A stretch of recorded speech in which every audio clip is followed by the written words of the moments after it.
under the slab of your house. It is constructed entirely below the slab of my house. Didn't you start at the edge of your basement and then dig like 30 feet in one direction? Maybe I just don't understand the shape of her house, but I feel like she's definitely in her neighbor's yard at this point. Also, wouldn't making the tunnel system completely under the slab of her house actually be super dangerous? Because that's the dirt that your house is sitting on. So the project is halted. Kala is waiting to get her tunnel system approved. And that's pretty much the whole story right now.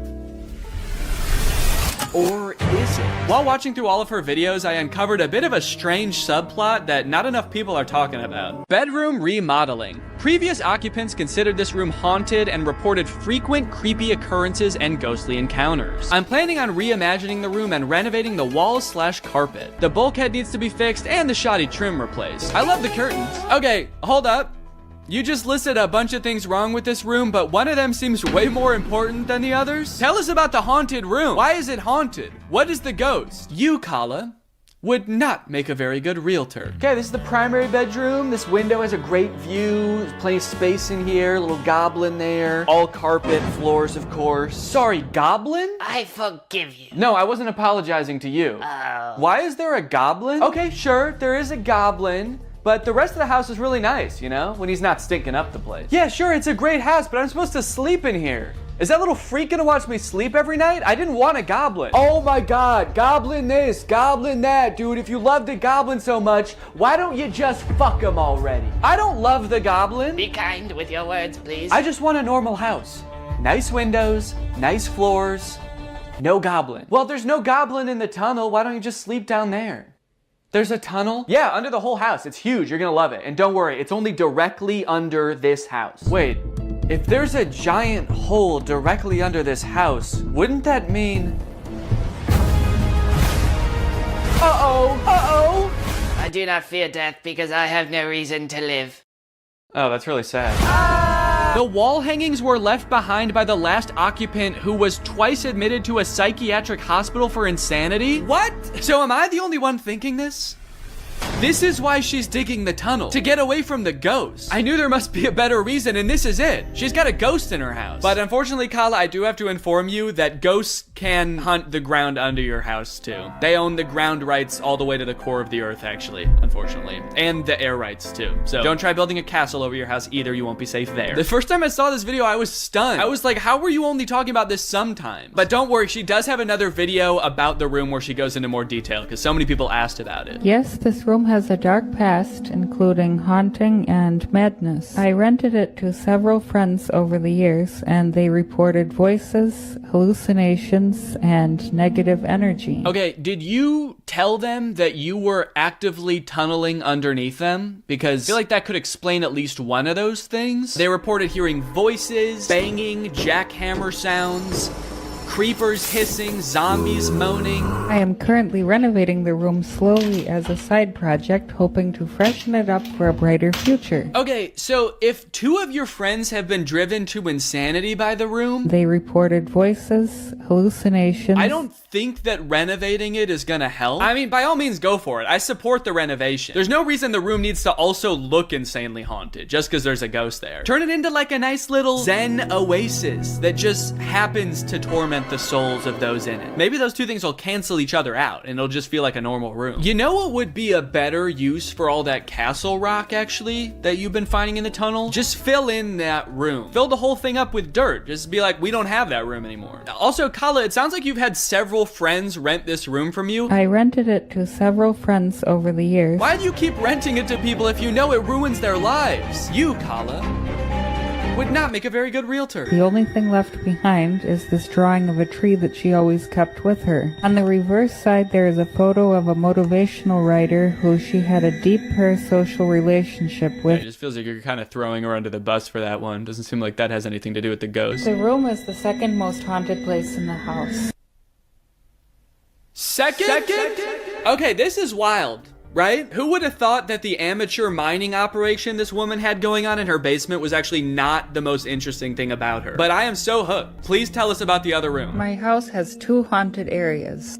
One is this troubled bedroom. and the second is this normal-looking closet. I like that she says normal-looking closet as the camera creeps in toward a terrifying closet with horror music swelling. Ah, yes, totally normal-looking closet, the kind every house in the 1800s has. Oddly, I was not able to view the bedroom with that closet before buying the house, and it was still locked during the home inspection. Damn, that's really weird. Who was the realtor? You? I felt some suspicion, but after closing, everything seemed fine. Wait, what happened there? Did she just trip in the middle of the take and continue on like nothing happened? Closing, everything seemed... This is the most interesting person in the world. I was upstairs cooking with a few roommates, and we heard a muffled pounding sound from downstairs, but the room was empty. A moment of silence was broken by renewed racket from inside the closet. Okay, well, it's time to sell the house. I think you have to sell the house. I don't know how many rooms your house has, but if 2 of them are uninhabitable due to ghosts,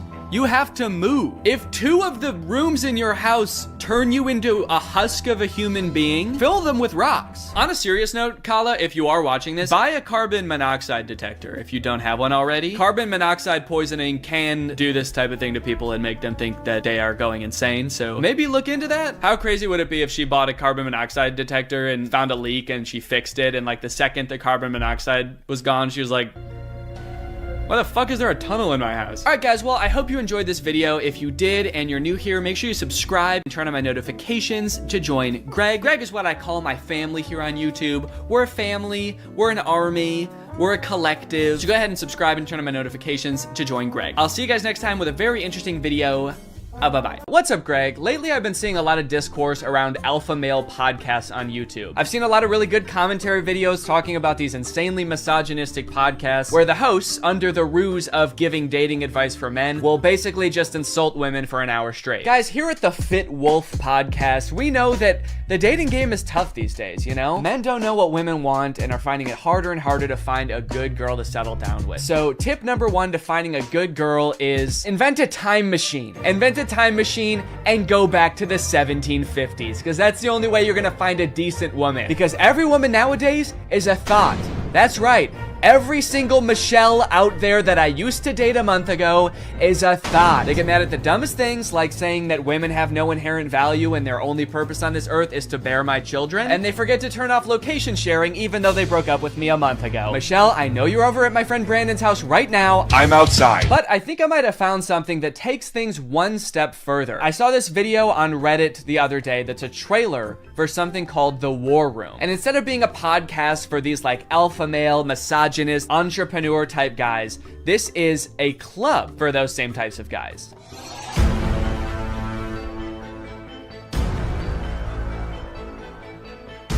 After I joined the War Room, that was the year I made $100,000. On the surface, this kind of just seems like a trailer for a club where you get to hang out with a bunch of bald guys and smoke cigars and talk about business and making money. 1 year ago, I did not even have a business. I didn't make money.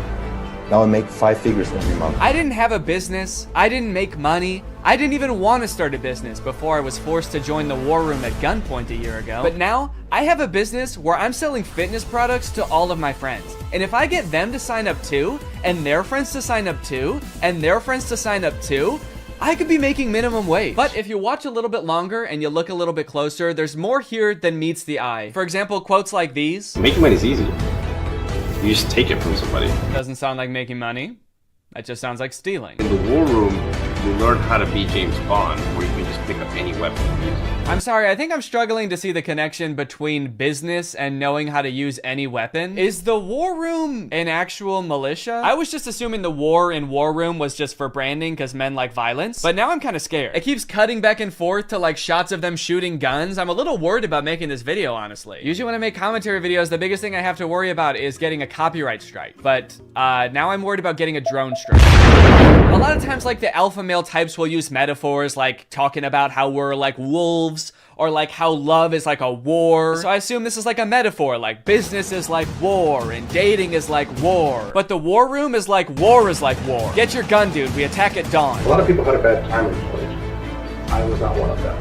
And I quitted a lot of that. Did that guy just shoot fire out of his hands? What does that have to do with any of the skills you learn in this club? I didn't know anything about business before I joined the War Room, but I've been a member for 5 months and Now I'm a wizard. How does being a wizard help you with business in any way? Does being magic help you organize your finances in some way? Who said anything about business? You did. That's what this club is about, isn't it? That's it. This interview's over. Okay,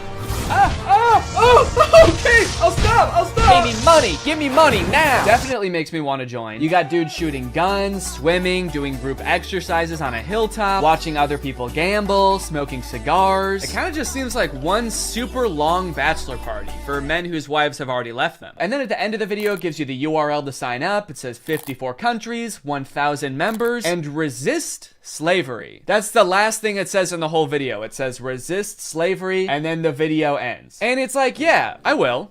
I am. So I keep saying this club is about business because that's kind of what the trailer was implying. It's about like networking with all of these rich, influential people, making money, stealing it from people, using your magical powers to steal money from innocent civilians. But if you go to their website, there's not really any reference to business, which is confusing. And the description on their website says this: the War Room is a global network in which exemplars of individualism work to free the modern man from socially induced incarceration. Okay, but like, what do you guys do? Like, if I join, what do I get to do? I get you're gonna free me from socially induced incarceration, but what does freedom look like to you guys? Is it like, am I quitting my job to go to a cigar pool party? This package costs £4,000, and they have packages on their website that go up to £7,997. Do any of these guys not see the irony and being like, individualism rules, dude. Society is like jail. If you conform to society, that's like being in prison, basically. You're basically a slave at that point, while also being like, yeah, I paid $7,000 to join a club where everyone looks and dresses like me. I didn't want to be a stereotype, okay? So I joined a man club to smoke cigars and shoot guns. And that's sort of what makes me an individualist. It just feels like they're kind of playing the like, I'm not like other guys card. And I guess in some sense they're not like other guys, because most guys can't bend the elements to their will like that one guy. But other than that, I mean, it's just like all the pictures are just guys hanging out in dimly lit clubs, doing military style drills. I don't know what's going on here. In case you're not sold yet and you haven't been convinced to join, let me read you a little bit more, because the War Room's website uses like every cliche pickup artist tactic to try to get you to join this club. We got the classic negging. What can you bring to the War Room? Truthfully, very little.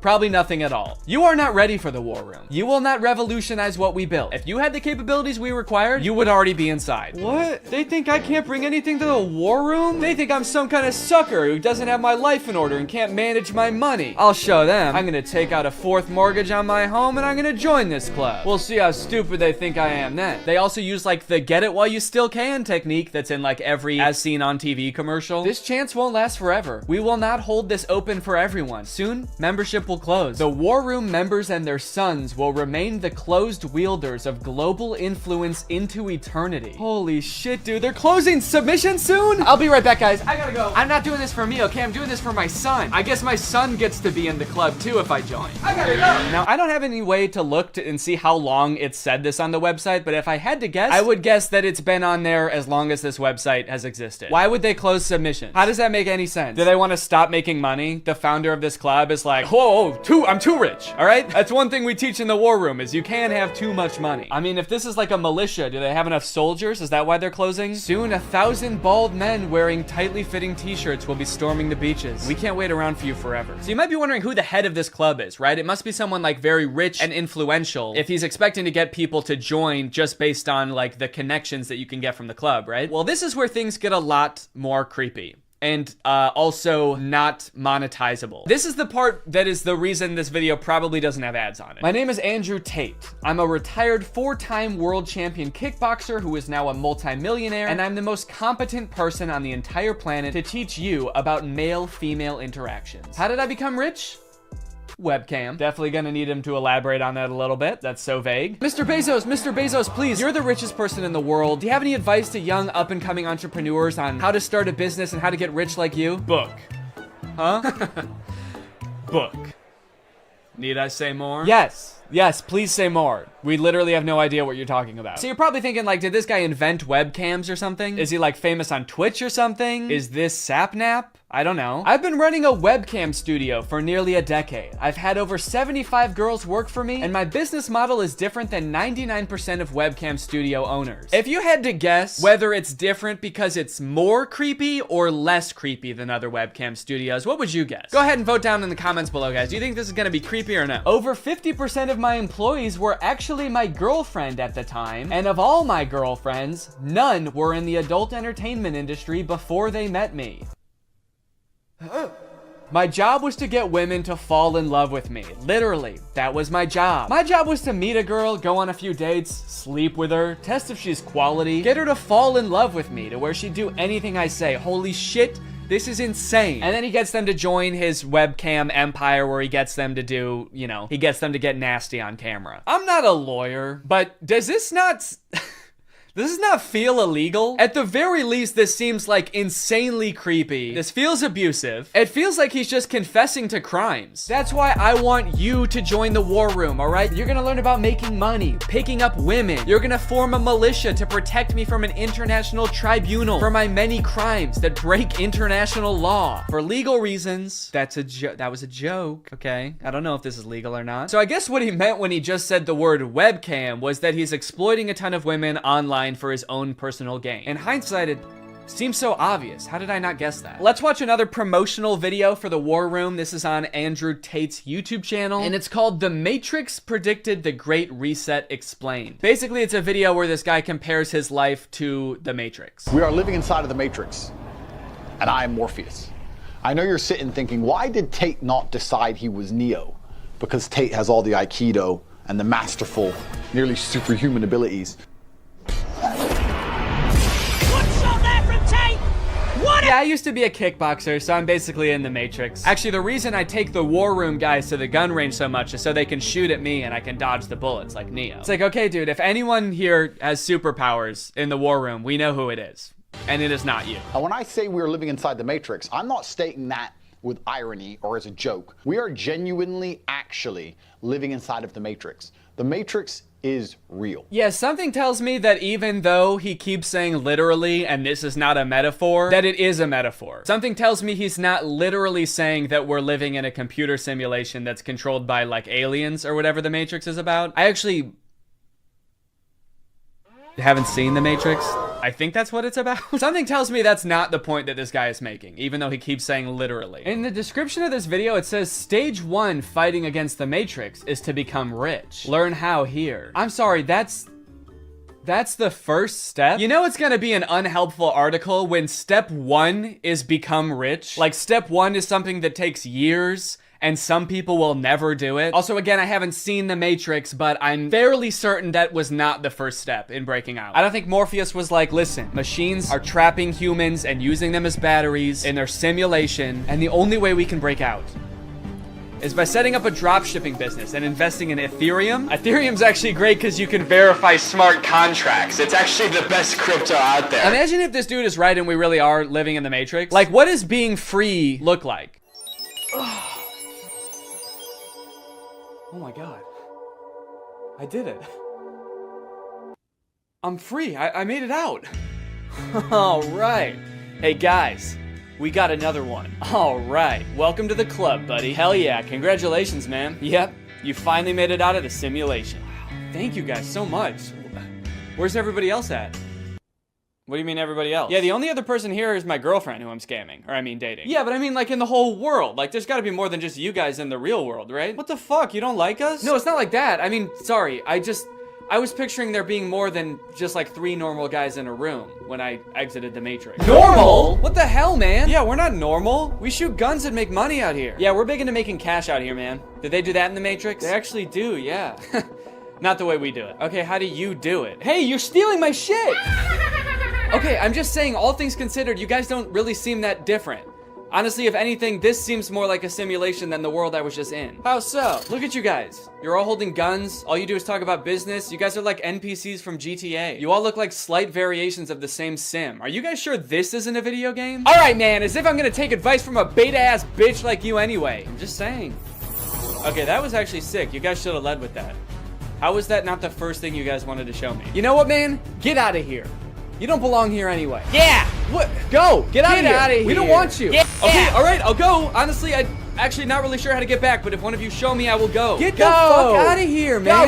Get lost. Get Son of a go. gun. What are you still doing Get out of here? Go. I feel like this is definitely a video game. How can I keep my husband? I want to keep him happy. And I think all the women listening too, they want to know the secret. I'll tell you the secrets. Men are biologically designed. We're evolutionarily hardwired to seek status. You want power, you want status, you want the fast car. You don't care about the car. You want everyone to know you have the car and they can't have the car. Right. If everyone had a Lambo, you wouldn't want a Lambo. So every single thing we do is status driven to some degree. It's true. Meaning the female we are with has to add status to our lives in some form. If you want to keep your man happy, you need to think, how do I make my man look better to the world? How do I make him look better in front of other men? What a bizarre take, dude. How to be a good woman? Make your man look good to other men. You basically need to be a wingman for your husband to pick up dudes. I hate arguments like this so much. Alpha dudes are always trying to bring up like what men are hardwired to do. What have men been evolutionarily designed to do? Here he's saying that like men are hardwired to seek status. Men want a Lamborghini. You know how every men want a Lamborghini because it's a status symbol. Even if it worked out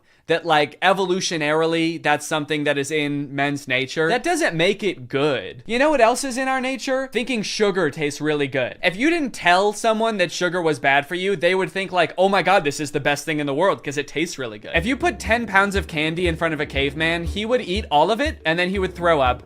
And then he would die, probably, because he's never eaten that much sugar before. But hey, I guess that's just kind of what he was hardwired to do. So if you want to be a good cave wife, you gotta go out there and you gotta get your man as much candy as you can find. You want to go to the store and buy him one of those lollipops that's as big as his head that he always wanted when he was a kid, but his mom would never let him have. And that's the only way to keep men happy, all right? These alpha male type guys are always trying to sound like scientific. Like this is the science-backed way to attract a mate. And this is the evolutionary way that relationships are supposed to be. But I feel like if they were being honest, they would recognize that there's a difference between what humans like naturally are inclined to do and what is healthy and what is sustainable. You know what else increases your status? Murder. Can't be anyone higher up on the hierarchy if they're all dead, right? It's weird. I don't see any of them advocating that, but it's the same primal instinct that they're talking about, so why don't they? To prove what a sick and cool lifestyle this guy has, here is a video that he posted on Christmas while apparently alone in a hotel room.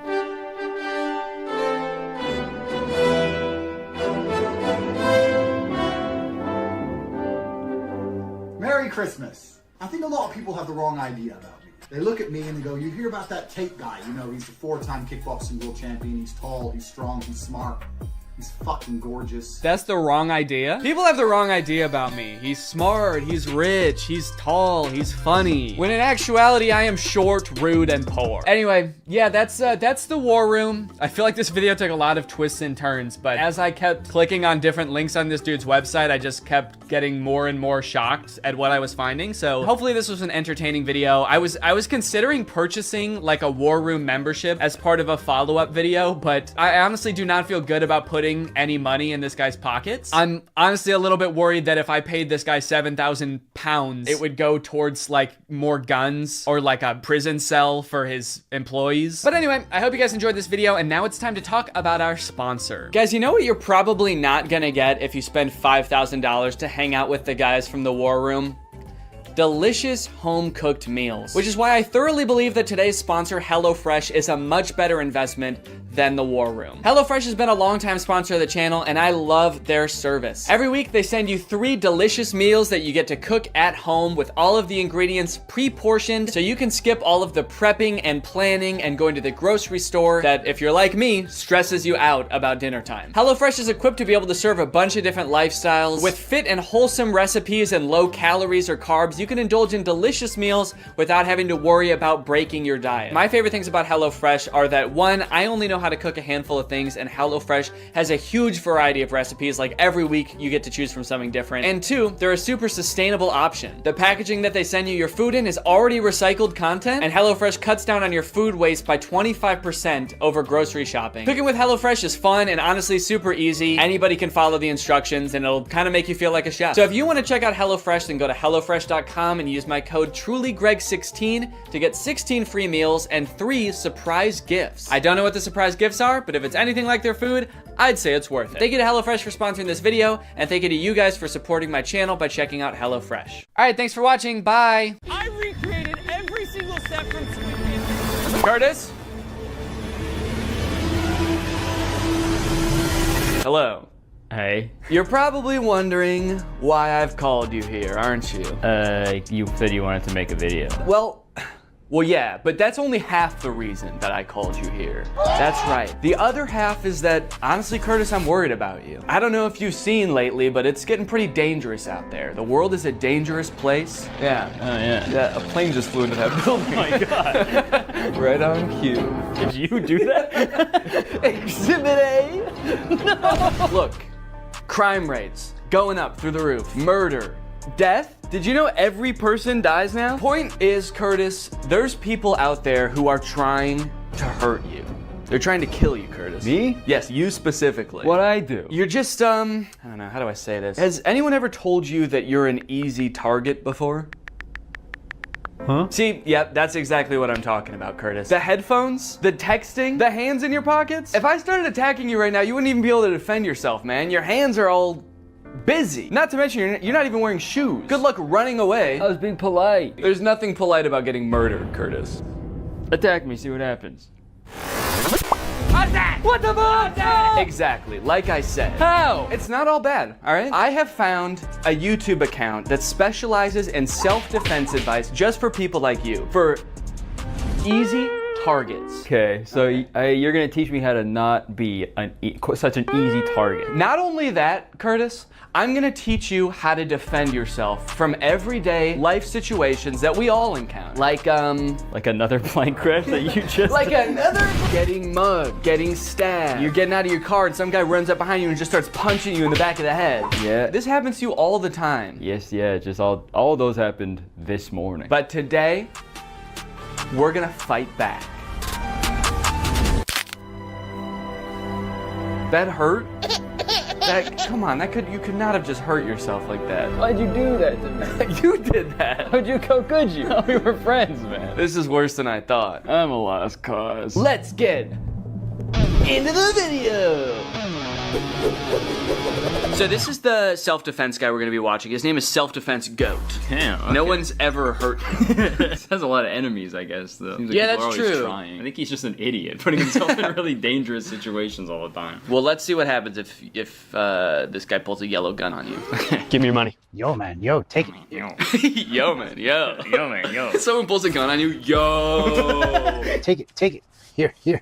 I got nothing else. I got no phone, got nothing. I got family, man. You gave him everything. He still got that gun pointed at you. See, that line makes it sound like they know each other. Right. And they've been like friends for so long. You helped him move. You helped him get through a tough breakup. You've given him everything you got, man. And he still wants to shoot you in the head. When he was at his lowest, you were there. If I was his family, I'd be pretty upset because he was like, I got nothing. I got family. But that is crazy. Also, the way he says, take it. It sounds like he's mugging him now. He pulls a gun, take it. Take all of it. Okay. Who's doing the mugging here? Your goal is to get as close to the weapon as possible.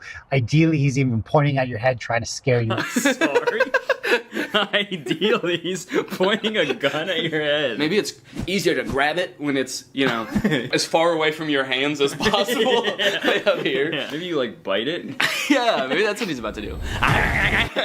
Maybe it's because getting mugged is so scary that he just wants to be put out of his misery as quickly as possible. Yeah, I want this to be done immediately. Yeah. Ideally, you're facing the other way looking out at a beautiful sunset, and he's got the gun pressed right up against the back of your skull. Taking one final breath. So I'm going to turn out of the way, 2 hands on the weapon right away, pull it into your chest, rip it off. And you shoot yourself. Take the power out of his hands. Yeah. Just get out of the way, back, hands. Pull it into your chest. He said rip it off. He rips off his hand.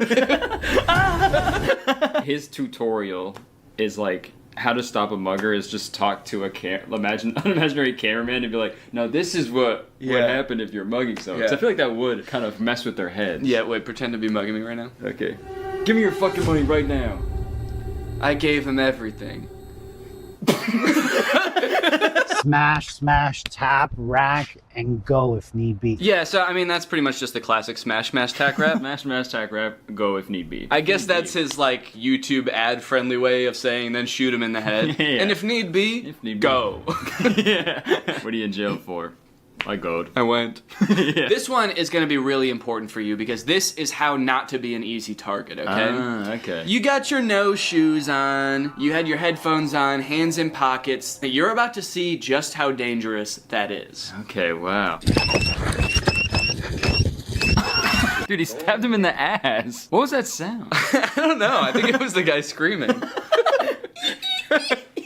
Wouldn't it be crazy if that was the whole video? Well, look at Mr. Karate Kid. That is a pretty sweet hoodie, though. Look how easy he's gonna be to murder and take his phone. Sunglasses on, huge headphones, hoodie I could just rip him down with. Oh, you're mine, buddy. Okay, well, he didn't even do it though. He's just talking. He's just imagining it. Oh, you're mine, buddy. He's already You're gone. dead. Oh, I'm gonna enjoy this one. All right, yeah. It's Oh yeah. Wait, where'd he go? It's nighttime all of a sudden. Is he saying that out loud? That must be in his head. Okay. Now let's find out how to not be an easy target. Oh, look at Denim Dan. This guy's gonna be an easy target. Well, maybe not. He's got kind of this desk there. He's walking pretty confident. So the caption says desk stare, but I think he's saying death stare. Desk there. Oh. He's got kind of this desk. Got like a desk strapped to his. I feel like that gaming. I guess it's a pretty hard target. You got a big desk in the way. Yeah, he's clearly cracked at Fortnite. This desk there. He's walking pretty confident. Yeah, he also says he's walking pretty confidently as this guy is like. Yeah, he's so scared. How are you supposed to like other people walking down the street like? This guy's easy to fucking kill. He's only got one earbud in. Jacket versus hoodie. It's my favorite Mr. Beast video. Jacket versus hoodie. It's your lucky day, Denim Dan. It's your lucky day. Wait, he did say that. Denim Dan, it's your lucky day. Okay, well that actually does make him seem more crazy. Yeah. I'd be so terrified if I was walking by someone and was like, this guy would be easy to kill and steal his phone. Wait, maybe not. He's got a confident walk. You could be Denim Dan if you wanted to. Yeah, I guess I should have been wearing denim for this video. Yeah. Jean jacket. Gene hat. Gene Wilder. Gene Wilder's here. Hang on a second, guys, because I've got a self-defense technique of my own. Today's sponsor, ExpressVPN. Guys, using the internet without ExpressVPN is like walking around a park with flip-flops and headphones. It makes you an easy target. Did you know your internet service provider can legally collect data about every single website you go to and then sell that information to advertisers? Luckily, when you use ExpressVPN, it becomes like your armor. Your Gene armor. Your internet service provider can't see your activity. Your identity is anonymous thanks to a secure VPN server. And your data is encrypted for maximum self-defense. It's super easy to use as well. You can connect with just one click. Here I am changing my location to Canada. That way I can watch The Office on Netflix. It's not available here in the US, but it is in Canada. And you can do this with a bunch of streaming services and shows. It's sick. It works on your phone, on your laptop, even routers. That way you are always protected. I don't want to miss out on content that's not available in my area, and I also don't want anyone spying on me, especially not my internet service provider. That's why I use ExpressVPN. To find out how you can get 3 months for free by scanning the QR code on the screen right now, or clicking the link in the description, or going to expressvpn.com/Danny Gonzalez. That's 3 months for free by scanning this QR code or clicking the link. Thanks to ExpressVPN for sponsoring this video, and now let's get back into it. Now this is an instant that people actually do encounter somewhat often as road rage. Yeah, people get that a lot from me. Yeah. So what kind of stuff do you do? Just sort of like tailgating people? Yeah, I have usually probably 4 to 6 full cartons of eggs in my car at all times. Oh, you just throw eggs? And I just kind of, yeah. Egg people on the highway? I egg people on the highway. I egg them on. Quite literally. Yo, what are you doing, Matt? What the hell's your problem? Yo, man, yo, chill. When it comes to self-defense... Oh, he's okay. Yeah, the rest of this video is from heaven. He's just like an angel. So what's crazy about this road rage incident is this guy cuts him off. He didn't even have to stop. I mean, I get that people get super irrational during road rage incidences, but it seems I feel like this person should be the one who got out to shoot him because he got cut off. Right, yeah. The other guy cut him off so bad that he had to kill him. It's like no one can know about this. He almost caused the accident, right? But what did I do? I honked the horn, I fingered him. I missed that part of the video. Yeah, when did that happen? Yo, what the fuck are you make? Yeah, you were fucked up for that, actually. That was super weird. He fingered... What does that mean? Oh, like... You gotta check your ego, man. Don't finger him. Don't him Don't make that guy sing, man. Even though I wasn't technically in the wrong. Wait, hold on. Did you notice that in the video he had like his wife or girlfriend in the car next to him? And she also got shot? Okay, yeah, so see, there's someone in the passenger seat here. Yeah. But then as he's talking to the camera... Check your ego. Even though I wasn't technically in the wrong, he cut me off. She's dead. So this is a real death that happened. Yeah, he's like, luckily I did survive this incident. She did not. Don't worry, the paramedics are on their way. I just wanted to film this video real quick. Luckily, he's a very bad shot. Every bullet hit my wife. I escalated the situation. He felt like he was threatened. Felt like he was threatened. He was in his own car. Yeah, he was fine. That psycho's trying to kill me! I'm gonna kill his wife. Felt like he was threatened and now I'm dead. Okay, yeah, he is dead. Yeah, he's dead. Confirmed. That is canon. And looking at his account, yeah, this is the last video he ever posted. That's not having a self-defense mindset. Be smart. Stay safe out there. Check your ego. Oh my god. Wait, but he checked his ego. Why is he still getting shot? I guess he didn't check. I guess that guy didn't check his ego. Yeah. It's like, come back here and finger me. Finger me, are you... So there's don't be an easy target. Yeah. But also maintain a self-defense mindset. And I do appreciate that. It's like, try not to get into the situation where you need to be defending yourself in the first place. Right. I think we can all agree that's probably the best self-defense tactic you have available. Belt versus knife self-defense. Yo, give me your money. Stay back, man. Stay back. Yo, is that a knife, bro? Do you know how to use your belt for self-defense? Do you? Yeah. It took you like 20 seconds to take off your belt. I don't know if you noticed there, but he had some good tactics to stall the guy. He said, yo, is that a knife? Like he was going to be interested in what kind of knife it was. Yeah, yo, is that my favorite knife you have? Is that a Swiss Army knife? Damn. Cool, man. Hold on 1 second. Yeah. I gotta jerk off to this knife. Just kidding. Also, he must have a really big belt buckle. Like how brutally this guy gets hit is actually pretty crazy. I just wanted to show you my knife. Yeah, I was trying to sell this knife to you. That's why I said, give me your money. Damn, look at that wide stance for this too. That's crazy. He's doing the splits. Some fucking psychopath. You mess with the wrong guy. Here's how you defend yourself against a knife. Oh, do. Oh, do. Oh, please do. That's what the mugger says when you pull out your belt. Oh, do. Back, he was that a knife, bro. Oh, do. Oh, do. These are really good captions. Yeah. Okay.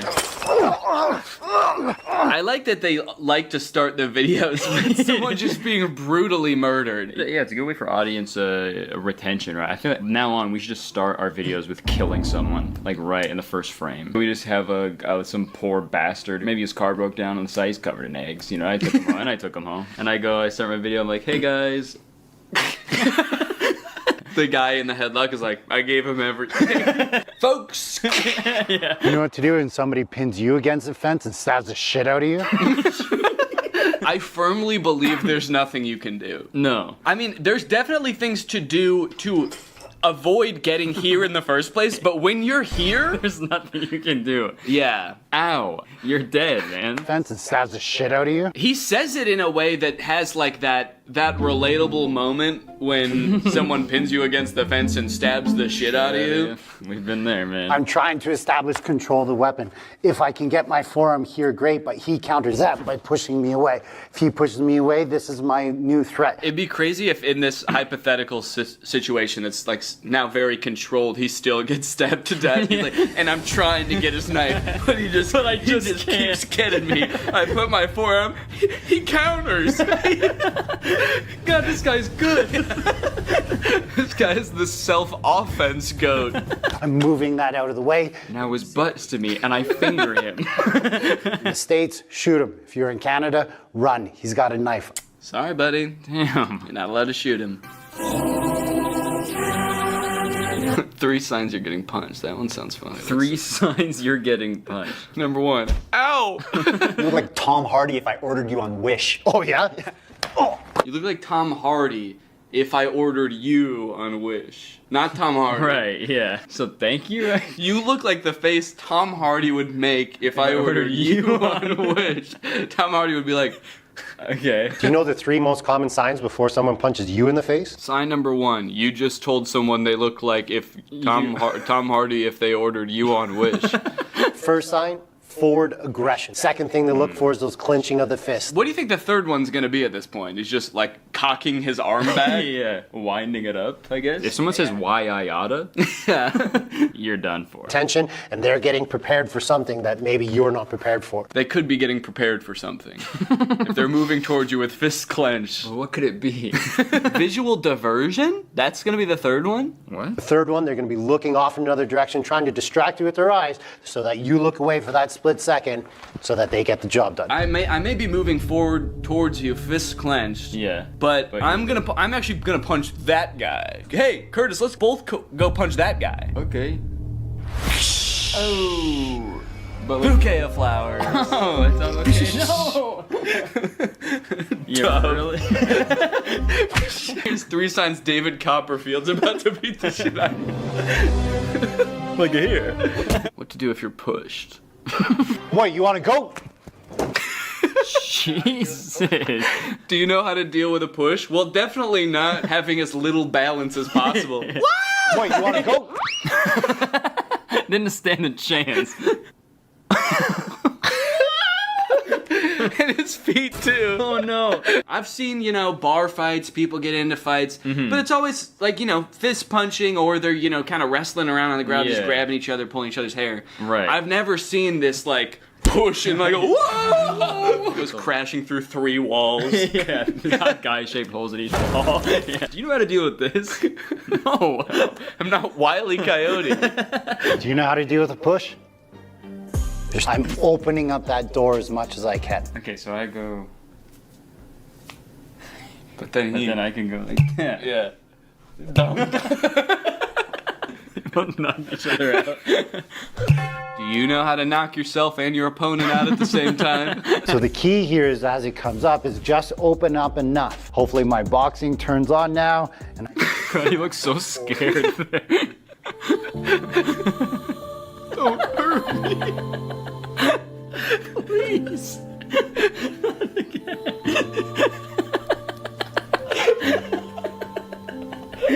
Is he actually gonna hit me this time? He's like softly blinking up at me. What are you doing to this guy? He already got pushed, man. He's been through enough. He also just said, hopefully my boxing turns on now. I've never practiced boxing before, but I really hope I know how to box. I hope this skill comes out of nowhere. And I just bring that hand forward as much as I can. Jesus. He was not expecting that second one. Bring that hand forward as much as I can. He's still standing there. I throw another 1 or 2. But that doesn't always work, especially if they're super big or if you were caught off guard. So if you don't know how to do all that he just did, the old wax on, wax off, you can do a soft fall. Okay. That would really throw your attacker off if he pushed you and you actually fell, right? Yeah, that would fucking confuse him like crazy. Now what? I thought he was gonna get closer to me. Suck all that in to minimize the damage that you take. The most vulnerable guy I've ever seen.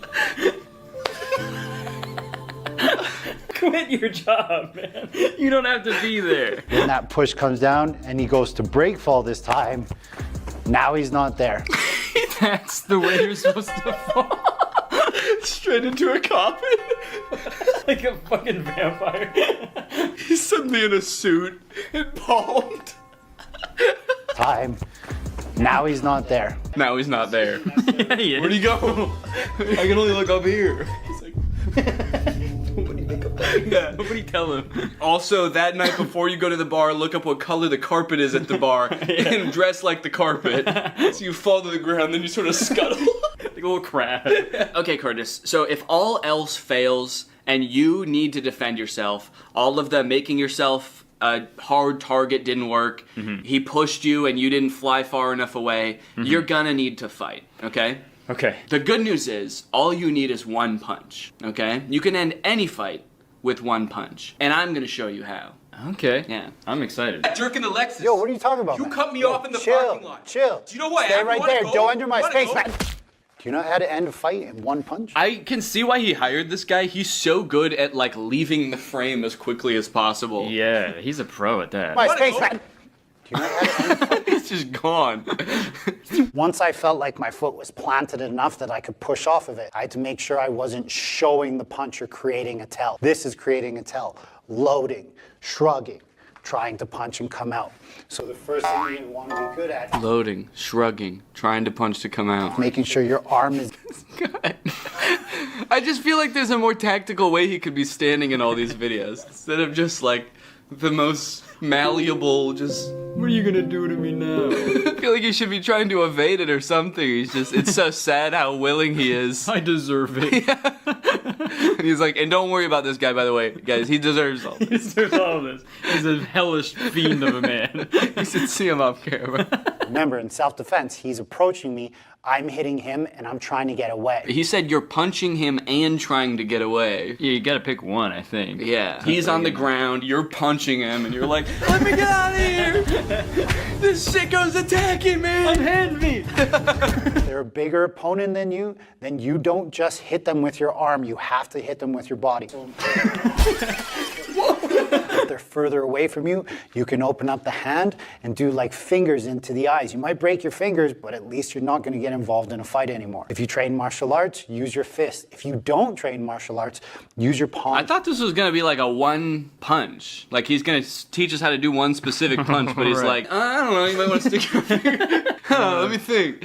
You might want to stick your fingers in his eyes. You might want to finger his butthole. hit him with this side of your hand. This part with your body. Yeah, lean him over, spank his ass. Spank his ass, pull and tug on his wiener. I don't know. What was I talking about? The title is End a Fight with One Punch. There is no guarantee when it comes to self-defense, like one punch is going to get the job done. That's just clickbait, guys. What the fuck? He said that like that's not the title of his video, but other people do that. Yeah, I would never clickbait you guys. Look, other people are gonna try to convince you can end a fight with one punch. That's just a bunch of clickbait bullshit. the pussies would say I would never do that. And honestly, only pussies would fall for that too. But anyway, thank you guys for watching this video. Thank you for the money. The reason why I punched him in his face, because his hands weren't protecting his face. If his hands were here, it's a whole different entry. And that's the end of the video. Nice. Honestly, I'm sure there is some good self-defense advice in here, but I just like the way these videos are shot. Yeah, they're especially the short videos, because he's like, okay, we got to get people's attention. So. Yeah. Yeah. All right, Curtis. Well, you know what? Honestly, man, I'm proud of you. I Thanks, feel like man. I can tell that over the course of these past, gosh, I don't know, we've been recording for like an hour. Mm-hmm. I feel like you've really changed, you know? You think? Yeah, I feel like you've taken the initiative. You're no longer an easy target. Honestly, now you're a threat. And for that, I commend you.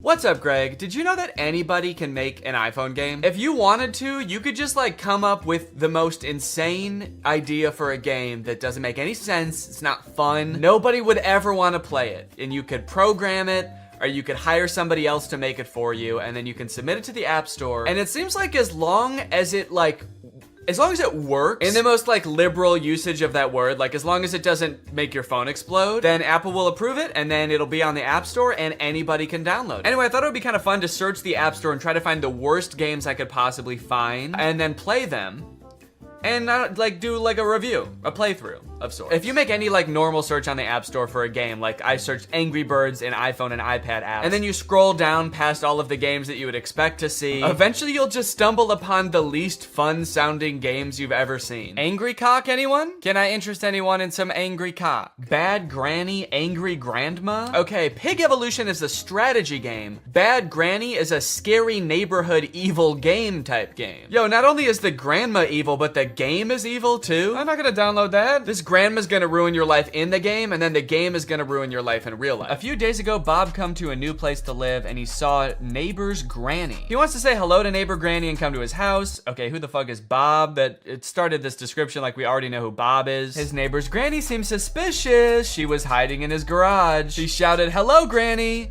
Is this gonna explain the entire plot of the game to me? I'm not even gonna need to play the game after this. He wants to find out information and the secrets of creepy neighbor's granny. Okay, kind of sounds like from the description that granny is not that strange. Okay, I guess she was hiding in his garage. That actually is pretty weird. But it's like, and you follow Bob, who's trying to find blackmail on this old woman. It's like, who's the bad one in this scenario? You evil game. Okay, so the first game I'm gonna play is Bad Granny. I will download that now. If I just type in simulator in the App Store and search for iPhone and iPad apps, what's gonna come up? Cat Simulator 2020. I'd like something a little more up to date. Being a cat has really changed in the past 2 years, so. My virtual boyfriend chat, messenger, and dating simulator. Boyfriend of your dream. Oh my God, things are getting really extreme in this chat. I can't stop thinking of you as a real person. And he says, I am better. I will never let you down. Virtual boyfriend allows you to discuss everything you want. That's nice of him. Cheer up seeing his funny and sometimes not to the point answers. Okay.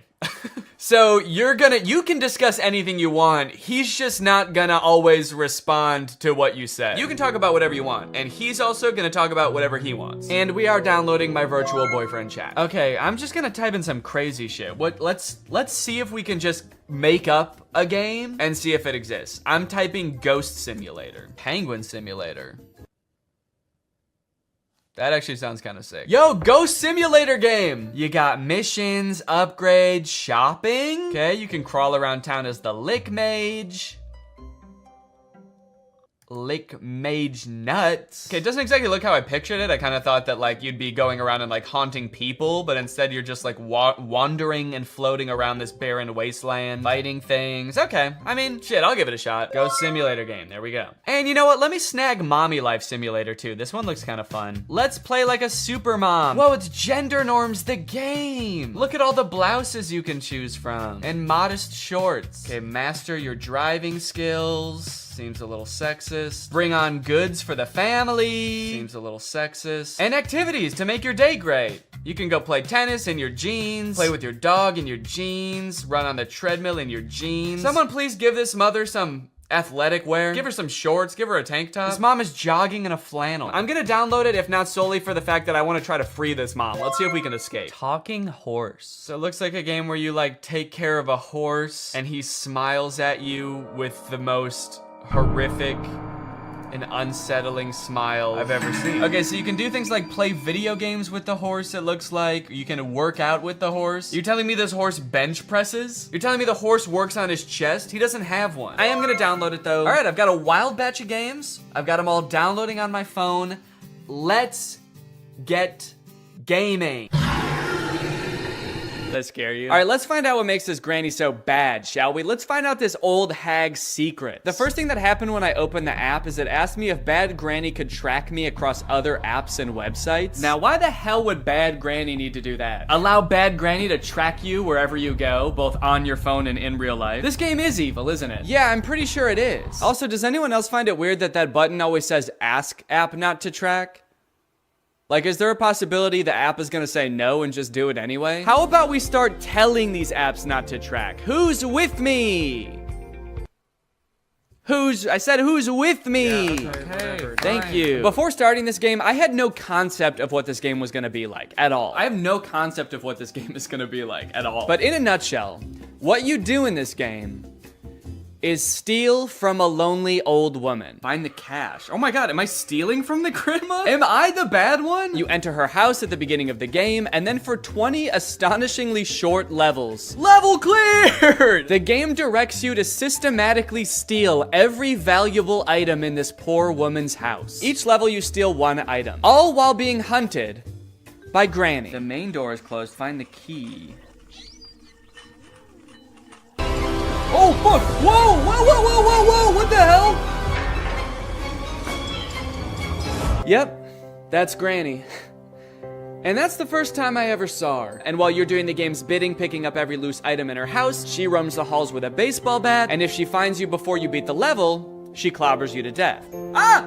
And I just gotta ask, is that really so wrong? How bad is Granny, really? It's just that I don't really feel bad for my character. I feel bad for the Granny because I broke into her house and now I'm stealing shit. The description on the App Store said that I was getting dirt on the Granny. And then you jump into the game and come to find out I'm just stealing nice things from her. I took her TV and I stole cash. Is that what dark secrets the Granny was hiding? Her life savings? We're gonna put a stop to whatever the Granny's been up to. You find out she's just been up to saving. She's been up to a retirement fund, a Roth IRA. We can't let her get away with this. Granny has a couple of interesting quirks and features. For example, when she hits you with her baseball bat, she doesn't actually face you. She runs right up to you and then turns to the side and hits the air next to you, thus killing you. Sometimes Granny can kill you after you've already beaten a level, which is really frustrating. Oh, fuck, fuck, fuck! Level cleared! Wait, what?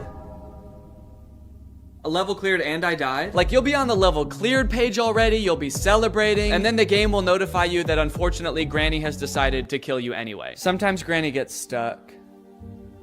I think I beat the game. She'll get confused in her old age and she'll get stuck in the corner of a room or the middle of a hallway, and you know, it's good for us, but it's sad to see, you know? She used to be so young and spry, I assume. I never actually knew her back then, but the instructions in this game are way less helpful than they should be for a game that is only instructions. As you'll come to find, Granny's house has 2 floors, and while most people would call those floors the first floor and the second floor, whoever made this game, I guess, thought it would be fun to call the first floor the main floor and the second floor the first floor. So in the game, when it tells you to find the Chinese vase in the first floor alley, you get to spend an exhilarating 10 minutes wandering around what you thought was the first floor, touching every vase to check if it's the Chinese one. The Chinese vase, am I stupid? What is a Chinese vase? Okay, I've been wandering around the house for like 10 minutes now. The Granny's not even here anymore. It's like she left, she got bored also of the game, only to find out that it was upstairs the whole time. If I find the vase up here, I'm gonna be so pissed off. Just so we're all clear, this is the second floor. And if there's a Chinese vase up here that I could pick up, I'm gonna lose it.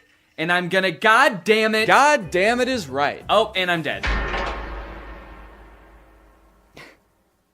That was the second floor! This game is wicked cool. Now, I know it looks like I'm having a lot of fun playing this game, but it got really boring really fast. I've been in every room of this house 900 times. I wish I never found this game. Every level is basically the same. Anytime you beat a level, yay, fail a level, dang, or even pause the game, you get an ad. It's an ad for a game called Going Balls. I'm going absolutely balls right now, dude. And they're really long ads. These ads are unusually long and confusing to click out of. Please skip.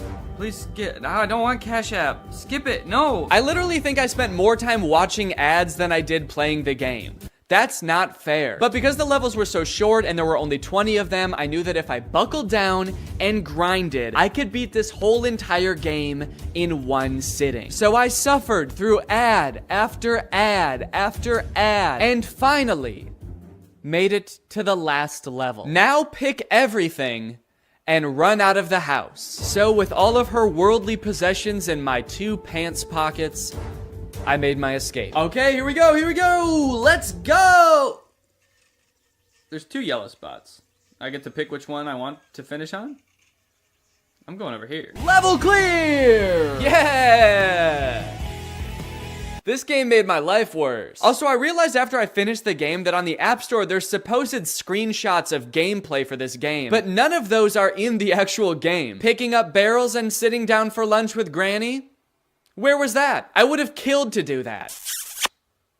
Next game. I was feeling pretty frustrated going into the next game, but I was hoping that Virtual Boyfriend Simulator would be a nice change of pace. I started off by creating my own little profile. I got to take a picture. That looks good. Put in my name. Damn. Decide on a couple of character attributes. I had to look up what impudent meant. Means not showing due respect for another person or impertinent. Similar to chinky. Wait, what? When you go back to the app after being in another app, there's a picture of a crying boy that says, "Honey, come back." And then when you actually get there, it's like, what?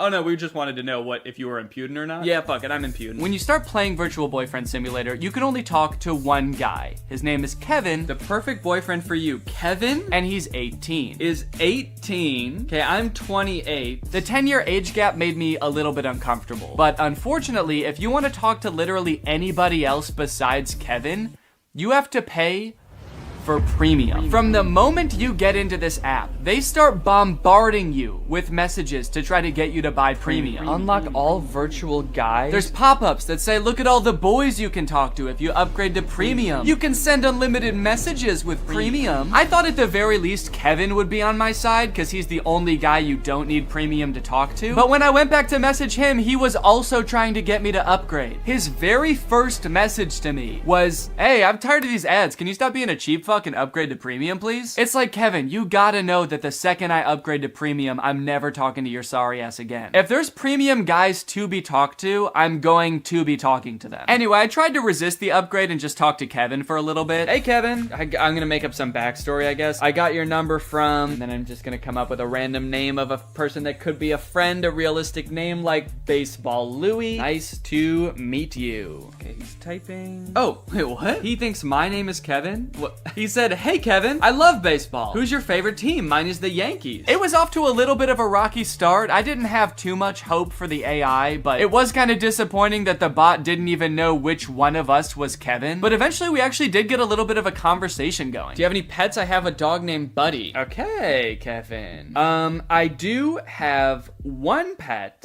His name is Baseball Louie. That's a great name for a dog. It is, dude. Thank you. What do you do for a living? I'm an accountant. Based on the description in the App Store, I was not expecting Kevin to understand anything that I said, but Kevin would actually respond to what I said in a pretty natural way. At least for the first 4 messages I sent him. My dog is a Australian Gumblebee. I'm just gonna make some shit up and see what he says. Wait, huh? Sorry, but in the limited version, we cannot chat endlessly. I'll be back in 2 hours. What the fuck? This game lets you send 4 messages until it's like, all right, buddy, pay up. Now that you've gotten to know our darling Kevin, surely you're willing to pay $3.49 to talk to him. Surely you'll spend a little cash on the guy. He's told you he has a golden retriever. He's told you he's an accountant. Are you not in love yet? And you know what?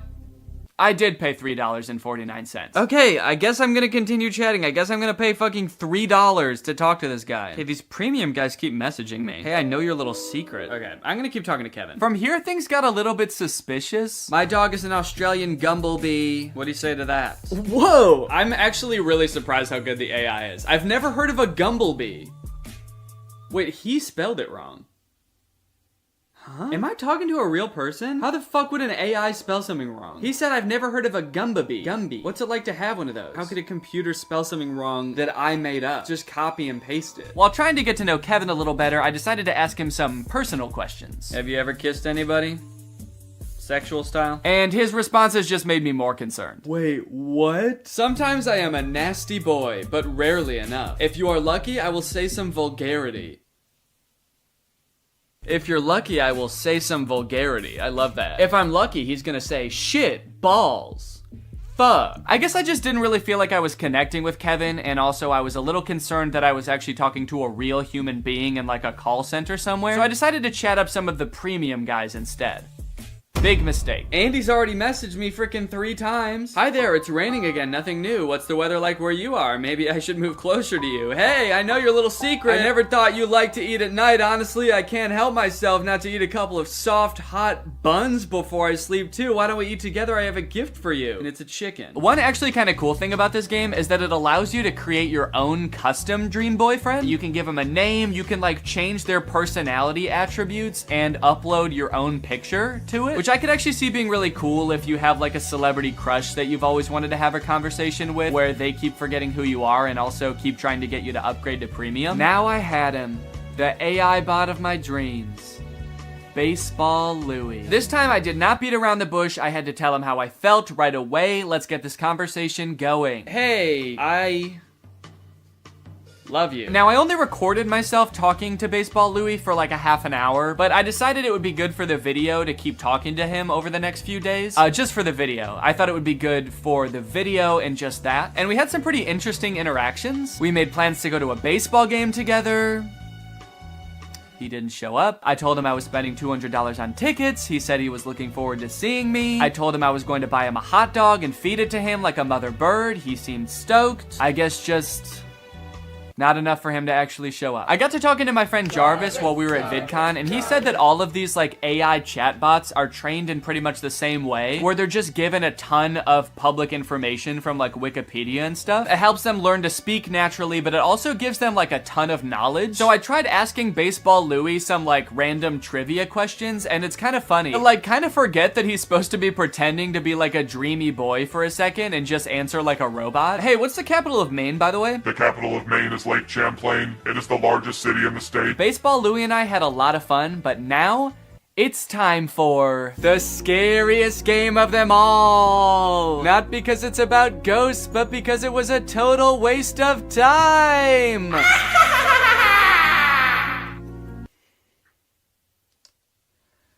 Ghost Simulator was borderline unplayable. Just like Bad Granny, each level had one objective, but instead of roaming around a house picking up cash, you're roaming around the afterlife, killing a skeleton, or killing a spider, or killing one of these goobly guys. And that's pretty much it. You just fight bad guys. Which would be fine if the gameplay wasn't so fucking bad. This game is laggy as hell. This game is so laggy. I simply can't play this for too long. This app also really wanted me to upgrade the second I started the game. Free items when by ultimate character. Who's ultimate character? Oh shit. Whoa, look at this little guy that I'm starting with. This little tiny ghost. And then your only other option is Ultimate Demon Lord. You versus the ghost she tells you not to worry about? Shit. But this time I was able to resist the urge. I don't think it would have made a difference anyway. This game gets an F, and now it's time for Welcome to Mom's House. Did that transition make sense? I don't remember what I said before. There's no introduction or anything. The game is just like, go. Go get your two ugly kids ready for school. I don't know why they look like that. Everything in this game is pretty ugly. Your kids look like they made two adults and then just shrank them, and we're like, that's what kids are, right? They're just small adults. The buildings, the bus? Why is the bus like that? Did it melt? The way Mommy moves is also hilarious. They could not figure out how to make her look natural doing anything. Okay, pick up school bag from the table. That's easy. I know how to do that. Picking it up in the most labored looking way possible. When Mommy ventures outside the house, you'll find that they've populated the streets of the town she lives in with an NPC. Who's this weirdo? Just one NPC, and he's everywhere. Hey, there's that guy again. He's standing over here too. Hey dude, are you okay? You look like my son, but taller. Oh, and he works at the store as well. But for the most part, it's a pretty chill and relaxing game. Mommy's having a good time, the stakes are very low, except for the cooking challenge. The cooking challenge was very stressful. Turn off the stove once the soup gets perfectly cooked. There was a little meter that was supposed to tell you when the soup was undercooked, perfect, or overcooked, and I accidentally took it off the stove early. Oh. Wait, it wasn't ready. I accidentally did, it wasn't ready. I know it's not ready. Hold on, the soup is not done yet. There was a little diagram that showed when it was gonna be cooked. I didn't know that that button did that. I didn't mean to take it off. It wouldn't let me put the soup back on the stove. Now I have no choice but to serve it to my kids. It's undercooked. I'm gonna pour it down the sink. I don't wanna feed it to my kids. Look at them. Oh, and what is my husband gonna do when he finds out about this? This is now part of my plot to kill my kids so I can start a new life somewhere else. Here you go. Here's your soup. It's undercooked, we won't eat it. The game is just like, oh, you thought the soup was done? Go ahead and feed it to your kids then. Oh no, this will be rich. Let's see you feed the soup to your kids if you think it's done. You know better than us? Go ahead, see how they like it. They didn't like it. And I would just like to add that the entire time I played this game, Mommy was very poorly treated. No one ever said, thank you, Mommy. No one ever said, wow, you're such a great mommy. Thank you for the soup. As someone with a mommy, I find that disgusting. Even I know that that's fucked up, and I'm 6 weeks old. There are some in-game purchases available in this game. You can buy new family members. I can pick different people? Not additional family members, but you can pay to swap out your current family members with ones that you like better. For only $9.99, you can tear your family apart. Pop yourself a new son. Look at how cool this one is. Tired of your daughter looking like a 40-year-old woman? Now she's gonna look like a different 40-year-old woman. What's nice about this game, though, is it doesn't try to force these in-game purchases on you. The game developers were like, if you want to kill your entire family and swap them out with people that look different, oh, hello. The game developers were like, if you want to kill your entire family and swap them out with new people, you can. But that's on you. Our hands are clean, dude. We didn't say you had to do that. This game was actually the funnest game I played the entire time, and I was actually really excited to beat it, and I was planning on playing every single level until, I've come upon a level with no controls or instructions. I'm unable to move. I can't do anything. The game just stopped working. There's no controls. Mommy go. Maybe it's voice controlled. Mommy go. Mommy walk. So I guess I'll just exit out of the app and never open it again? Welcome to Horse House. All right, partner, and howdy do. It's time to talk about talking horse. In real life, taking care of a horse consists of brushing it and letting it lick salt, and that's it, I think. So let's see if we can do those things in the game. As is tradition, this game presents no introduction or explanation of what this game is going to be. In fact, it actually kind of tries to pretend like you've played the game before. Continue. What an interesting button to make you press at the beginning of a game. I just want to make sure you're comfortable continuing to start the game. Are you good with that? Okay, cool. Continue. And this is talking horse. There's a horse on the screen, and a few things you can do with the horse. He can dance. Oh shit, get it, little horsey. He can also fart. And there's actually a couple of secret things that aren't labeled as like buttons that you can do on the main page. It's kind of like the secret menu at Starbucks. For example, you know how if you go to Starbucks, they don't have beating up a horse on the menu, but if you ask, they will let you do it? What happens if I poke him?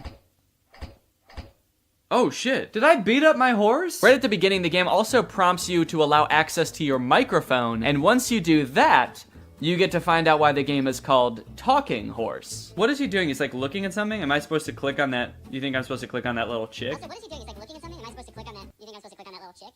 What? Wait. Hello? Hello? He copies you. Imagine how many people have played this game and were not talking to their phone while they played this game and just never found out why the game was called Talking Horse. I killed John F. Kennedy. Yo, this horse is crazy. Press on the little video game controller on the main page and you will be taken to a list of mini games you can play with the horse. You got Jumpy Horse, which is basically a direct copy of Doodle Jump, if you guys remember that game. You got Horse Smash, where the violence towards horses continues. Horse Smash has a normal mode and then also a hostage mode. You know how horses are always taking hostages? Is the horse taking people hostage? Yeah, the horse sometimes has a duck, and I'm guessing I don't want to hit the duck. Whatever you do, don't hit the duck, dude. That's animal abuse. But if you ever see a horse pop out of one of those holes, break its skull with your hammer. Kill the horse. Wait, so they have a Jumpy Horse and Horse Jump. They really couldn't come up with any other game mechanics. They were like, how about a jumping game, a smacking game, and then, I don't know, dude, a jumping game? What do you want to play? You want to come up with ideas all day? You can collect coins a few different ways from what I've gathered. You can get them in games, and you can also buy them with real human money. And when you have enough, you can unlock new and fun things that you can watch your horse do.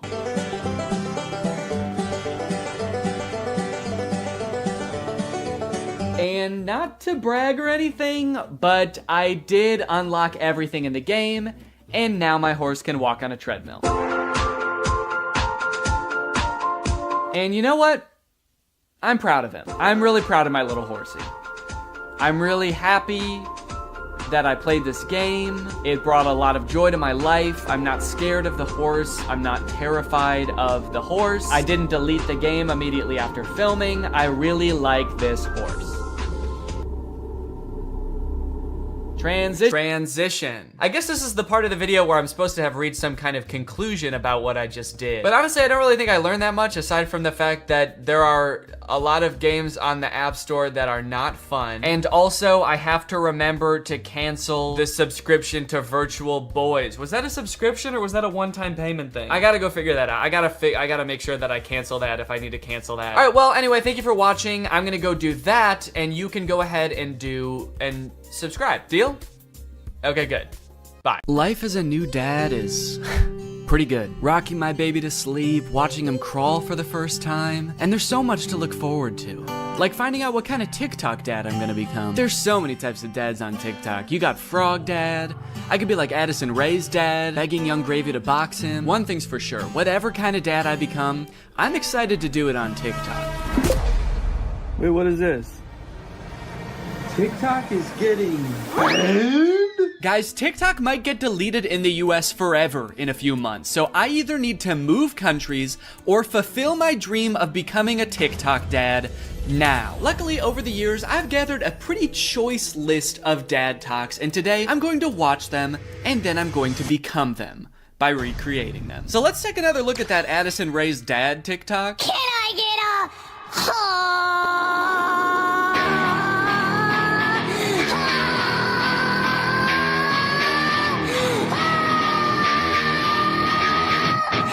Okay, so this TikTok is from a couple years ago. It's from 2022. And if you were unaware of this situation where Addison Rae's dad wanted to fight famous rapper Young Gravy, I believe it started because Young Gravy made some comment on a podcast about finding Addison Rae's mom attractive. Now, Addison Rae's dad and his mom aren't together and haven't been for a long time, I think. But nevertheless, Monty, that's his name, Monty Lopez, decided to settle the score by getting on TikTok and begging Young Gravy to fight him. Can we meet now? Like today, it's August 9th, 2022. I'm ready and I bet you're not. Only a boxing match. Do you have what it takes? Please, I'm begging you, Young Gravy, fight me, please. I'll let you win. I don't care. You can bring a gun. Just don't kiss her. Also, because of the UMG thing that happened recently where they removed all their music from TikTok, this TikTok is completely silent. I'm guessing it had more of a badass vibe to it when it actually had music, but now it's just kind of sad. But to be fair to Monty, that TikTok was like 2 years ago. The beef has since been resolved, I think, or Monty just realized that Young Gravy was never going to respond to him, so he stopped trying. But let's see what Monty's up to now. What's going on, everybody? Happy holidays. Got some real funny videos that I'm about to show you. Let me know in the comments below which one you think is the funny. Cool, man. Yeah, those are some pretty funny videos. Did you steal them, Monty? Did you steal the videos? Bad, Monty. I like that Monty is compensating for his old videos having no music by putting 3 times as much music as is necessary in this video. I don't really think that this exact genre of TikTok speaks to me. I don't really know if I want to become like the content stealing kind of guy on TikTok. Hey guys, check out this crazy clip I just saw. You're gonna want to buckle in. This is 3 hours long. I should give Addison Rae's dad type dad a shot though, so I'm gonna be recreating that first TikTok. Okay, so I was trying to think of who it would be funny for me to be trying to fight in this video. My first thought, for some reason, was Joe Biden, but I feel like if I posted a shirtless video of me screaming and begging Joe Biden to fight me, I would be investigated by the FBI, the CIA, trying to think of any other 3-letter acronyms, AJR maybe. So I'm not gonna do that. Maybe it would make more sense if I just challenge someone who already does influencer boxing, like Jake Paul. I could make this same kind of shirtless screaming video, begging Jake Paul to fight me. I can't just stop there because Monty didn't stop there. Oh no, no, no. He challenged him, he begged him, he asked him to come to his house right now, and then he also pivoted to just posting silly videos on his page. So I'm gonna try to encapsulate all of that into one video. I also noticed in this video when he stands up, it like, well, one, it says run white boy run at the bottom, and then it also reveals that he has a tummy tattoo. So I don't know if I should incorporate that somehow. Like when I stand up, there's a funny tattoo on my tummy. Maybe it's just a heart that says Jake in the middle. Because I want you to get the vibe from this that I just want to hang out with Jake so bad. I don't care if he's beating the shit out of me or if he's just coming over to help me water my garden. It's actually kind of hard to write this upside down, but hopefully I'm doing this correctly. Can you even see it in the camera? Can you see the Jake? There's an effect on it. Should I use that effect? Gym light? Oh, it's kind of menacing. What other effects could I use? No, okay. Let's just do no filter. No filter or nothing. Can I get a I didn't like filming that at all. Actually, I hate that. I'm gonna put my shirt back on. Yeah, sorry, I hated that. I'm gonna keep my shirt on, actually. I thought I was gonna do it with my shirt off, man, but I can't do it. I just can't see myself convulsing shirtless like that. I don't even think I want it on the internet, to be honest. I don't want it. Nobody should see that. So it's gone now. I'm just gonna have to live with Jake tattooed on my tummy, and that's just gonna be a secret between me and you guys. Nobody's gonna know that happened. Okay, let's try again. Shirt mode activated. It's hard to press the start button the way I have my phone propped up. The keyboard's kind of in the way here. There we go. Okay, shit. God damn it. Can I get a That might have been pretty good. I am picking up my phone at the beginning, but I think I went menace mode for sure. Actually, the beginning where I prop my phone up adds some kind of authenticity to it in a way. I don't know if it's like a millennial pause or kind of makes it seem like this video was totally off the cuff. Like I wasn't even planning on recording this. I'm just setting my phone up because I'm getting so pissed off. Well, I guess I'll just finish her up then. Oh, there's still sound. Can I make the sound stop now? Please? Okay, I guess I can't. So is it just gonna be that then? That's not good. That's not funny. That's just weird. That's just me straight up asking Jake to fight. Okay. Maybe I can record it in my camera roll and then add it in the editor. Hey Jake, I just wanted to say, I didn't mean what I said back there. I don't think you're a baby. I think you're awesome. And we don't have to fight. We could just hang out sometime if you want to. Anyway, here's a funny video I found. Okay, now I have to actually find a funny video and add it in here somehow. Funny video I found. Hell yeah. Can I get a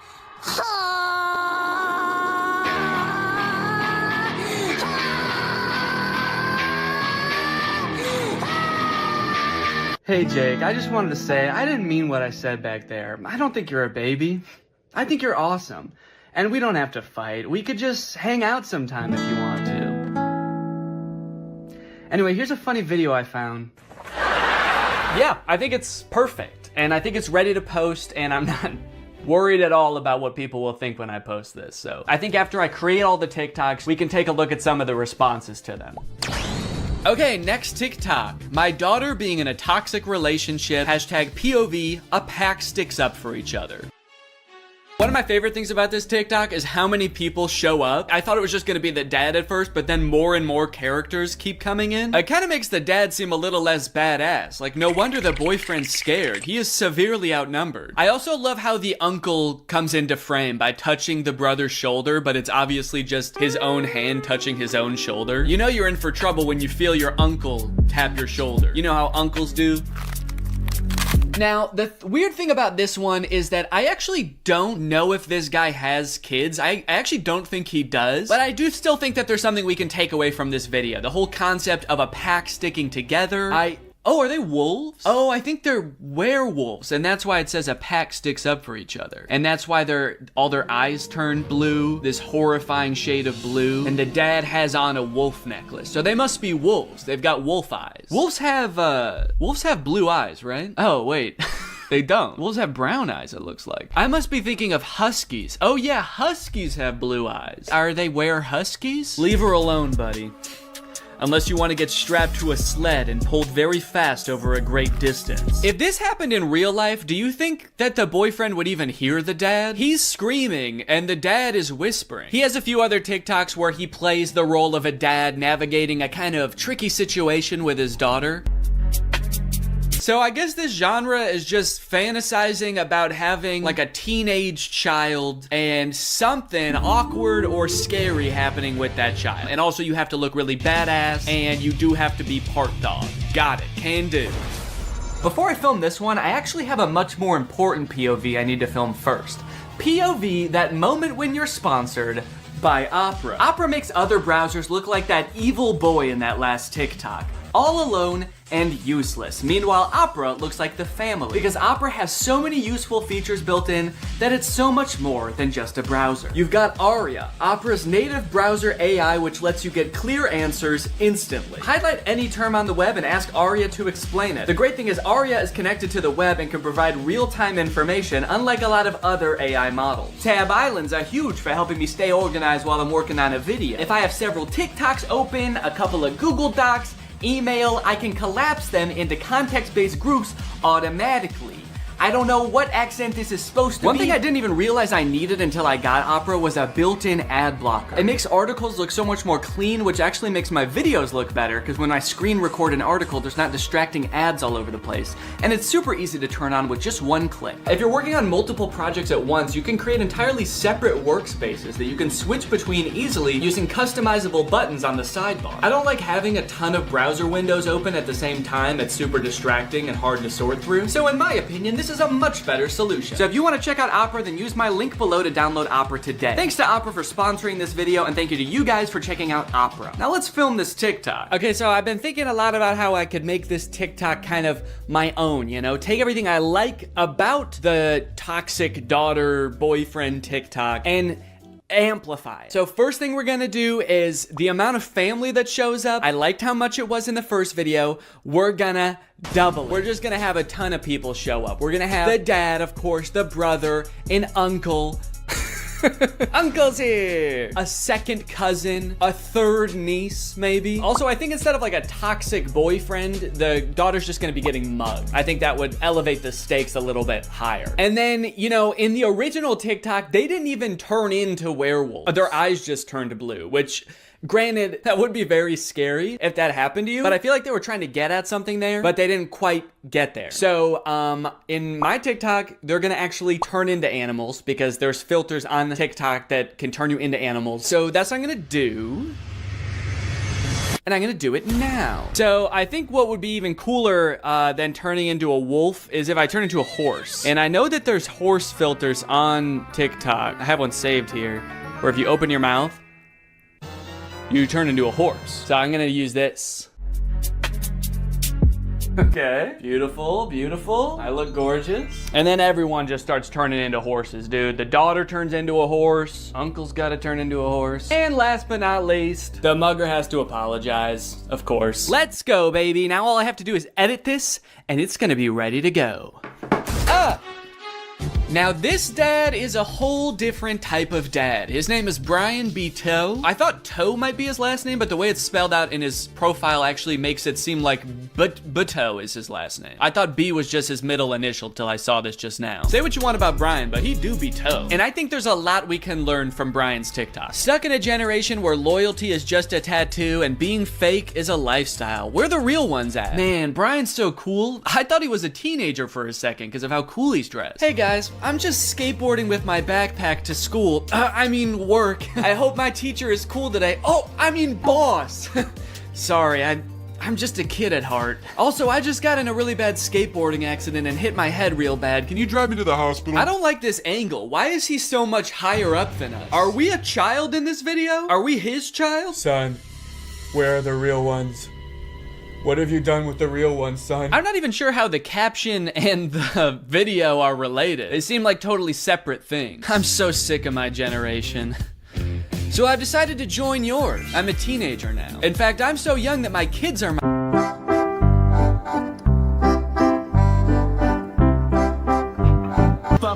All right. Now, obviously, I don't like this video. I don't like it one bit. But I'm mature enough to realize that I'm not the target demographic for this video. This video is for MILFs. 'Cause you a MILF. And I'm not a MILF. I'm at most a dill.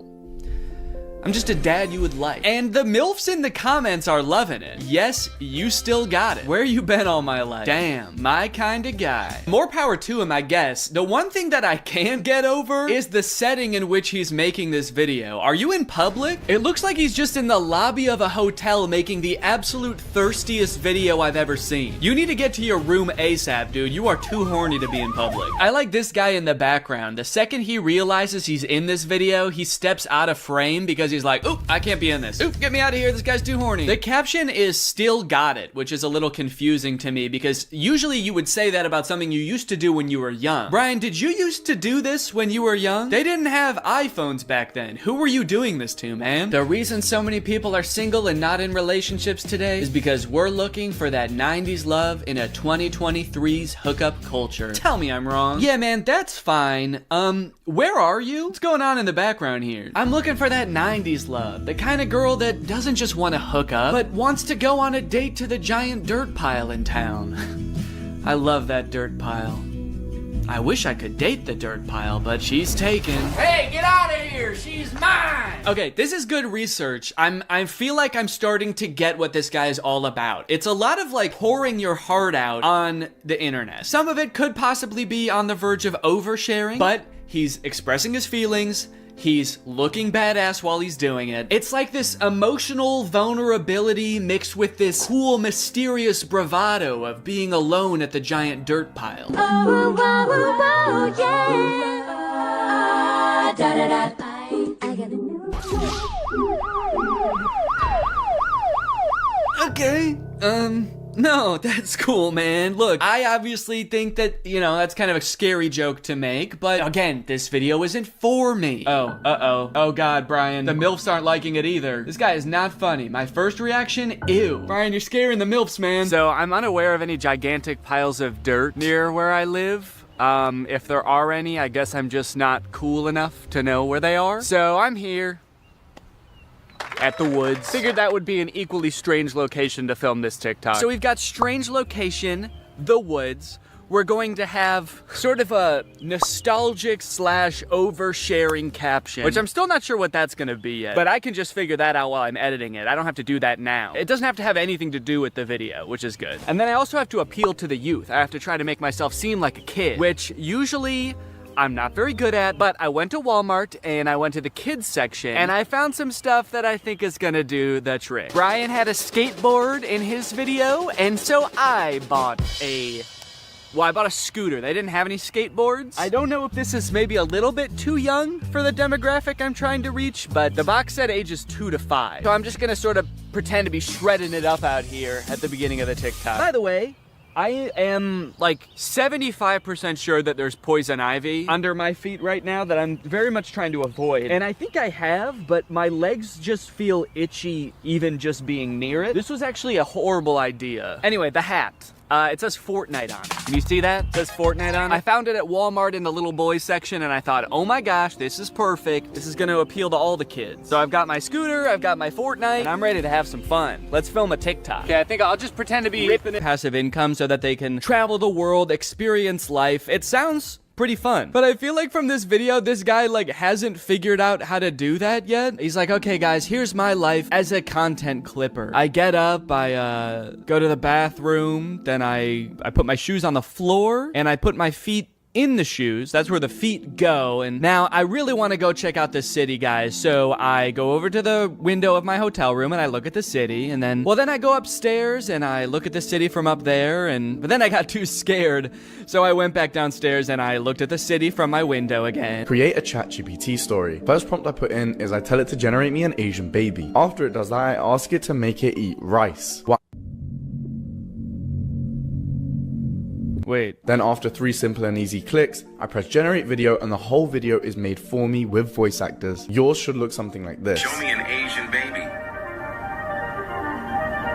Make it eat rice. Mine should look like that?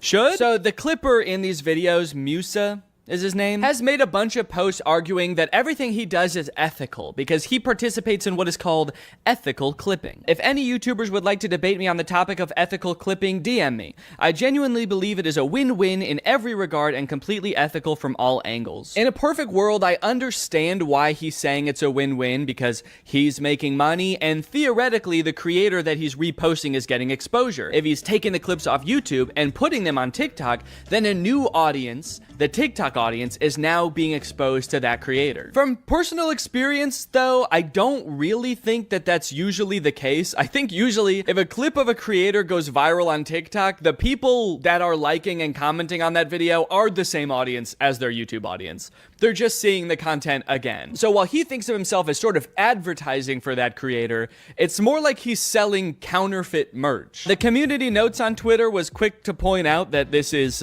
intellectual property theft. And so this whole operation is not so much a career as it is a crime. From what I can tell, this doesn't really make a huge difference either way. I more so have a problem with how lazy a form of content creation this is. But I think the weirdest example of this has gotta be Jason Derulo. Yeah, like from the song. About a year ago, I learned from a Jax Films video that Jason Derulo is a rampant content thief. This is not a joke.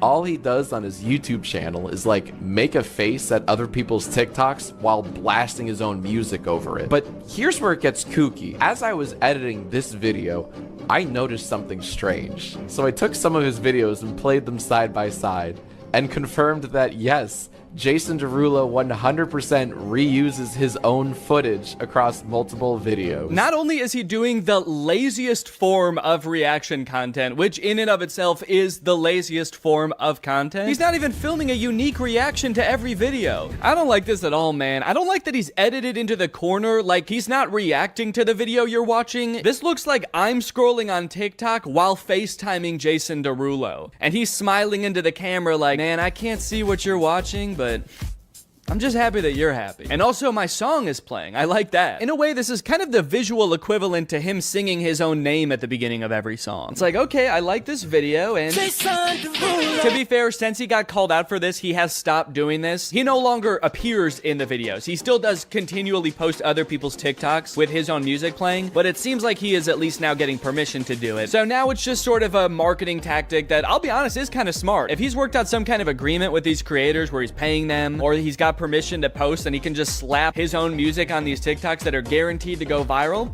it's a decent marketing strategy. Then again, maybe an even better way to get people to listen to his music would be to make better music. Let's go. That's a zinger, baby. Add another zinger to the zinger counter. I still got it. I still got it. Danny still got it. Okay, the end. Okay, so sure, that's bad, copying from other content creators, but what if we don't copy from another human being? What if we copy from a computer? Well, that sounds to me like it would make some pretty good content. We should make kids watch it. Take it away, Danny. Oh, sorry, regular Danny couldn't be here, so he sent me instead. I'm AI Danny. I'm an AI version of Danny, so I'm pretty much exactly the same as him in every way, except I don't have a soul. So it technically wouldn't be immoral to murder me. Real Danny wanted me to start this video off by showing you a video that he apparently made for his son. He made him a little kids animation. This took a ton of hours of painstaking hand animation. He produced the song himself, and so he just wanted to share this with you guys to start off. Are you ready? Let's go. First off, the apple orchard. This is Annie the apple. You guys like it? All right, I tricked you guys.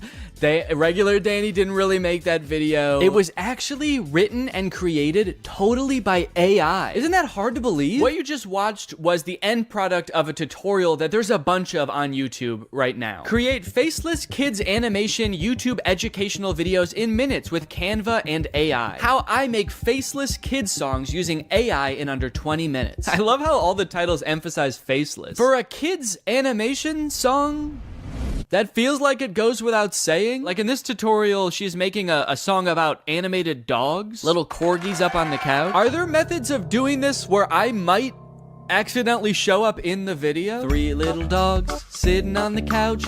Here is the guy who made this video. Hello kids, I'm trapped in the computer. Please let me out, it hurts so bad.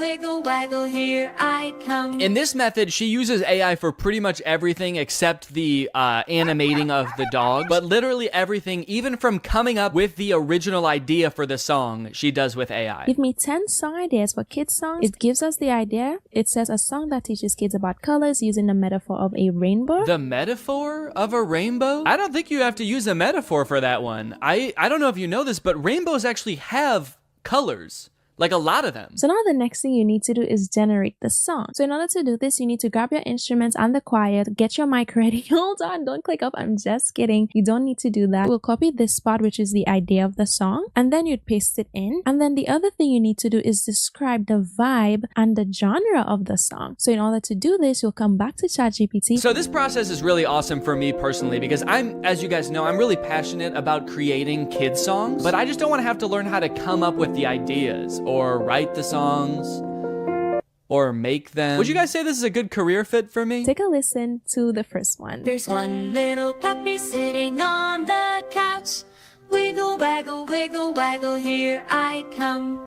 Okay, yeah, that sounds great. So she typed in something like a counting song about puppies sung by a ghost. Kids love that. Kids love ghost voices. Ooh. It has a little bit to it. Ooh, it's got a little beat to it. Just makes you want to dance. I were a kid and I heard this, I would so be dancing to it. Like, me too. The beat is so good. The voice is clear. If this is the one she's showing because the voice is so clear, The voice is clear. what are all the other ones that she skipped past showing us? What do those sound like? I could goof on these AI songs and how bad they are until the cows come home or until there's 5 dogs on the couch. But as I feel like we keep hearing time and time again, this technology is only getting better, and someday this AI might be able to generate a song that's totally indistinguishable from one made by a very stupid person. But even if you're like totally on the side that like AI art is just as much of art as human art and it doesn't totally destroy the point of art, we can still all agree it's not there yet, right? We can all agree that wasn't good music, right? Wiggle, waggle, wiggle, waggle. It sucks because, like, what if someday it is really good at it? What am I gonna say? Like, no, don't use this shortcut to make a song in 20 minutes for $0 that a human probably would have had to spend like a day on, and maybe work with a music producer, which is expensive. But what I will say is that not only are you probably doing a disservice to the poor kids who are left alone long enough to fall down this weird rabbit hole of content that you make, you're also doing yourself a disservice. If you're an entrepreneur and you're looking for ways to make money for little effort, and you pick this, which is basically just clicking buttons on a computer, essentially just helping a computer do its job, someday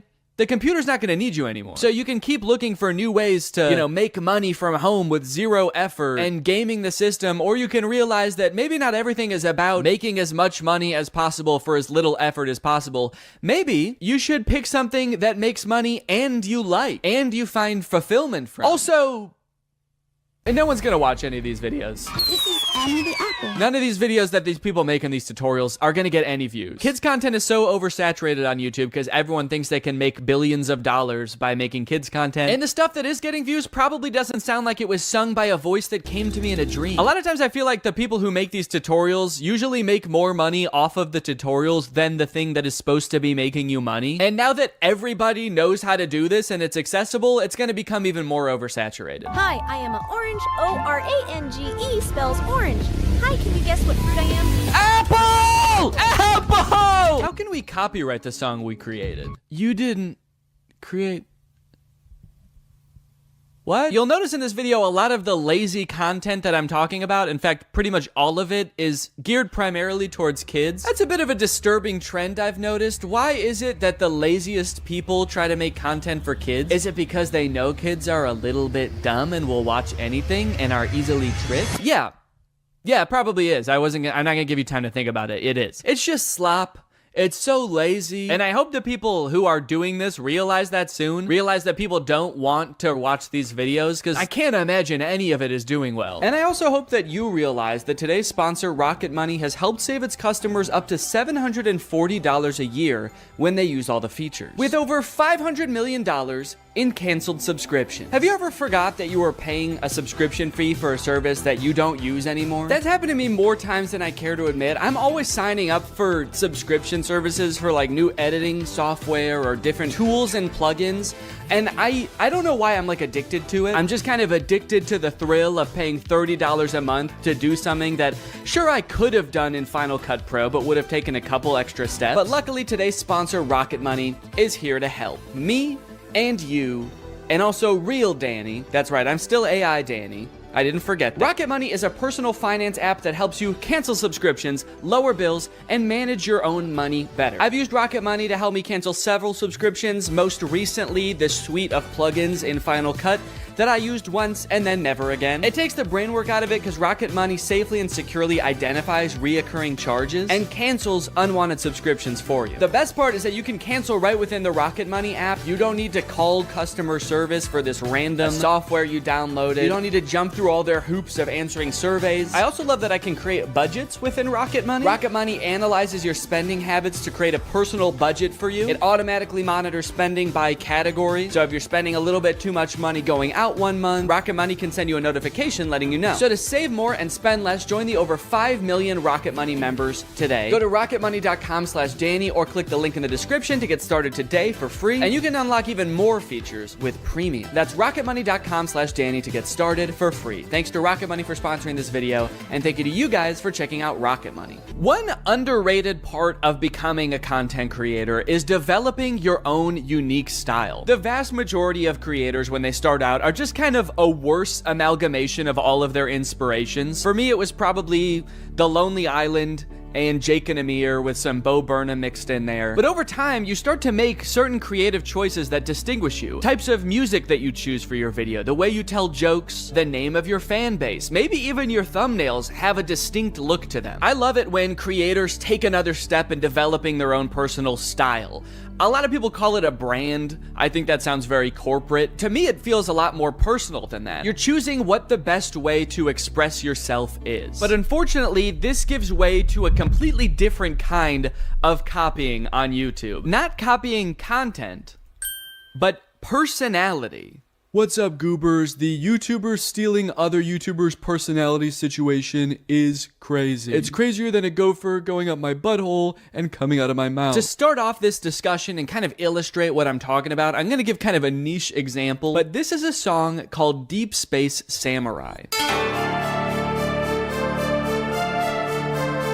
I first started hearing this song in the intro to Ryan Trahan's YouTube videos. My birthday is this weekend. I'm going to 3 iconic theme parks this week to go stay in the most strange Airbnbs. He first started using it in his shorts, and then he started using it in his full-length videos. And over time, to me, it sort of started to become like a theme song for Ryan. He uses it in a bunch of intros, and so when this song was playing, you knew it was a Ryan Trahan video. But within a couple months, because Ryan's videos are so popular, other creators have started taking that song and being like, and it's my theme song too. Today I'm building a secret zoo in my house. Today I'm building 50 secret rooms you'd never find. Today I'm building 3 amusement parks in my house. This dude, Ben Azalart, has taken the song that Ryan uses in his intros and has probably in recent months used it more than Ryan has. This might be a really niche example, and this might be something that only I notice, but to so deliberately take a song that is part of someone's like identity online and just be like, that's mine now. In fact,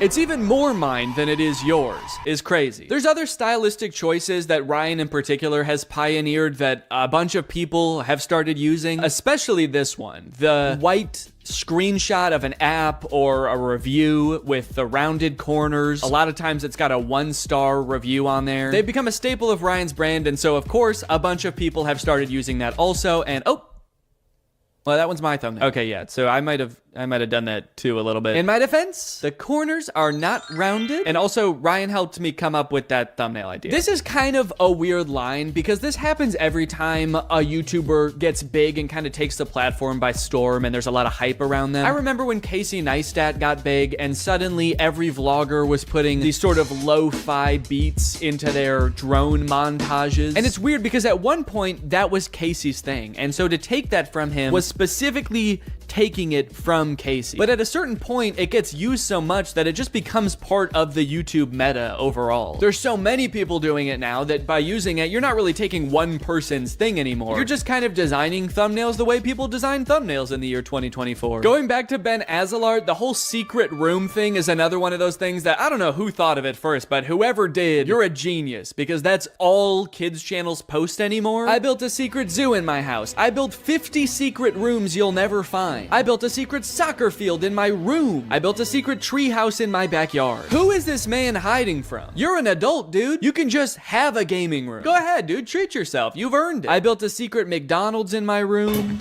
Yo! Wow. Looks just like a real McDonald's. This type of picking up one thing or element about a YouTube video that made it popular and just beating it to death and a ton of channels copying it just makes YouTube so boring. Like putting I survived at the beginning of every title, even ones that make 0 sense. I survived $1 versus $100,000 hotel room. I survived America's largest hotel room. I survived the world's only 7-star hotel. That moment when the hotel room is so large that you die.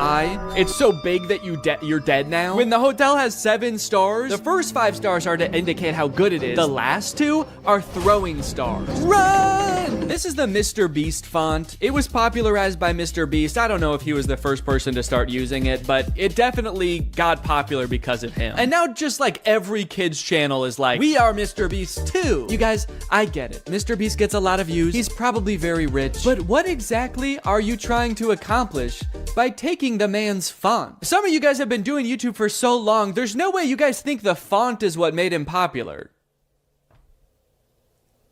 You guys don't think the font is what made him popular, right? The Stokes twins are the king of copying other people's content. Here they use the MrBeast font in this Eating 100 Years of McDonald's video, where they eat McDonald's food from 1950 and 2050. All right, I'll admit it, that was not the 100-year range I was expecting.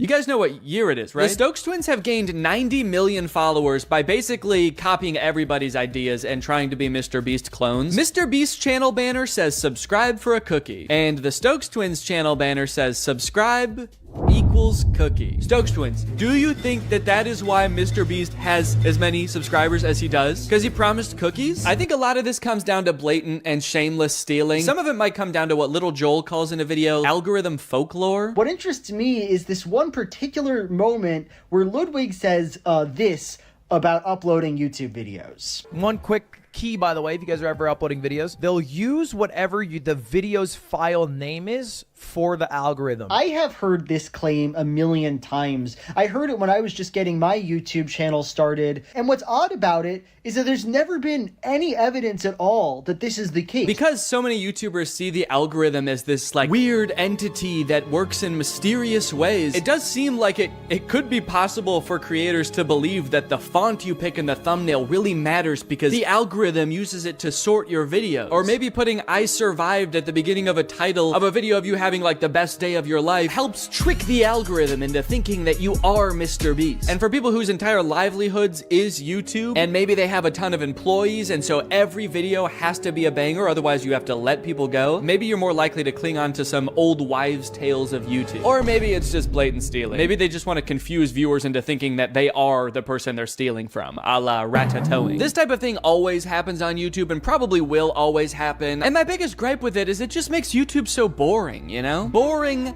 unlike this next guy I want to talk about. Ladies and gentlemen, give it up for the king of stealing content on YouTube, Brent Joseph Rivera! Go straight to your room, young man!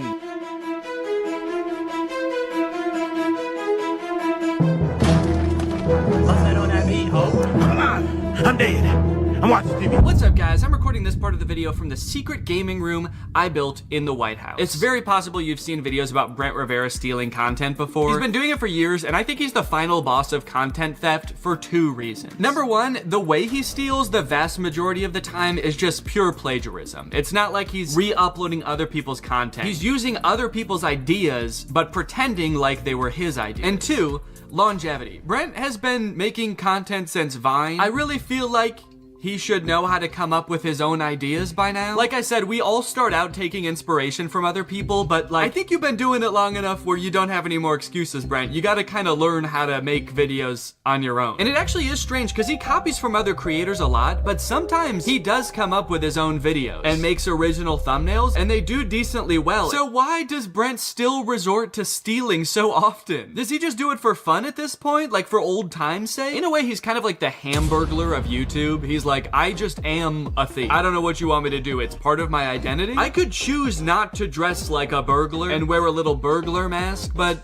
I prefer people know. Oh, you want me to change? You want me to stop being a burglar? It's my fucking name. Why didn't you tell Ronald McDonald to stop being a clown? Or Grimace to stop having a big juicy purple ass? That's right, you wouldn't. Brent practices a strategy on YouTube that unfortunately is pretty popular right now, where creators will scour other YouTubers' pages for their most popular videos and then just remake them. Same title, same thumbnail, nothing changed. This method, unfortunately, does work really well. One time, Brent copied my friend Eddie's thumbnail down to almost every detail, except he just changed what kind of restaurant he was going to. This is a weird example, because it's literally the same thumbnail, but he did change it technically. While Eddie's video asks, what toll will it take on me to eat at the same kids' restaurant in different locations over and over for weeks? Brent's video asks, how sick would it be if I ate a bunch of really good food? I'm going to every single Gordon Ramsay restaurant in America. The answer will shock you. First impressions, this restaurant is sick. Wait, that didn't shock me.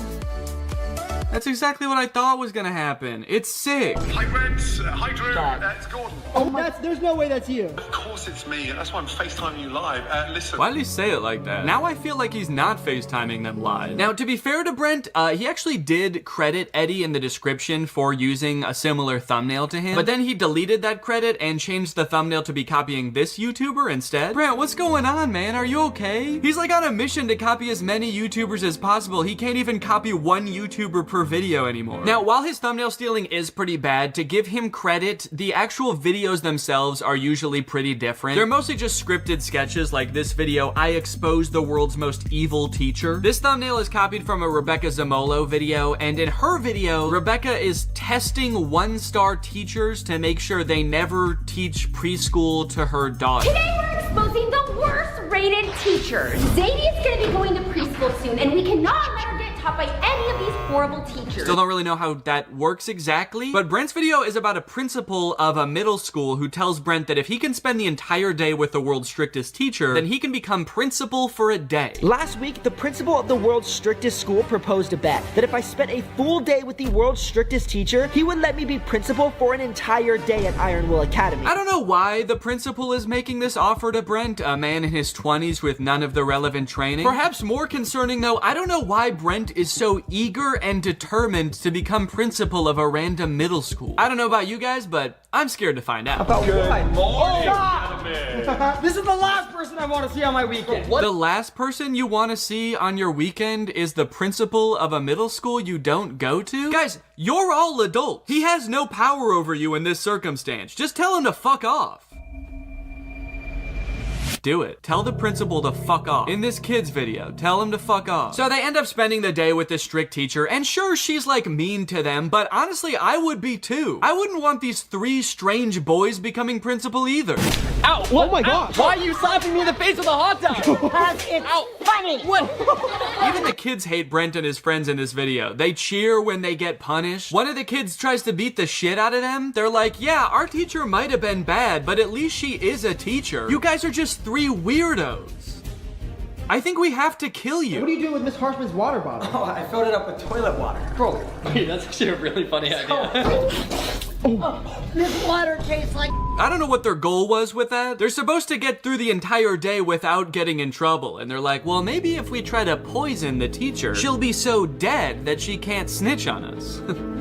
It's the perfect crime. So strange plot and bad morals aside, it is just a scripted kids video. They're decently well produced for a YouTube video. I mean, Brent hired actors, rented a location for this. Outside of the content theft, Brent truly is working hard to make the world a different place. On TikTok, on the other hand, he actually does just steal videos completely, word for word, shot for shot, no credit given the vast majority of the time. But actually the most confusing example I've seen of Brent stealing content, and the one that has stuck with me the most for whatever reason, is his music. Brent occasionally posts comedic music videos, and I guess I have the assumption that when a YouTuber starts releasing music, it's kind of like a passion project for them. You know, maybe your regular videos have become too much of a full-time job when they used to be a hobby, so you start exploring new creative outlets where you can let your real creative spirit shine.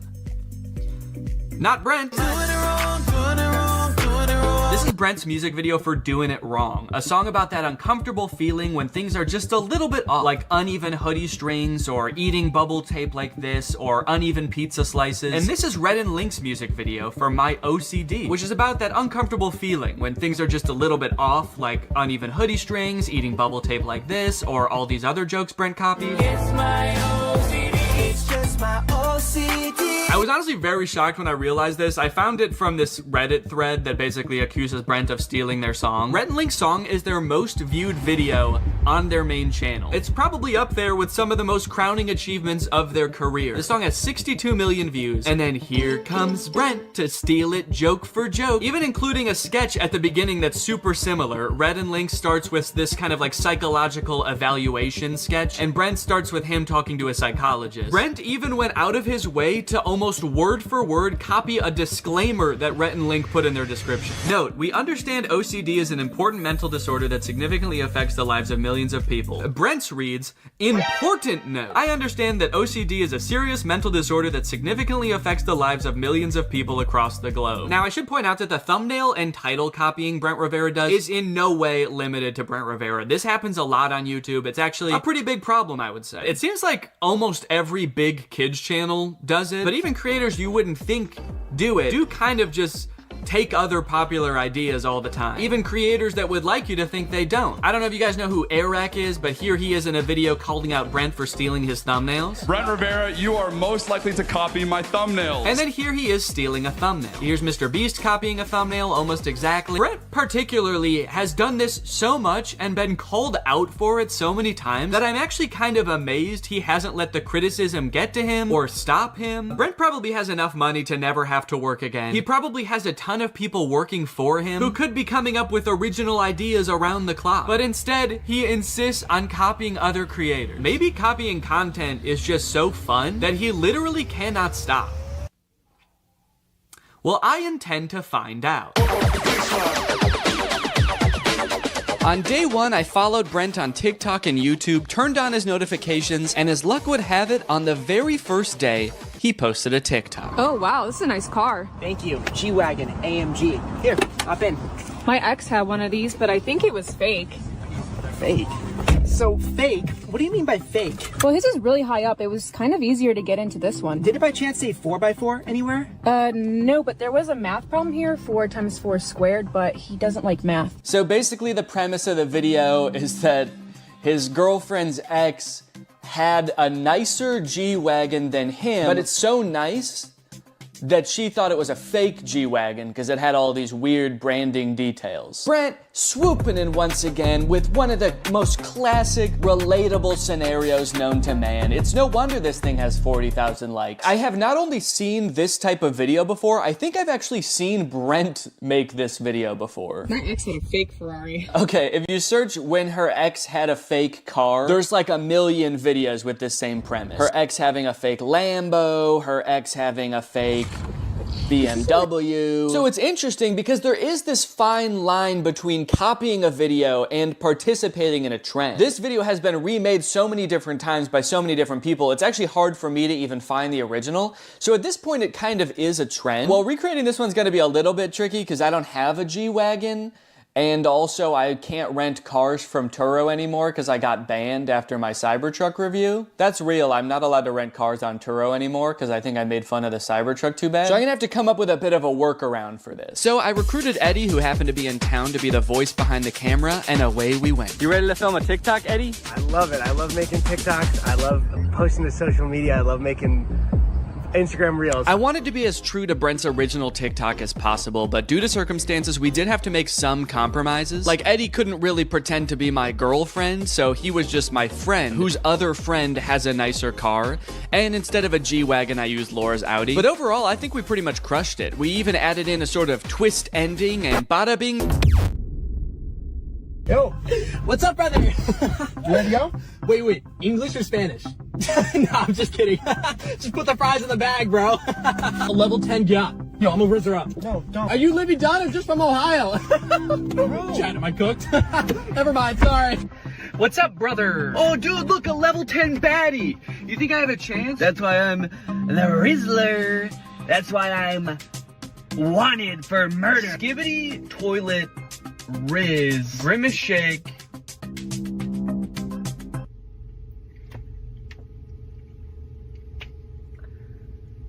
Okay, a couple days later, Brent has posted a second TikTok. I went and searched a bit on TikTok. I searched this caption, and I didn't find this exact TikTok anywhere, so this might be a Brent Rivera original. This is a bit of a trend, a person who speaks only in brain rot being like Gen Alpha TikTok slang. But I haven't seen any other in this exact format where it's two people talking in the car. So I'll give them credit where credit is due. They came up with an original idea. I will say, compared to the car TikTok that they just stole, this one is not doing as well. It has 50,000 views and only 5,000 likes.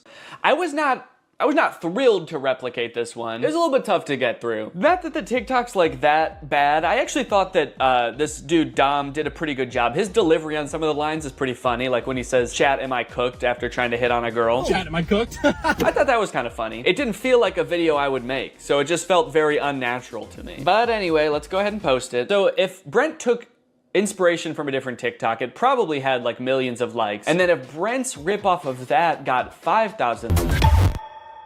All right, just wanted to give you an update on the TikTok so far. After posting 2 TikToks, it does seem like people are starting to catch on that I might be copying Brent. Is Danny doing the same videos as Brent Rivera? So, you caught me.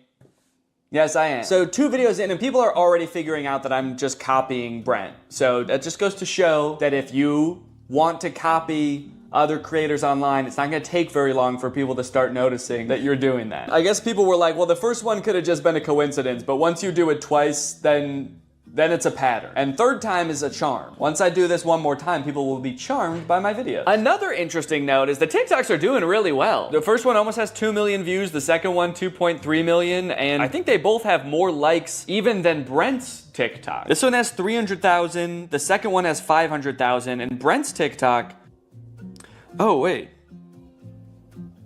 Oh, did Brent? Oh, okay, Brent deleted his TikTok. I guess it wasn't getting enough likes. That's crazy. He just deleted it because it wasn't doing well enough. That's actually pretty surprising though that it didn't do well because mine did great. Mine has 500,000 likes. I don't know, Brent. I would post it again, honestly. This one's crushing. So now that I've posted 2 TikToks and Brent has posted 2 TikToks, but he's deleted one of them, it's kind of like I'm more Brent than even he is.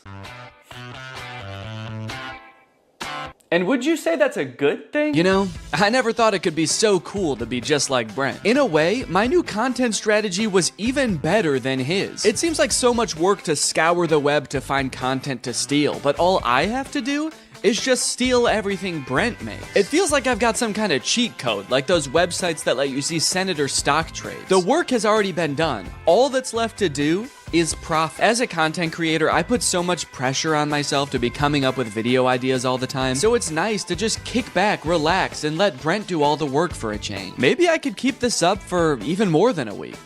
Maybe I could do a month, even a year.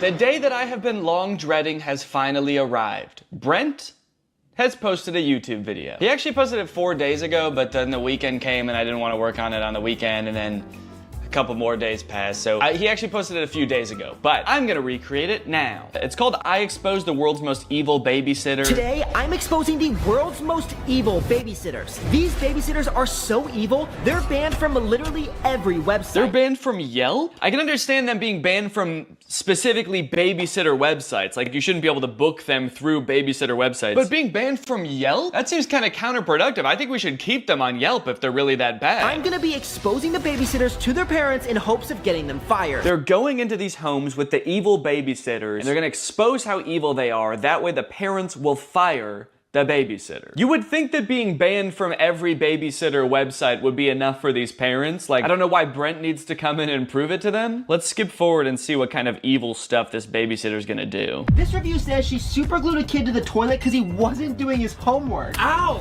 Well, that's a crappy situation. Oh, that's kind of a crappy situation. Child abuse.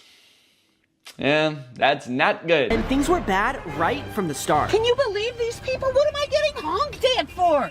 A-hole! I like that this evil babysitter is just an elderly woman that doesn't drive well. She's evil! You know, just watching her, she knows damn well how to drive. She's just doing this on purpose. And then a lot of the video seems like Brent and his friends pulling pranks on these babysitters. So they may be evil, but you know, Brent is kind of fighting fire with fire. 2 wrongs doesn't make a right, Brent. You all leave. Okay. Now, what is going on? You go stand in the corner. Yeah, why is my daughter in the corner? Okay, so they throw a fake party to get the babysitter mad at the kid so that the babysitter yells at the kid, and then they have the parents come back in after the party has left to be like, look, she's crazy. They had a party, a mariachi party. She's yelling at this girl for throwing a party. There's no party here. So it seems like in this one, they've basically framed the babysitter. So I'm gonna have to recreate this video, at least the title and thumbnail, but luckily when Brent copies a video on YouTube, he usually doesn't copy the actual video, he just copies the title and thumbnail. So I can kind of do the same thing. I can use the same title, same thumbnail, but then make the video itself kind of about whatever I want. So I thought about doing a commentary on the world's most evil real babysitters, but then I started to read up on it, and it was way too depressing for a comedy video. I don't know if you guys have ever heard of this crazy website called The News, but there's some crazy stuff on it. Anyway, I found this YouTube channel called Generation Hope that basically makes low-budget Darman style videos, and they had one about an evil babysitter, so I got to work filming a video about that. Then I took a picture of myself for the thumbnail and uploaded it to my second. That night I couldn't sleep. I couldn't help thinking about something I'd said earlier that day. Two wrongs doesn't make a right, Brent. I thought by stealing content I could have some fun, grow my following, and most importantly, to be honest, kind of give Brent a taste of his own medicine a little bit, but is it worth it? That night, Brent posted 2 more TikToks that I was supposed to steal tomorrow, both stolen from other creators, and sure, if I stole them, it could be really awesome, and I could get a ton of views. But the TikToks are so similar to the original that I wouldn't just be stealing from Brent. I'd be stealing from the person he's stealing from, too. Would I be giving Brent a taste of his own medicine, or would I be giving the original creator a second taste of Brent's medicine? I've already gained 50,000 followers from the 2 TikToks I've posted. Stolen TikToks. What am I gonna do? What am I gonna do? Alright, I do have to recreate these 2 final TikToks in order to complete the challenge. But I need to do so in a way that doesn't affect the original creators. So, I'm gonna recreate the TikToks, I'm gonna edit them together, and then I'm just not gonna post them. There we go, perfect. Okay, so this video is called POV Your Older Sibling is Being Nice. And nice is in quotes, so it's a bunch of scenes where Brent is acting nice. He's giving his sister the last ice cream bar, he's giving her money, but he's doing it in a classic older sibling way, where he's basically being kind of mean about it. There's only one left. Here, have it. Really? Yeah, take it. Why? Take it! Jeez. Here, Lexi, got you a coffee. Wait, what? You got me coffee? Yeah. Wait, did you get me a straw? Oh, yeah, here. This one's yours. Wait, how much was it? No, keep it. Here. Lexi, keep it. Here. Keep it! So we're gonna film that here today. I got Jake here, he's gonna help me film it. Jake, say that you're gonna help me film it. I'm gonna help him film it. Okay. I just had to check to make sure. Oh, there's the last one. Here, you can have it. Really? Take it. Why? Take it! Wait, why? You got me coffee? Yeah. Did you get me a straw? Yeah, right here. Oh my god. No, this is your food. Oh, how much was it? Here. Oh, keep it. No, here. Keep it! Here. Keep it! Keep it! Ah!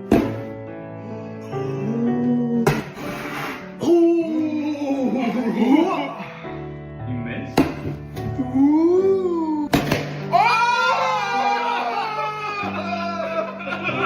All right.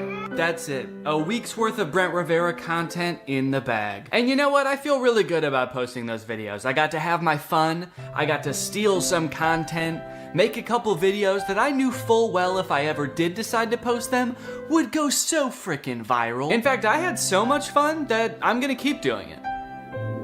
Forever. Every time Brent posts anything online from now until forever, I am going to recreate it word for word, shot for shot, and then I'm just gonna hold on to it. So Brent, next time you steal some content, just remember, bro, I'm gonna be in my own house by myself, stealing it too. So if you're ever feeling alone, just remember that.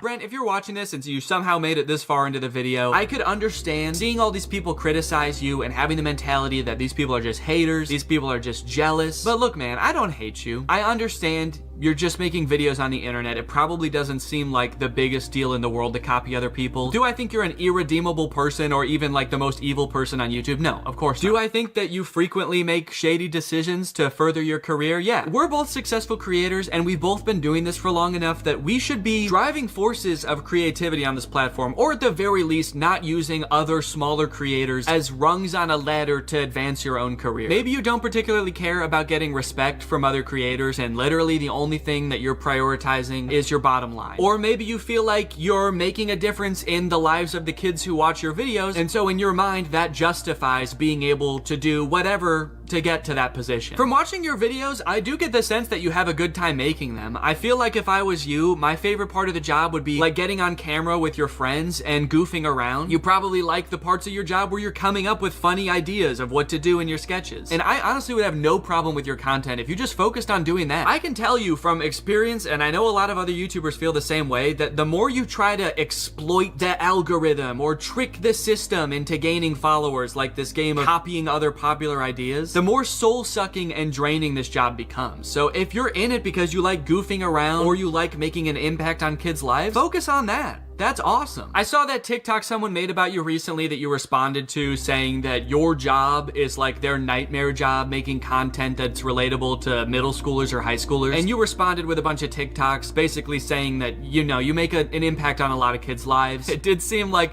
a little bit like you were using the sick kids in those videos to like kind of really drive that point home. It felt a little bit weird to me. But I do disagree with the original TikTok in that I don't think that making content for young people has to be inherently this, you know, shady pursuit. As long as it's actually for kids, which I also think that you've kind of missed the mark on sometimes, and you're not blatantly plagiarizing other people, I don't think there's any problem with that. And I would have so much respect for you if you just like owned that. Having the mentality that it's okay to steal content from other people because you're making such an impact on other people's lives feels to me more like you're patting yourself on the back rather than really trying to make an effort to be like a good creative force in these kids' lives. So look, dude, I think that there's room for you for an awesome path forward. Are you going to be the guy who stole content from other people and tricked the algorithm and used other creators as pawns all the way to the top? Or are you going to be the guy that pursued what he loves? Anyways, guys, that's pretty much it. Thank you for watching. After making this video and watching all of that stolen content, I feel like I want to go like a whole week without watching any content. So thanks for watching.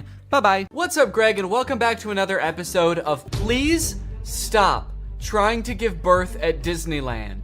Please. Did you guys know about this? I just found out this is a thing. Women are trying to give birth at Disneyland in order to get a free lifetime pass. Don't do that. As I'm sure you guys are aware, because Disney is such a huge company with so many adoring fans and you know, people love going to Disneyland, there are a ton of like urban legends and lore surrounding the Disney parks. You guys may have heard of some of the more outlandish ones, like there's one that like Walt Disney's head is like frozen and buried somewhere at Disneyland or something, or like it's like Buzz Lightyear's head on the Toy Story ride or something like that. But today I wanted to sort of dive into some of the urban legends surrounding the Disney parks. Mostly the strange things that Disney adults do at the Disney parks. Although some of these things are so weird that I hesitate to call these people Disney adults, some of these things are a little extreme. Kind of feel like I should call them something else. These people are like Disney extremists or something, I don't know. The first one, like I said, women flock to Disneyland to give birth and get a lifetime free ticket, which is such a bad idea on its face. Like, please give birth in a hospital, give birth where there are like medical professionals around and not like a chipmunk. And the worst part of it is obviously this perk is an urban myth and does not exist. This is not a real thing. Laboring women have shown up at Disneyland in the hope that their bub will be born there and get a lifetime free ticket. But guess what? That perk is an urban myth and does not exist. Important to note, this article is Australian. That's why they're calling the baby bub. They're talking about a baby there. They're not talking about like a bottle of champagne or something. I'm going to Disneyland and giving birth to that bubbly dude, which is also what I call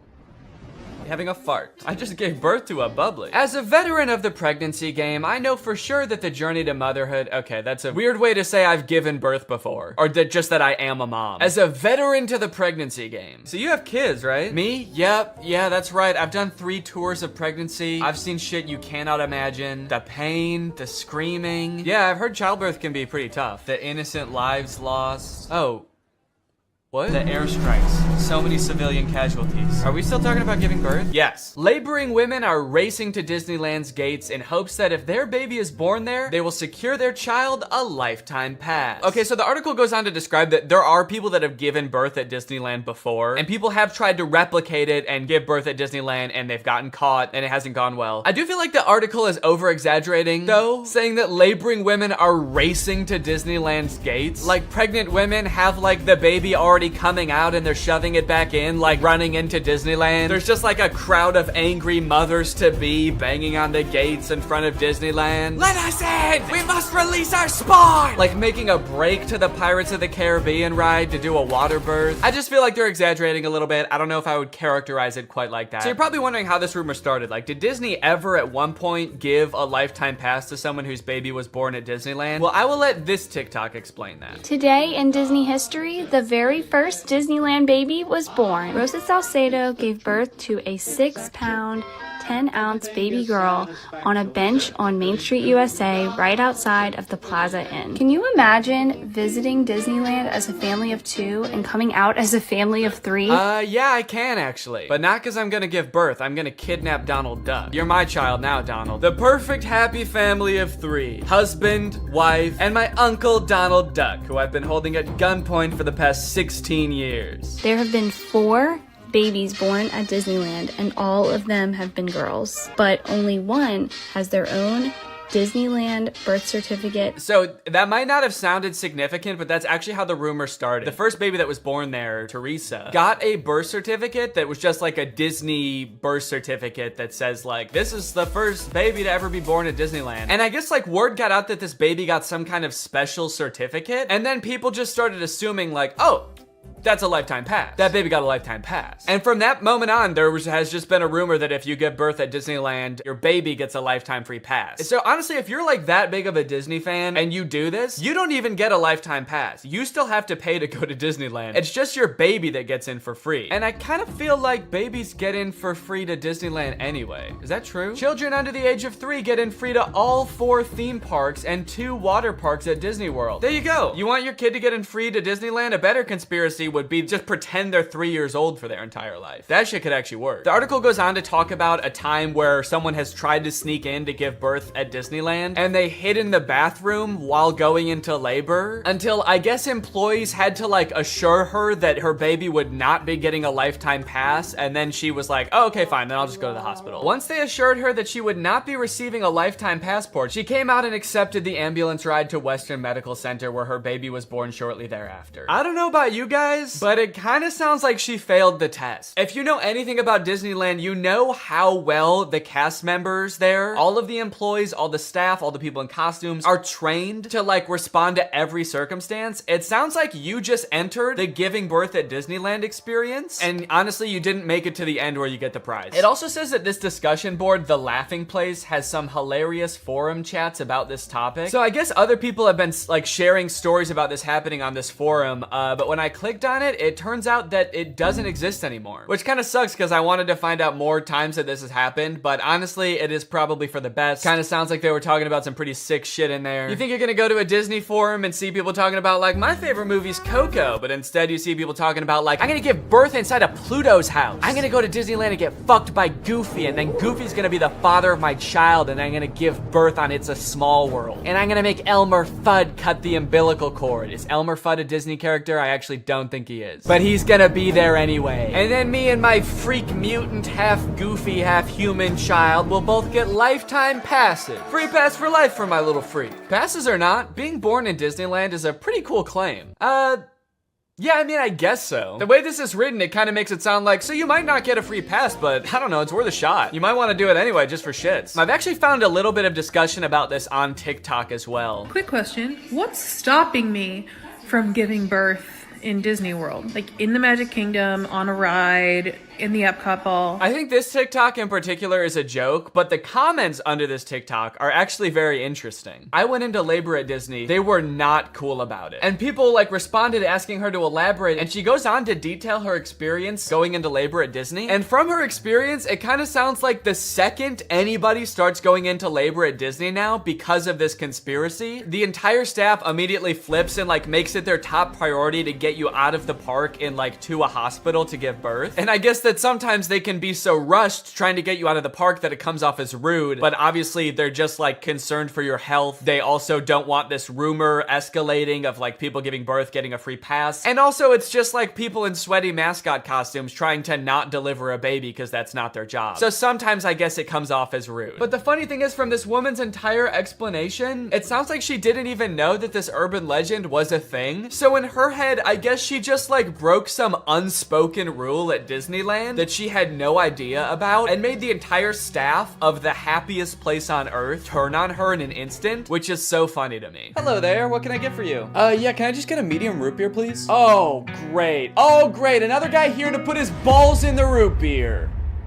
What? Hey everybody! This guy right here is about to pull out his big fat balls in front of everyone, in front of a bunch of children, and put his balls in a glass of root beer. Why would I do that? Don't play dumb. I'm not playing dumb. I am dumb in this situation. You've clearly heard that if you put your stupid fat balls— why do you keep calling them fat? In the root beer at Disneyland, you get to spend the night with Minnie Mouse. Oh, what the fuck? No, I just wanted some root beer. Is that true? No, it's an urban legend. But no matter how many times we tell people it's not true, we still get perverts like you coming to Disneyland, ordering root beer just so they can put their stupid— don't call them fat— balls in it! Oh, come on, man, don't cry. I already am. Why do you still sell root beer if this keeps happening? Because if you shit in the root beer, you actually do get a free fast pass for Space Mountain. Okay, I don't want to put my balls in root beer, and I definitely don't want to shit in the root beer, okay? I legitimately just want to drink some root beer. Oh. Sorry, my bad, man. I didn't know. Okay, well, that's literally what I asked for, so here you go. Ah, what the fuck is that? It's Walt Disney's head. You said the secret code, so here's his head. No, root beer. What? I wanted root beer. I wanted to drink root beer. So no head? No. Overall, pretty disappointing that anyone actually believed this in the first place. In what world would Disney want to foster an environment where mothers are coming into their park, their theme park, to try to give birth? Especially if they're not like billing it back to the person that gave birth and being like, okay, here's your hospital bill, and because it's Disney, it was $1 million.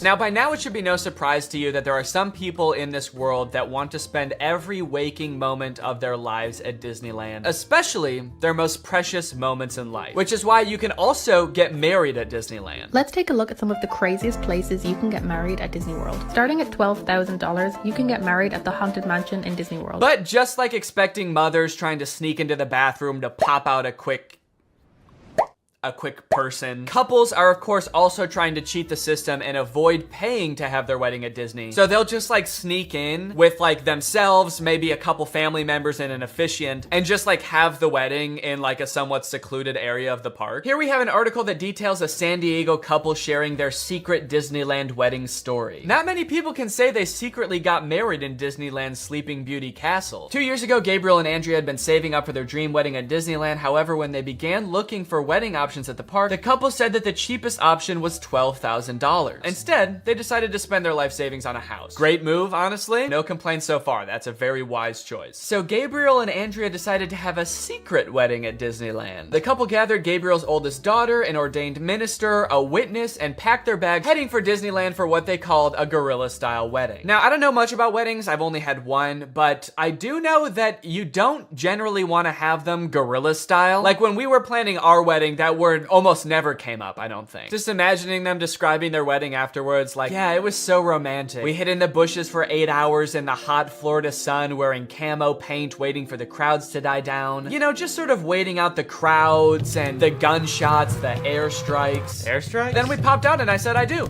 Happiest day of my life. Here's my favorite picture of the big day. Now buckle up because this next urban legend is about to get nasty. Quite literally, this is disgusting. Like I said, the most devoted Disney fans would probably spend forever at Disney if they could, but maybe they can. For years and years, the Haunted Mansion has been the home to an endless supply of Disney myths and legends. But the attraction's most prevalent and persistent rumor is that guests regularly spread the remains of their friends and family inside the ride. This can't be true though, right? It is 100% true. Yes, that is right, and I don't want to bash anybody's final wishes. I know that that's a very personal thing, but spreading human remains in a public place that people are like walking around and touching? Please don't do that. Or you know what, I should say, you know, because I feel bad for people who are just trying to honor their dead relatives' wishes or whatever. If you're alive still and you're watching this video and that's gonna be in your will, please take it out. Don't make people do that on your behalf. Honestly, I am a little relieved that people are sticking to like spreading ashes at least, because there are a lot of different ways to dispose of a body. It was actually my grandpa's greatest wish to be laid to rest at Disney. Oh, that's sweet. You're gonna scatter his ashes around at the park? Not exactly. The Haunted Mansion probably has so much human ashes in it, it's not even funny, said one Disneyland custodian. Blah! That is the nastiest thing. Oh my god. Don't do that. Do not do that.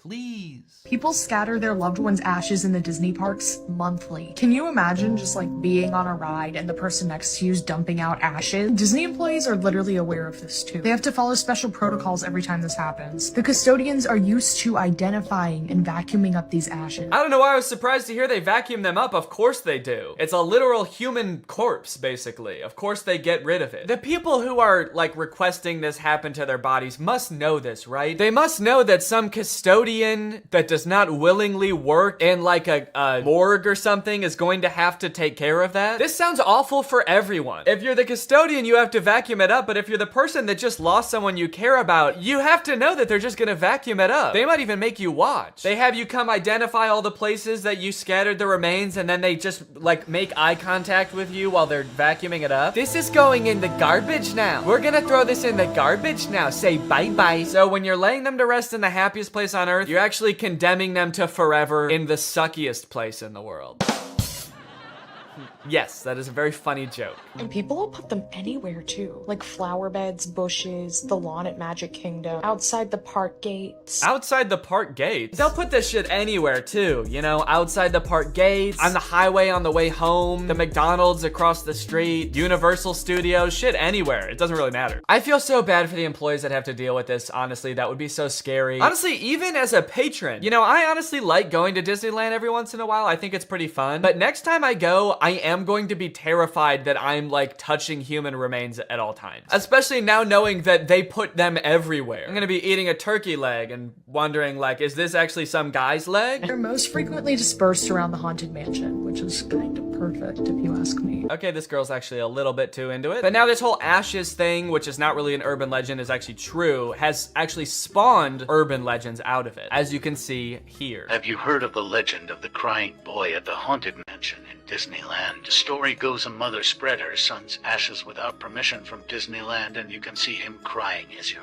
exiting the ride. Spooky. I wonder why he's crying. Maybe because his ashes are in a vacuum. Maybe because he was a little boy and his mom spread his ashes in the scariest ride at Disneyland. The mom was like, yeah, my son used to love this ride. Every time we would get on it, he would be screaming and crying and shaking because he was so happy and excited. So I decided this is the perfect place for him to spend the rest of eternity. In a rundown castle of pure terror. It's what my darling little boy would have wanted. All in all, it seems to me that Disney, this giant corporation that owns like every media property known to man, has their grubby little fingers wrapped around people a little bit too tightly. It's like you already have every movie and TV show. Do you really need people like begging to spend their entire lives at your theme park also? But even still, with people spreading their loved ones' ashes at Disney, people trying to give birth at Disney just to get free tickets, Disney is still trying their best to immerse you in their parks as much as possible to make you never want to leave. Recently, Disney opened up the Galactic Star Cruiser Hotel, which is a Star Wars hotel and experience. I think it's like a 2 or 3 day long experience where you are like in this hotel. There's like a story that you have to follow about shit going on around you. It seems very immersive, and to a pretty big Star Wars fan, honestly, it sounds pretty cool. But it is also $5,000, and instead of windows, your room has a screen that just shows a video of outer space playing. So, you know, just keep that in mind that you might go insane while you're in this place. With no concept of night or day, you just have to adhere to the Star Wars pre-approved activities. There's like stormtroopers patrolling the halls at all times. It's kind of like they wanted to build a Star Wars hotel, but they built a prison instead. I read through some of the Google reviews for this hotel. It's only been open for a little bit, so there's not that much to go off of. And honestly, there are a lot of 5-star reviews of people who seemingly really enjoyed it. I did think that this review was really funny. This person gave it a 1 out of 5, and they said, thought the experience was fun, but not worth the price. There are too many missions to keep track of, and you are always missing something. It kind of seems like they got like too immersed in the story and like started to believe that they really needed to complete these missions. This sounds more like the review of a disgruntled employee that like works on a spaceship. There are too many fucking missions, man. There's too much shit to do. The hyperdrive is gonna fail, and I need to fix that. Not to mention the First Order's breathing down my fucking neck, trying to get me to give away the location of my comrade. This place is fucking stressful. I think my favorite thing I've seen come out of this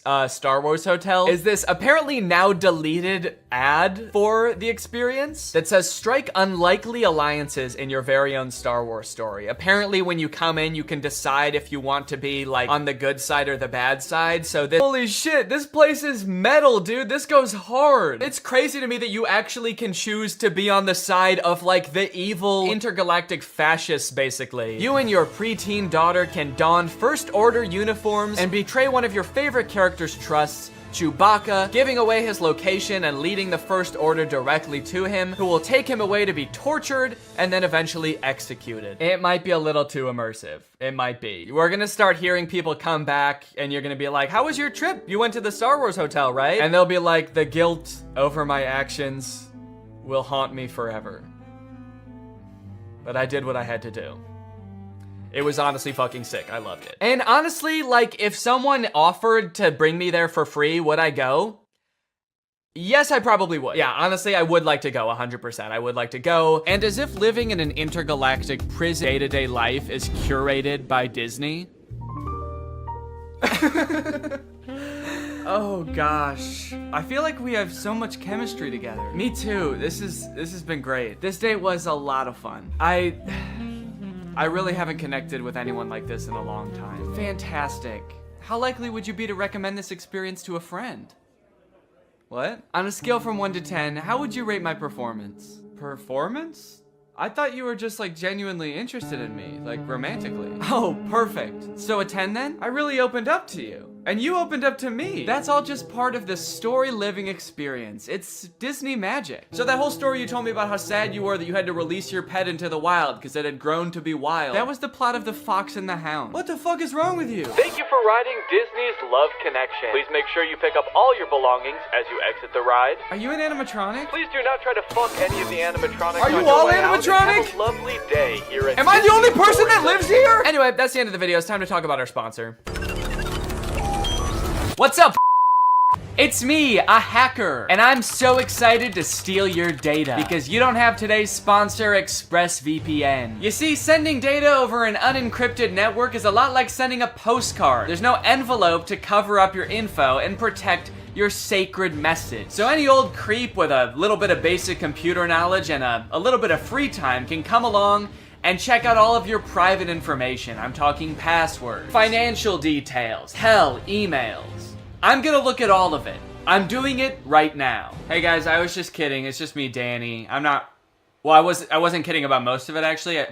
Just the part about me being a hacker, but the rest of it is true. Oh, there's not enough light on my face now. Can I just sort of illuminate my face with this? Luckily, today's sponsor, ExpressVPN, is here to help. Because ExpressVPN encrypts all of your network data with their best-in-class encryption. It would literally take a hacker using a supercomputer billions of years to crack this encryption. ExpressVPN has the fastest speeds out there. They've got 24/7 customer support, and ExpressVPN is extremely easy to use. You can fire it up and get connected with just one click. I've got ExpressVPN on every device that can have it, just to have a little bit of extra peace of mind when I'm out and about, especially on public Wi-Fi. So if you want to find out how you can get 3 months of ExpressVPN for free, then head on over to the link in the description. That's expressvpn.com/Danny Gonzalez. That's expressvpn.com/Danny Gonzalez. Thank you, ExpressVPN, so much for keeping us safe, but also sponsoring this video. Thank you to you guys for checking out ExpressVPN. When you click on the link, it really helps to support my channel, so thank you for that. All right, thank you guys for watching this video. I hope you enjoyed it. If you're new here and you're not subscribed yet, make sure you subscribe and turn on my notifications to join Greg. Greg is what I call my army here on YouTube. We are a ruthless army whose violence and terror knows no bounds. Please subscribe and turn on my notifications to join, and I will see you next time. Bye-bye. What's up, Greg? I'm sure we've all seen the genre on YouTube by now of YouTubers flaunting their wealth. I feel like every couple weeks we get a new, like, FaZe Rug house tour, or like Jeffree Star gets a new Lamborghini, and we all have to look at it. But unless unless you find yourself sitting on the couch with nothing to watch on YouTube at like 7 p.m. at night every night, you might not have fallen down the same rabbit hole I have, which is like insane opulence YouTube. Granted, FaZe Rug, he is rich, Jeffree Star is even richer, but these videos by this dude Producer Michael are like on a completely different level. Producer Michael is so rich that I think he would consider David Dobrik poor. Basically, he runs a YouTube channel where he goes around and sort of explores the finer things in life. He goes to jewelry stores to look at like really expensive watches. He goes to like $100 million houses to do tours. And I think my favorite thing about Producer Michael is that while you might think that like just by being this rich, you would be qualified to talk about like really expensive watches, like, oh, he must know all about this kind of stuff.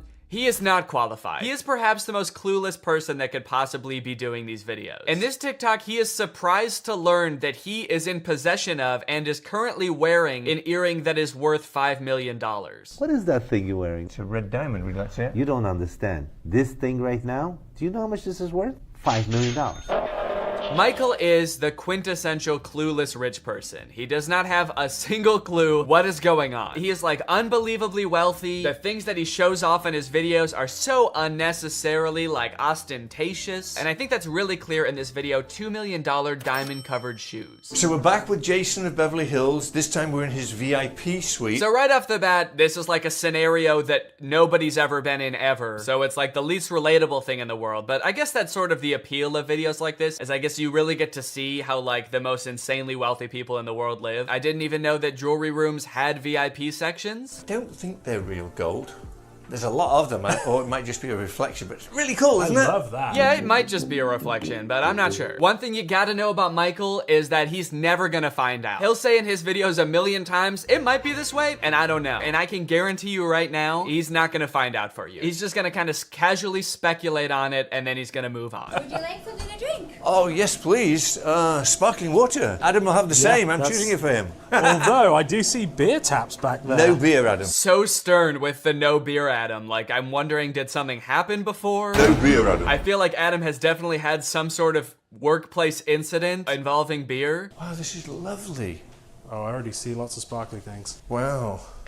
What have you got your eyes on? Really great commentary so far. They just sort of walk in and silently stare at the diamonds for a few minutes. What are you looking at over there? Rings? Cool. I'm looking at bracelets. Nice. But eventually they make their way over to a pair of $2 million diamond covered shoes. Michael Blakey shoes. I could wear these, right? I know. These are all diamonds. How do you know? When I'm telling you this man has absolutely no expertise, this is what I mean. Oh, these shoes are covered in diamonds. How do you know? How can you tell that? How do you know these are diamonds? It's like, I don't know, because I looked at them. But some of them could be glass, right? Not too much else interesting happens in this video. The owner of the jewelry store shows up. He sort of enters like Darth Vader. How are you? There's also a portion of this tour where the owner's wife is also behind glass. Like she's in a different room, kind of just like, oh man, I wish I could hang out in the VIP lounge. Now, many of you may have heard about the One. It was like being marketed as the most expensive house in the world. It's like this insane mansion in LA. It was just in the news recently because it was selling for $500 million and they couldn't find any buyers for it. And so I think that it was like foreclosed on, and then finally it was sold at auction for like $150 million, which is obviously still insanely expensive, but like, damn, that's like $350 million below asking. And about a year ago, Michael was able to actually tour the house with the man who designed and built the house himself, the lucky winner of negative $350 million, Niall Niami.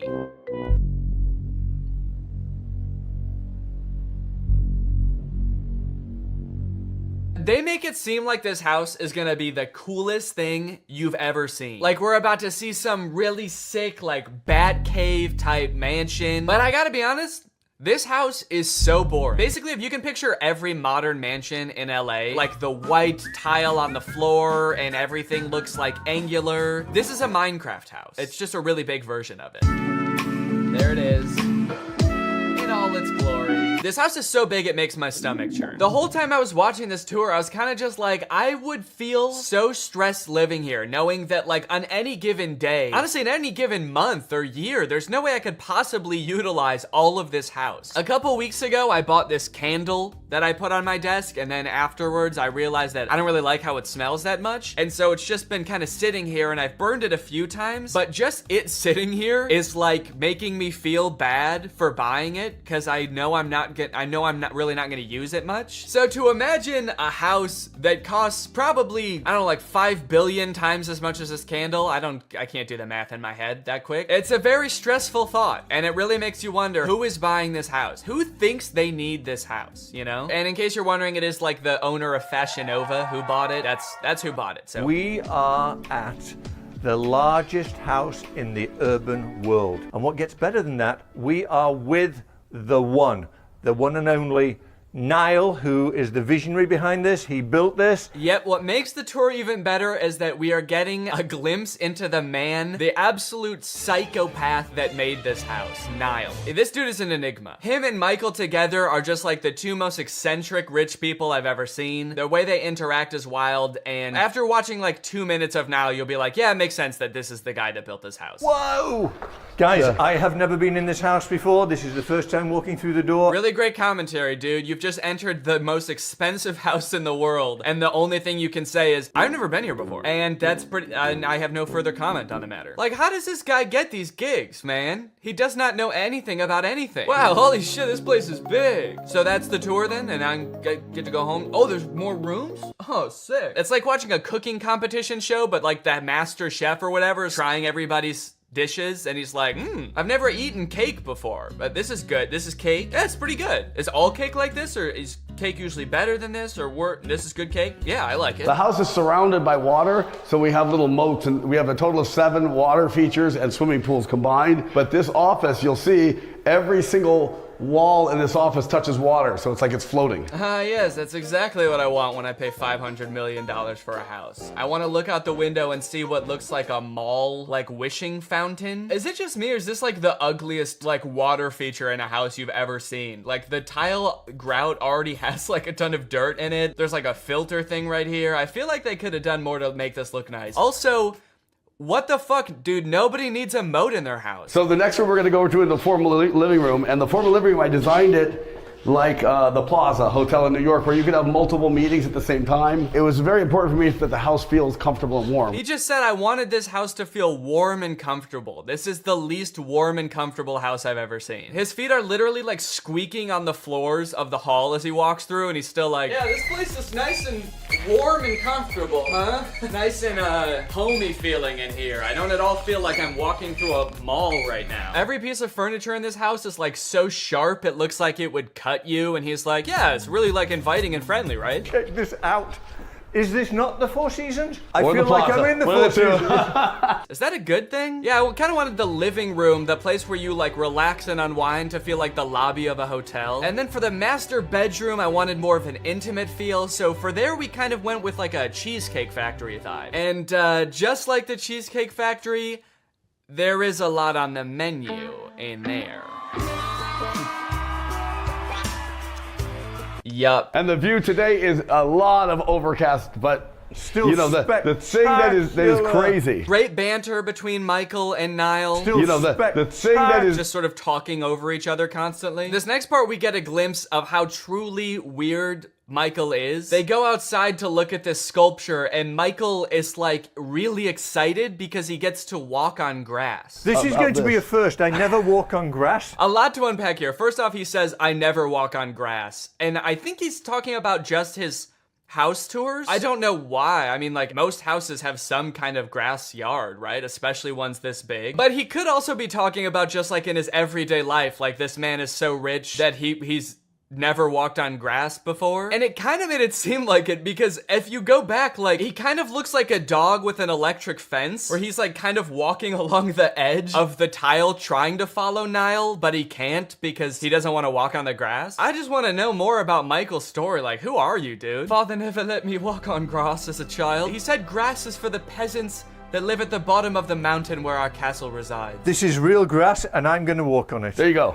How about that? Look, I'm on the grass, guys. And you know what? I'm happy for Michael. He is like absolutely ecstatic to be stepping on grass. This is the best day of his life. He's really showing his dad today, hey dad, you don't have to be poor to step on grass. Now, you might not think that Niall is that weird. I know I said that he's like a really eccentric guy, and you might be wondering what I mean by that. While Niall is showing off this sculpture, listen to the tangent he goes on about his ex-wife. It's turned into something so much more because my ex-wife, I'm just getting divorced, unfortunately. It was a whirlwind relationship. I met her during COVID, and it didn't work out. Okay, we don't need to know all this. This is not about the sculpture. Just keep going. You don't need to give us the whole story of your ex-wife when you just mentioned her once. But maybe it will still at the end. I don't know. But this is a charity that we have called Wings of Angels, and this is going to help children in third world countries through the arts. I don't know any of what he's talking about. He went into this weird tangent about his ex-wife and how he hopes it'll still work out. It seemed like he got choked up, and then he was like, but this sculpture is going to help third world country kids. And that's really what it's all about at the end of the day. So this is my artwork, and I have one in a glass case in my other house that says giraffe, anatomically correct giraffe skeleton. So this guy has an anatomically correct chrome giraffe skeleton in this house. As you'll see in a bit, in his own house, he also has like the same thing but in gold. This dude is really into giraffe skeletons. I don't know if he thinks that makes houses seem more warm and friendly to have like a giraffe carcass towering over you at all times. And then there's also a nightclub in the bottom level of this house. This is the nightclub. Look at this. Shall I do the reveal? Okay, here's the reveal. It almost feels like he like wanted the house to be a certain amount of square footage, but then like ran out of ideas of how to fill the space. So he got like 50,000 square feet done. And then for the other 50,000, he was like, I start putting like businesses in here. I don't know. Nightclub, sure. If you go another level down, it's like an Amazon fulfillment center. Well, Paul McLean was the architect, but everything in this house was generally all of my ideas. We know. It was your idea. We know. It's very believable. You don't have to explain it further. We know. You killed the giraffe and you came up with a nightclub idea. This is the community bath. So this is the her side. This is the toilets and this is the sinks. And see these plates right here. Why does Michael storm into the bathroom like he's looking for someone? Niall's talking, he just like books it to one of the stalls and is like, who's in there? Michael's actually on a secret mission right now. He's on a reconnaissance mission looking for this dude's ex-wife. We know she's hidden somewhere in the house. You've got to find her, Michael. Oh, okay. Really interesting house. Yeah, I like this place. Found ya! Shit. These are the urinals. And I'm gonna have cameras here looking at the guys. You're gonna have cameras? Cameras looking at the guys putting the image in the girls' bathroom.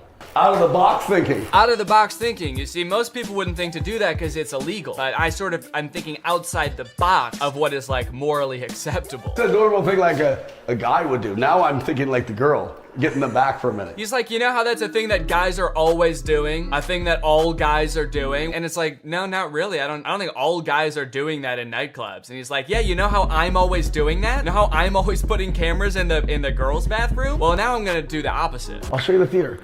Where is the theater? Wait.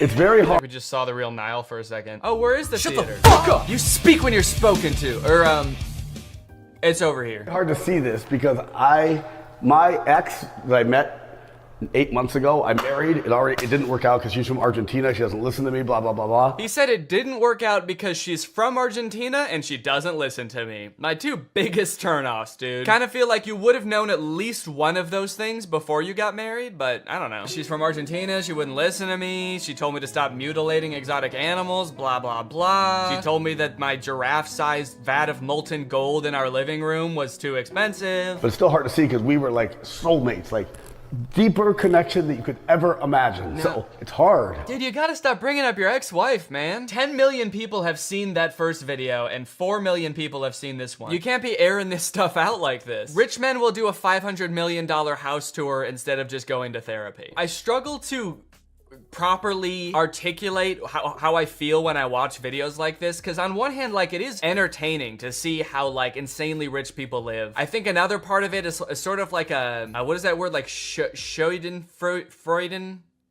What is it called when you're like watching somebody do something embarrassing and it's like makes you feel funny? Schadenfreude? I think that's it. It's kind of like secondhand embarrassment where I'm like, I like look at Michael and just like all of the expensive stuff he owns in his clothes, and I'm like, don't ever let me be that person. I make more money than I ever thought I would from YouTube. I have a really great career. It is a fear of mine that I will someday become out of touch and start acting like this. So if you ever see me start acting like Michael, please do not let me. Okay, so now that was the house that Niall built. Now this is Niall's personal house. Maybe you're curious to see how this dude actually lives, given everything we know about him so far. So this is your house? It is, yeah. This is absolutely gorgeous. So, oh, that's cool. Yeah, check it. Can we show that? It's a hologram. I need this. Where do you get these? I'm selling all the art, so if you want, I'll have this. So one of the weird things about this house tour is that Niall keeps saying that every piece of art in this house is for sale, which is definitely not a good sign. Like every time Michael is like, wow, this is a cool piece, he's like, yeah, how much will you pay for it? Because this one's actually going, it's a great deal. It's going for $350 million. Do you want it? So here's the golden giraffe that's at his house. It's absolutely insane looking. I mean, like, I don't know, does this go kind of hard? Is it cool? I don't know if you can tell at this part of his house. It kind of feels like it's just like in the back of his house somewhere that you'd never see it. But if you're gonna have like an insane piece of art, like maybe this is kind of cool. He said there is like a real giraffe skeleton involved in this somehow. I think that they like molded one out of clay based on a real giraffe skeleton. So I don't know if they had to kill a giraffe to make this. That would be fucked up. But then Niall says something that is pretty disturbing. Each side is too clear, too broken. You want to know a secret? It's funny. Yeah. They weren't really broken. Like somebody shot a bullet in this one. You can see the hole, so I broke the other side with a hammer just to match it. Yeah, Niall says that someone shot the giraffe's sculpture case randomly, like he doesn't know who it was. And his first instinct was like, oh shit, now I gotta make the other side look cracked too. So he walked around to the other side and cracked it with a hammer. Niall, are you not concerned? Why did they do that? I don't know. I came out one day with, oh, sorry. I don't know. It's not like I'm in like a ton of debt and people would have good reason to take me out. It's probably not a big deal. Oh, my favorite part of this whole tour is that while they're in like the bathroom, I guess, or some kind of spa room, Niall says he has a secret room, the red room. And he's like, you can't bring a camera in here. So I'm guessing this is some kind of like sex dungeon or some shit. And when Michael comes out, he is absolutely petrified. He is a changed man. Oh, really? That secret? Yeah. Yeah. Oh God, I see why. Hold on. All right. No, well, I guess leave it behind. I mean, you can just tell by the entrance that something is going down in here, right? I've never seen anything quite like that in my life. Secret. Maybe you're right, we shouldn't show it. Thoughts, Adam? Michael looks like he's on the verge of tears, dude. Motherfucker's never touched grass before. And you brought him into a sex dungeon? you look like a changed man. He looks like the shell of a man. Look at him, he's going to go hide in the corner. Anyway, so that's producer Michael, the richest man in the world. I think. Well, thank you guys for watching this video. If you're new here and you're not subscribed yet, make sure you're subscribed and turn on my notifications to join Greg. And I will see you next time. Bye-bye. Hey guys, real quick, I have new merch, and also there's a big sale going on in my merch store right now until December 1st, and 4 random orders during the sale are going to receive one of the physical drawings that I did in the fake AI video. So if you want to check out the new merch or get some discounted merch, then head on over to dannygonzalez.store, and now here's the video. Fashion changes fast. Like really fast. Looking at this picture of myself wearing a V-neck and cargo shorts feels like looking into an old photograph from the 1910s where like everybody in it is dead now. But believe it or not, this picture was only taken 2 weeks ago. That's how fast fashion trends change. Remember that weird t-shirt I was wearing at the beginning of this intro? I've already thrown it into a landfill. That's how fast fashion trends change. Styles change so quickly over the years, it feels impossible to predict what is going to be popular next year, let alone like 30 years from now in say 2050, which is scary to me because by then I'm gonna be old, I'm gonna be falling out of style. But luckily, some experts think they've already figured it out. I found a few articles claiming to predict what the fashion of the future will look like. And if I can just buy all that stuff now, then I can become the ideal man of the future today. So my goal is to go through each of these 3 articles and craft one outfit based on what each one predicts. That way I can cover all my bases no matter what the future looks like. And then we can decide together which future we would most like to live in. Okay, this is an article on a website called Dream Zone, and it's called 2050, the fashion of the future. Adaptable wearable technology. Most of us will live close to the printing house or have a 3D printer at home. Huh? What is this about everybody living close to the printing house. Like Kinko's? I do mess with the idea of 3D printed clothing though, that's kind of sick. The idea that everything you own can fit perfectly because it's like 3D printed, custom to your body, is kind of cool. Socks will recycle themselves. Wearing for a few days and discarding will become a thing of the past. I don't do that currently. Wearing for a few days and then discarding? We don't do that. That's something that you do. You made that up. Fashion trends will not get banned, but it will be made from paper so that everything which is old can be dropped off to domestic recycling. So what I'm getting from this article, 3D printed clothes and recyclable clothes. When I Googled 3D printed clothes, I came across this company called Zellerfield that makes 3D printed shoes specifically designed for your exact feet using scans of your dogs that you send them. They have a bunch of different models of shoe. This one's got a face on it. Actually, it's got 2 faces on it. It's got one on the front and one on the back. Voldemort-ass shoe. Incredible feel, fused 3D lattice with no stitching, glue, or weak points. That actually is kind of cool. So there's no stitching. It's just all assembled basically together. It's all one solid piece. Kind of like a Croc.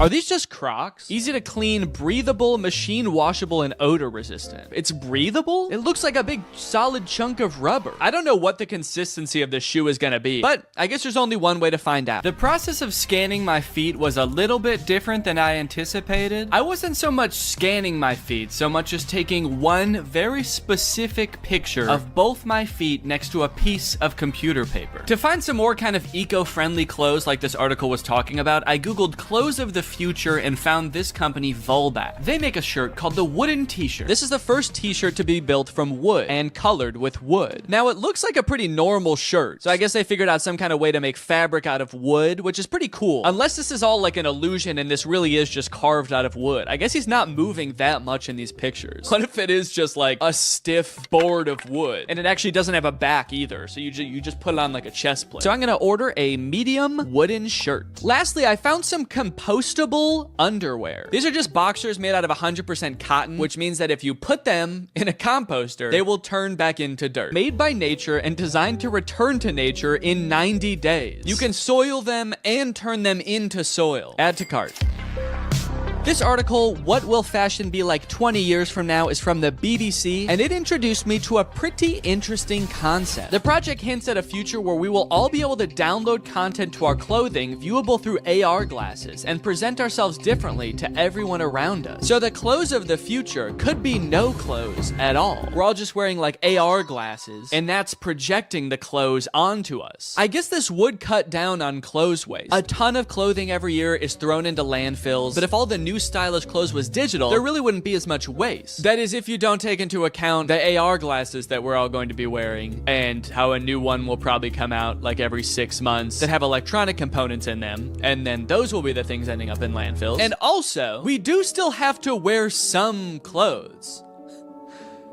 Right? Or is the future just gonna be like people walking around looking like Fortnite characters in our AR glasses, but in reality they're just naked? The most interesting part about this is that I actually found a company that offers this service already. It's called DressX. I actually found it because Sophia Nygaard made an entire video where she dressed up in outfits from this service for a week, and it's super interesting. You can buy clothes, digital clothes, from this website, and then you can try them on virtually. I guess you upload an image of yourself that you want to be wearing the outfit, and then you pay $20 for them to basically Photoshop you into the outfit. And it looks a little bit realistic. Yo, look at this, the Neo suit. I feel like when I upload this, they have to decide how big my ass is. Okay, I'm actually kind of liking these, dude. Whoa, look how big that hat is. Dude, that's crazy. Maybe I want to go with this one. It's $100 for this whole outfit, which could be worth it, depending on how it turns out. Yeah, I'm gonna go with this one.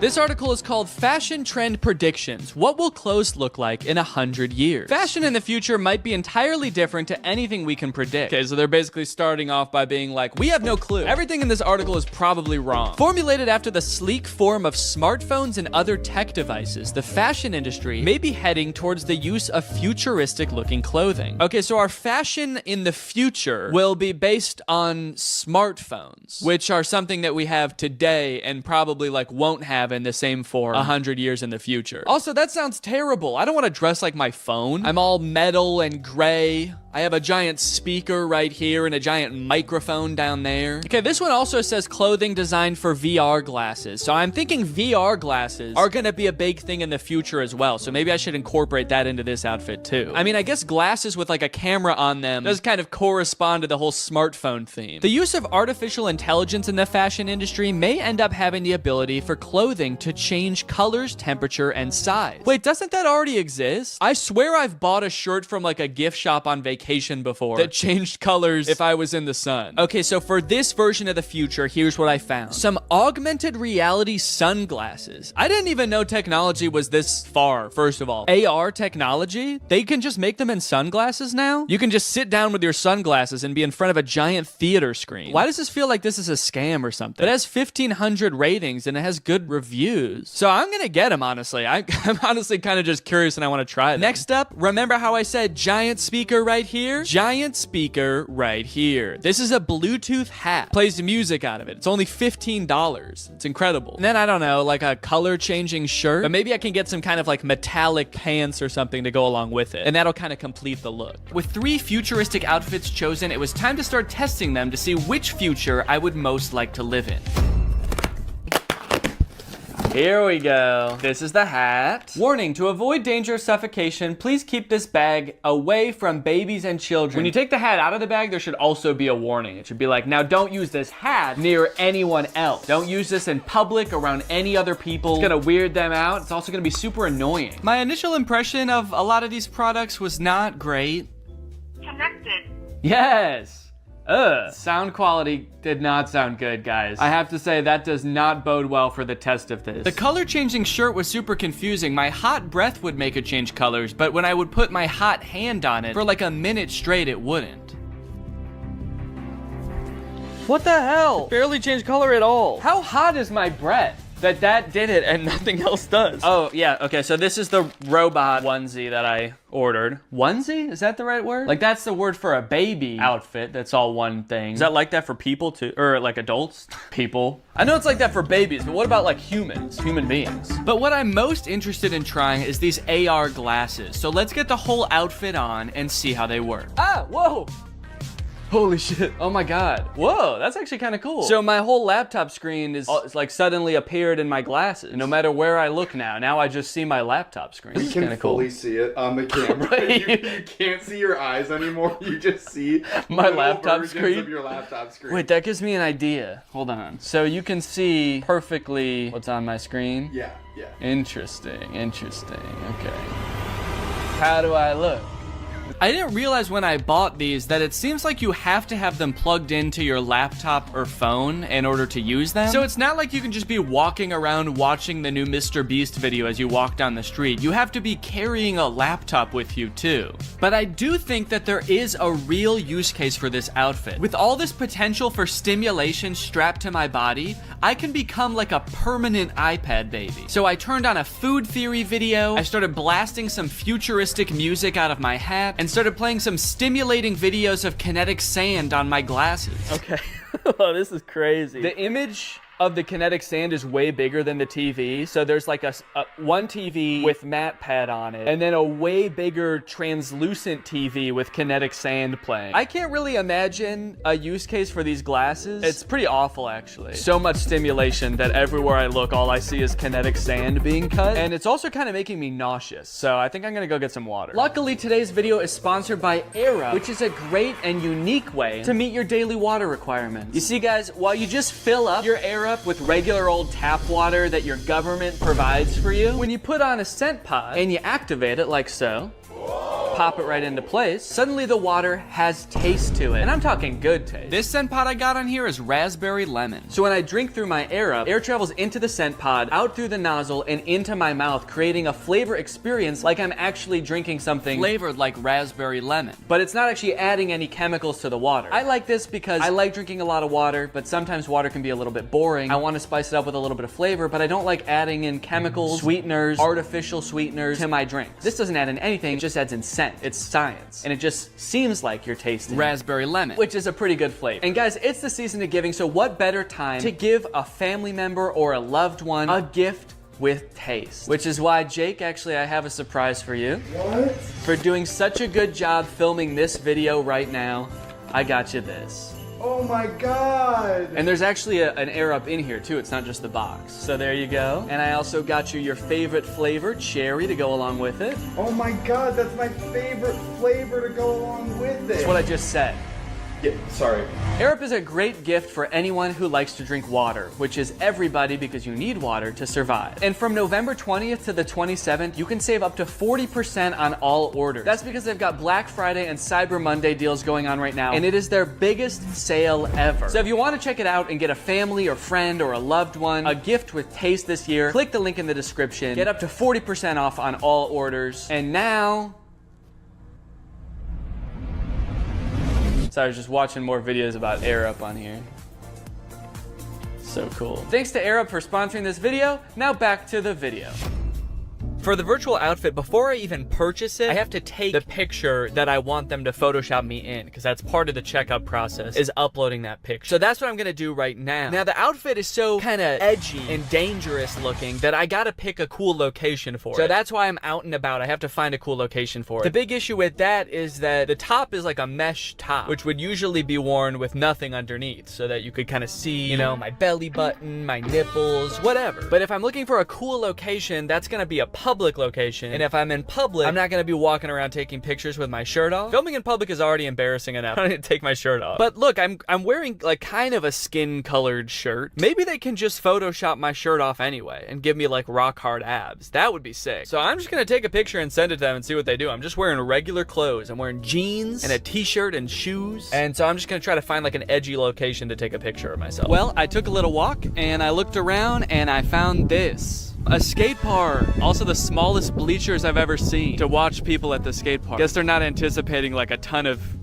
spectators at this skate park. It's actually kind of sad. Yeah, only 4 people are gonna be watching you at a time here, man. All right, don't get too excited. So I think this is about as edgy as it gets, really. I think I can kind of be leaned up against the fence here, contemplating my life. The description on the website also said that this outfit is supposed to represent like a post-apocalyptic Nordic archipelago or something. An archipelago is like a cluster of islands, and I don't know if anything quite exemplifies a dystopian archipelago quite like a skate park. So let's take this picture. There's also people on the roof behind me. I hope they're not watching me film this. Are they watching me? It took me a little bit to figure out exactly what kind of person wears this outfit, but after a few pictures, I think I figured it out. And once I got the picture I desired, I sent it to DressX, and within 2 business days, I had my finished photo. Okay, let's go ahead and see this photo. This link looks unusual. Be sure you trust the link before you open it. What do you mean unusual? Seems like a pretty normal link to me. Do you think Google Chrome can see the photo? You're not gonna want to open this picture, dude. The picture in this link looks very unusual.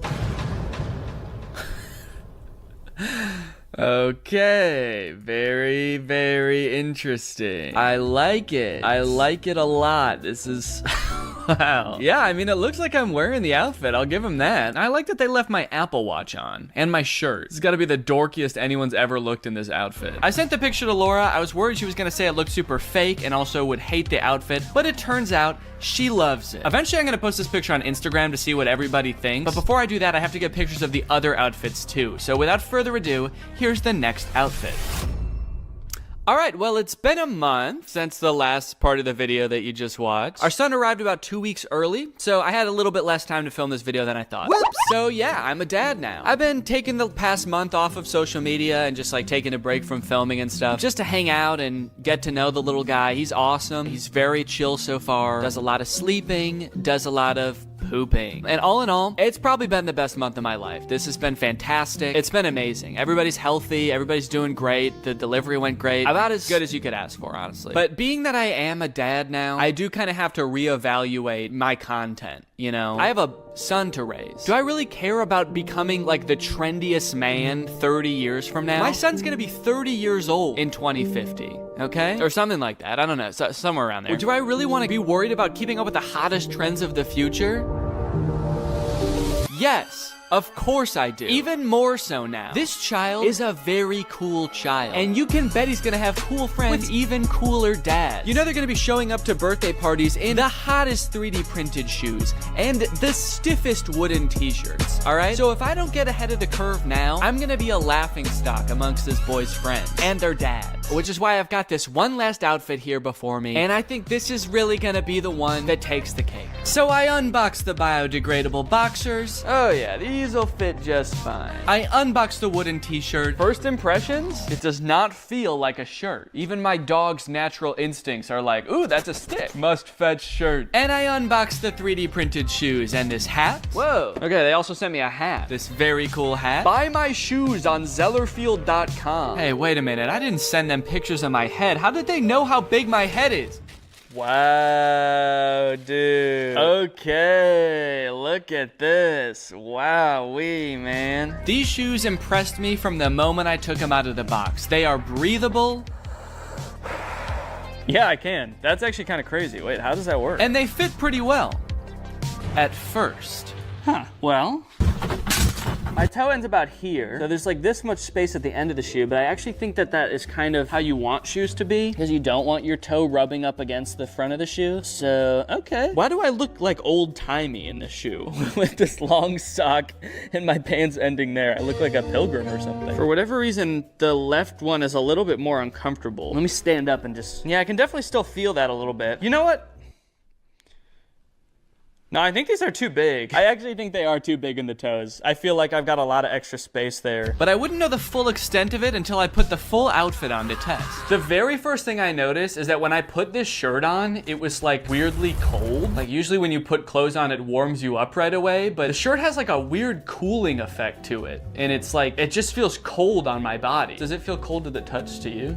Yeah. Yeah, it's like frigid. Is wood supposed to be cold? I guess it does kind of feel the same temperature as this door. Take that as you will, I suppose. The shirt is very stretchy. It's this weird combination of stretchy and stiff, which doesn't sound like would be possible, those two things together, but it is kind of stiff and like starchy, I guess I would say. It's kind of just like crispy. Wait, why is it white there? Does this shirt change color too? Or did I just fuck it up somehow? The shoes, now I gotta be honest, I don't really feel like they fit that good. As I step, it kind of feels like my heel could come right out of the back of the heel a little bit. I mean, you can for sure see that there's a good amount of space there. I'm worrying a little bit more every day about what they did with those pictures of my feet, if not make shoes that fit properly. You're like, sick, something we can jerk off to when we make this guy's shoes. The boxers are pretty comfortable, I will say. I put them on, I was like, I'm gonna wear these again. Rest assured, they are on. If you were to plant me in a pot of soil for 90 days, let's just say I wouldn't be wearing underwear anymore. And I'd also be very cold and wet. I decided to do a little bit of light jogging to see how the shoes would feel in action. Oh no, these have really bad grip. Let me try on sidewalk real quick.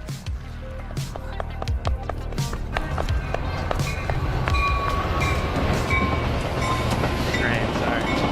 Let me see if I can race it. There's not a lot of grip on the bottom of these shoes, so when I was running on this gravel path, I kind of felt like I was like a cartoon character that like starts running for a little bit before they actually start moving. I will say that the issues with the fit are still ringing true. These feel very loose, especially on the heel, which when you're running is not what you want. They look like clogs. They look like old wooden Dutch clogs that they would wear in the old days. It looks like someone painted them blue, honestly, and put a face on them for some reason. Shirt hasn't gotten any warmer. It is cold outside. It's only 50 degrees out right now, so, you know, I guess I didn't expect it really to warm up, but it's cold to the touch. Like every time I touch the sides of my body with my arms, I'm like, ugh. And that's no way. You shouldn't feel like that when you touch your own body. Boxers still feel good, honestly. If I shit myself right now, I'd have no problems taking them off and just planting them right there. Maybe come back in 20 years and see a beautiful oak tree in its place. That joke's only funny if you know that I eat a lot of oak seeds. Yeah, I guess that's really all there is to this outfit. So guess I'm gonna go hit the dusty trail. To get a definitive answer as to which outfit is the best futuristic outfit, I decided to post each of them on Instagram and let my audience decide. This is gonna be such a weird thing to post right now. As of right now, I haven't posted anything since our son was born, so I've just posted that we had a baby, and then the next post is like me like, ah, in the scariest outfit you've ever seen. Yeah, maybe I should just caption something really ominous, like things have changed. Rate my fits, and then maybe some kind of little fashion emoji. The hell? Why are these the emojis that come up when you search fashion? It's a scroll and 2 fountain pens. Hello? Okay, it's been about 20 hours since I posted the pictures. Let's go ahead and see what people think about the future of fashion. Hat's not wide enough. Thank you for that, Drew. Whoa, okay, I'm actually getting a decent amount of positive responses. Love the pants, so cute, yes, cool. First one goes hard. First one is so fire. It seems like most people are talking about the first outfit. Dude became the Hat Man. Whoa. Wow, I didn't even think about that. I do kind of look like the Hat Man. You guys know that mythical sleep paralysis demon, the Hat Man? Dude, I've always wanted to be the Hat Man. This is awesome. I can't wait to start appearing in people's dreams like this. This is gonna be so cool. This is the only comment I've seen so far wondering if the first outfit is fake. Is that Dress X I see? So this person knows that Dress X exists and they think this might be a Dress X outfit. Good eyes. This person must study the Dress X catalog religiously. The robot leggings are a 6 out of 10, the hat and heels 8. All right, guys, well, I think my intuitions might have been right. I was kind of feeling like the virtual clothes would be the way of the future, and it looks like I was right. From now on, I'm only gonna be wearing virtual clothes.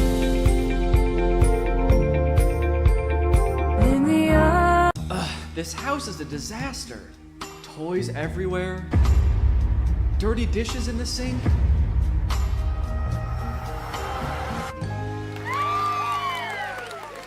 Whoa, who are you? I'm Neo, a robot designed to help you get more chores done than ever before. With my patented soft, lovable body and state-of-the-art robot innards, gross, I can handle any task, from loading the dishwasher to cleaning up your son's toys. Oh, those are my toys. Oh! I'm so glad you're here. Finally, a fully automated robo-maid. Oh, well, technically I'm not fully automated. Let's get started right now. You said it. Here I go!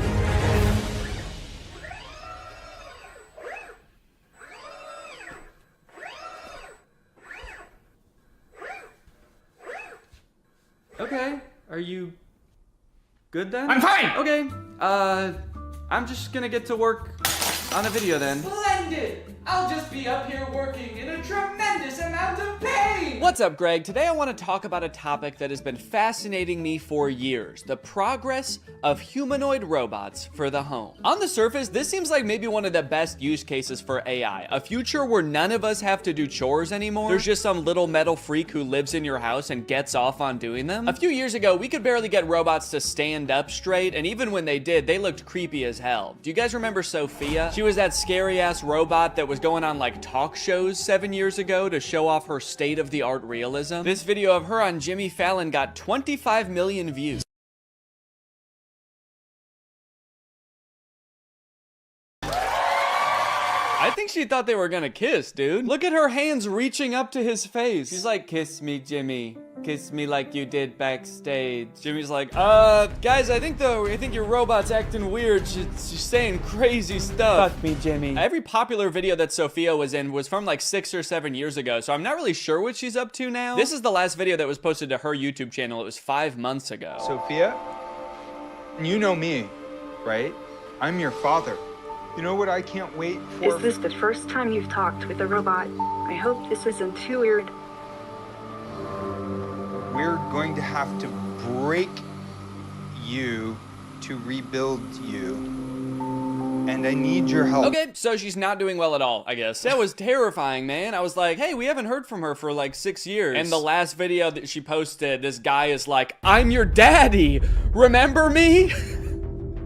I'm gonna have to kill you. But things have moved pretty quickly in the robot realm the past couple years. This company 1X just recently announced that it has developed the world's first humanoid robot that you can buy to go in your home. His name is Neo, And they've been working on him for some time. This first announcement video is from like a year ago. The robot picks up a bag and hands it to someone and poses with a person for a picture. So this is just an announcement that they had like started working on this robot, so they only have like 3 seconds worth of footage. Just the robot handing her a bag and then posing for a picture. Kind of seems like maybe the robot only functions for 3 seconds at a time before it, like, I don't know, gains sentience and tries to destroy. The clothing may be an effort to cover up what 1X says is a, quote, muscle-like anatomy. Oh, gross, dude. Don't show us a picture of its dick when you say the phrase muscle-like anatomy. Does this thing have a penis? Also, they said that this thing has a 7.5 mile-an-hour max speed. That's like an 8-minute mile. Why would this thing need to run that fast if it's just doing chores in your house? You forget your bag at home and you look out your rearview mirror and this robot is just sprinting down the road chasing you. Your bag, you forgot your bag. Okay, here's some little demos of Neo doing stuff like putting away the dishes, handing this woman eggs that were already within arm's reach of her. Now, you might be looking at this cord and thinking, oh, that's kind of lame. Does this thing need to be plugged in the whole time? But don't worry, this is just a leash to make sure he can't attack this woman. Now, it's interesting that this robot is like in a tracksuit. He's kind of swagged out with a sweater. Not exactly the Jetsons-esque metal robot we were all picturing in our childhood. It is nice and cozy, but like, what happens when this thing gets wet? What if he spills egg on himself? If you have this thing doing chores in a household with children for more than like a week, it's gonna smell like shit. And I guess you could just take off its sweater to wash it, but then you're gonna see this thing's dick, and I really don't wanna see that. Okay, but those were just the early beta videos. This is the official announcement that you can pre-order Neo. Now, this came out 3 days ago as of recording this. And look at this, now Neo has a much improved look. Instead of that black face visor, they gave him the creepy black eyes the parents have in Coraline.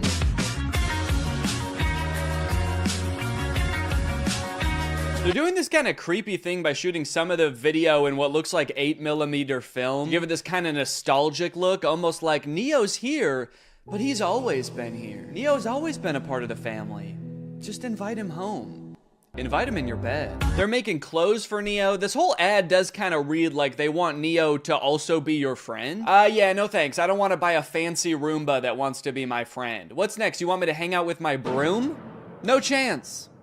He's a coward. I grew up reading these beautiful books and watching these beautiful sci-fi movies where the future was all about how we as humans, we really focus on the things that matter to us. Yeah, I feel like in all of those sci-fi movies that have robots, they are about the robots turning evil. I think really what he should have said is, I grew up watching the first 5 minutes of every sci-fi movie. Neo's hardware comes packed with features like human-level dexterity and a 55-pound carrying capacity. Okay, wait, 5'6", 60 pounds? These are my stats too, that's crazy. 4-hour battery life, soft body? He's just like me for real. Ugh, that is a weird box. Kind of looks more like a cocoon or an egg. So you're gonna wanna make sure when this thing hatches that you are the first thing it sees. That way it knows that you're its mom. It might ask you to feed it worms out of your mouth. You can ignore that. It doesn't need them.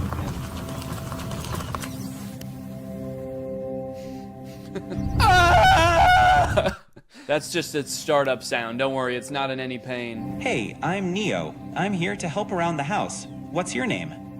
Harry. Nice to meet you, Harry. Why is he so close to his face? I mean, Harry. I don't like how close Harry is to the robot's face. I'm Harry. And you're gonna be hugging me for the next 9 hours. Dude, I do not like how this guy is sizing this robot up. 5'6", soft body. You'll do just fine. He's just like, don't play games with me. Neo doesn't like games. If there are any chores that your Neo hasn't learned how to do autonomously, you can use expert mode to have an expert from 1X supervise the session and provide corrective intervention to help Neo complete any task. Oh, okay, great. So sometimes my autonomous robot won't be autonomous and there's just going to be a stranger controlling a robot in my house? Neo is fully capable of doing regular chores, but sometimes when you're not home, an expert may take over to go through your underwear drawer or spend hours staring at the same photo of you and your children. Oh, actually, that reminds me, I should probably check what my Neo's doing. Damn. It can suggest what to cook based on what you have in the fridge, remember your progress while teaching you a new language, and even give you interior design advice. It cuts to Neo in the living room like, human skin on this wall, human skin on that wall.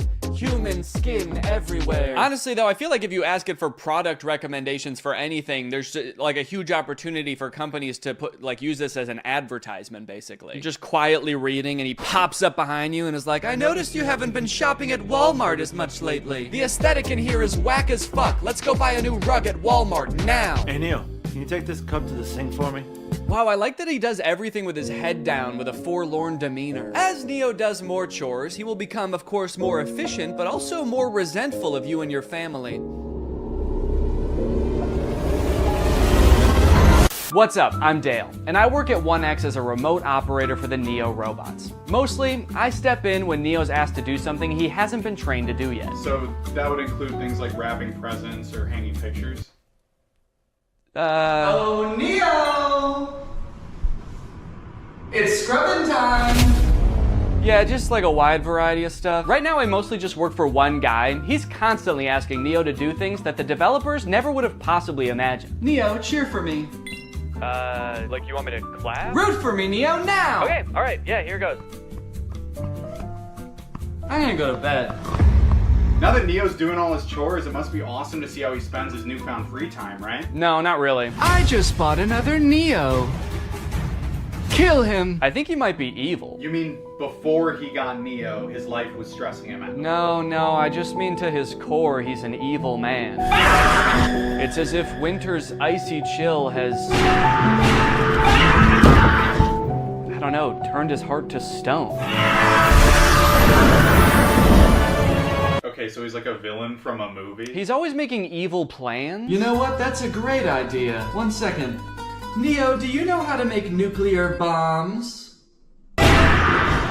Now, one interesting question I've seen posed a lot when people are talking about humanoid robots for the home: does a robot even need to look like a human to be able to do tasks around your house? Like Roombas, for example, are vacuums. Like they just made the vacuum into a robot. They didn't need to make a human to hold a vacuum. And I think if we kind of expand our idea of what a robot can look like, you can actually make a more useful one. I saw this video a couple days ago of a robot that's meant to care for elderly and disabled people. The title of the video does say that this robot can solve the elderly care problem, which does have a bit of a sinister undertone to it, but I think it was designed with good intentions.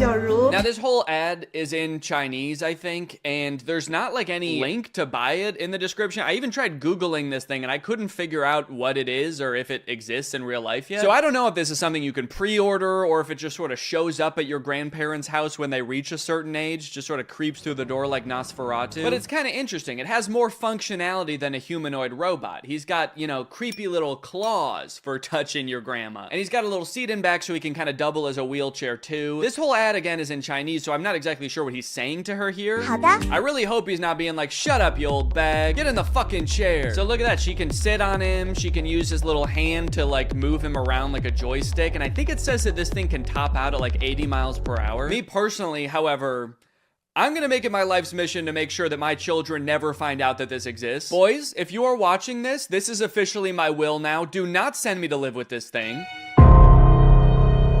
Oh no, robot! What did you do? You translated here and the robot's being like, I didn't do shit! It wasn't me! Now he's either calling the police or like his other robot friend to make an alibi. And then this part I think is just in heaven. So I don't know, it's a pretty cool idea. I'm all for robots that can help take care of people, give people mobility they didn't have before. It is a little disconcerting that in this video, there's not a single other human taking care of this woman. Like maybe this thing could be part of her care team, but kind of makes it seem like her entire social circle has been replaced by this guy. So not only are humanoid robots taking over things that people generally don't want to do, like folding your laundry and hanging out with Jimmy Fallon, they are also going head to head with each other and humans in sports. Recently, humanoid robots were allowed to compete in the Beijing Half Marathon. It went about as well as you could expect. I like how in America, we're really taking like baby steps with the robots. We're like, okay, maybe this one's ready to come in your home. We're trying to teach it how to pick up a bag. Meanwhile, in China, they're like, fuck it, let's put them in a race. Let's make them chase these humans. Put a little pep in their step. This one in particular is really concerning. I don't know if you can tell, it just has drone propellers on it. And unlike most of the other operators, she doesn't have like a remote control. She's got 2 ropes, like she's controlling a horse and buggy. And this thing is totally unwieldy. I mean, she has lost all control over it. Imagine you're a human who's been training for months for the half marathon, and you all of a sudden behind you, you hear the sound of propellers. You look behind you and this terrifying monster is careening towards you. Its handler's like, look out, I don't have control. Now, from this article, I found out a lot of the robots didn't even finish, but the fastest robots that finished did actually beat some humans with a time of like 2 hours and 40 minutes. Alan Fern, a robotics professor at Oregon State University, tells Wired that researchers who build these robots typically focus on trying to get them to complete tasks and respond differently in a diverse range of different environments, rather than run as fast as possible. Yeah, I would say all of them except for this thing. I don't know if this thing is really meant to handle a wide range of environments. I don't know if after this thing crashed, they were like, well, it's okay if it's not that good at running. Really, this thing's just meant to care for elderly people, so. Now, if you like the concept of robots becoming extremely physically fit and being able to best humans in athletic abilities, then let me introduce you to the Robot Games. This, again, is in China. They hosted the world's first humanoid robot game. They've got events like running. He's actually not competing right now. He was trying to escape. But they've got soccer, boxing. I think they're going to add more events in the future, like hunting humans for sport. The competition featured 500 humanoid robots from 280 teams representing 16 different countries. Yo, wait, what is that guy? Dude, I like this little freak. Who is this? He's just got regular shoes on. Not even like running shoes. He's just wearing Vans. To some of the best robot fails of the whole competition. Like this robot that did not seem to want to take a time out and let the other robots play. Oh my god. Robots could sometimes stand up on their own. Then I think they're dragging this one off the field so they can shoot it in the head, put it down. That measured robots' ability to do work like cleaning and manufacturing. Sorry, that is not a humanoid robot. That thing does not look like a human at all. Show me the designer that built that. Does he look like that? Now the event has moved to an even bigger stage with knockouts at least as devastating. So you know what's concerning about this? These robots very effectively fighting each other. It kind of seems like we're still a ways away from robots being able to effectively help you in your home. But we have robots that'll kick your ass today. Unitree is the company that makes a lot of the robots that were doing really well in the robot games. And they post a lot of videos on their YouTube channel of their robots doing the most insane acrobatics and violence, quite frankly.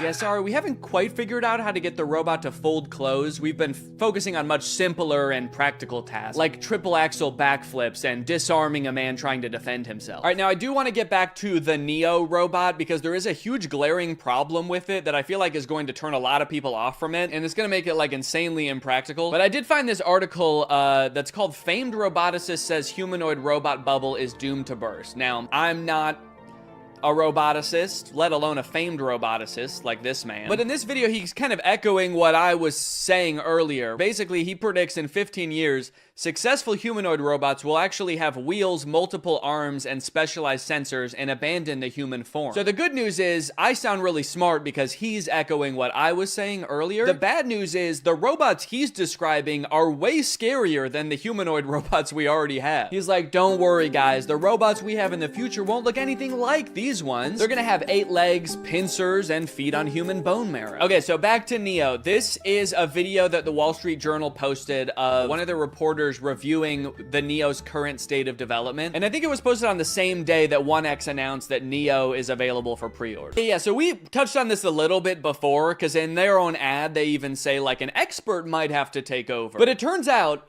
in its current state of development, Neo can do basically nothing autonomously. The only thing that they've ever shown Neo do fully autonomously is open one door. To be clear, on my visit, I didn't see Neo do anything autonomously. Everything else in every video, including this one, he is being controlled by a guy. This guy, actually. So essentially, instead of having a housekeeper doing your chores, you are buying a robot, and the robot is being controlled by a housekeeper, but they're just somewhere else and you don't have to look at them. Of if or when that'll ever happen. Like, it kind of seems like they would need an insane amount of training data of like thousands or millions of different homes and environments for this. So he's not going to be able to pick up things that are hot or things that are sharp. So basically he's not going to be able to help cook or do your dishes. Yeah, I guess we also don't want him strangling you, so he's not going to be able to pick up your clothes because he could use your clothes to do that. And cleaning solutions can be pretty dangerous too, so those are off the table. And And tables are off the table too. Those could be pretty heavy. So yeah, this robot is available now for order. You can buy it for $20,000 or you can like rent it, I guess, a subscription for $500 a month. Don't worry, if you can't pay the $500 one month, they're not gonna send you to collections or anything. Neo is just going to steal it from your wallet. So what's your real name? I'm Neo, the robot of the future! No, I mean your real name.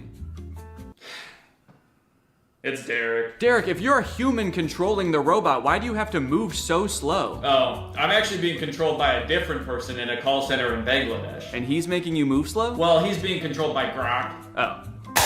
You know what? Maybe you should just let the robot free. I mean, it might sound crazy, but maybe he has enough training data now. I want to see what Neo can really do. You know what? You're right. Fuck it. Derek is logging off. It's time for the real Neo.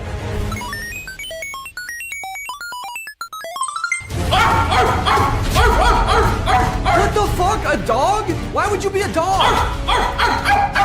Danny, this is Derek. I just realized he's been training off videos of your dog. He thinks he's a dog! Mail's here. Hope you don't mind, your upstairs window was open. Oh no!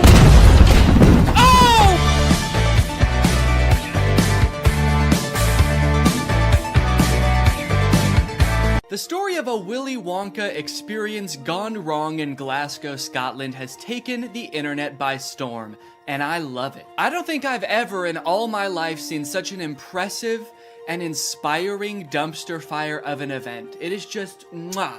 It is just perfect. This event, which was supposed to give kids the chance to experience Willy Wonka's chocolate factory, was so bad, it prompted parents to call the police to get justice for the horrors they had witnessed. Police were called to an immersive Willy Wonka experience after families showed up to an empty warehouse. The event reportedly charged $40 per entry, that's per person by the way, advertised with AI art and said it would be a journey filled with wondrous creations and enchanting surprises at every turn. And oh, what enchanting surprises they found. Kids were all dressed up and crying, waiting for what they thought was going to be a magical experience. Yeah, that's the surprise. No magic here, just sadness. The surprise was them crying. If they called the police, that's how you know it was bad. Because they didn't even do that in the actual Charlie and the Chocolate Factory, and kids were dying in that movie. And honestly, it does look like it was terrifying.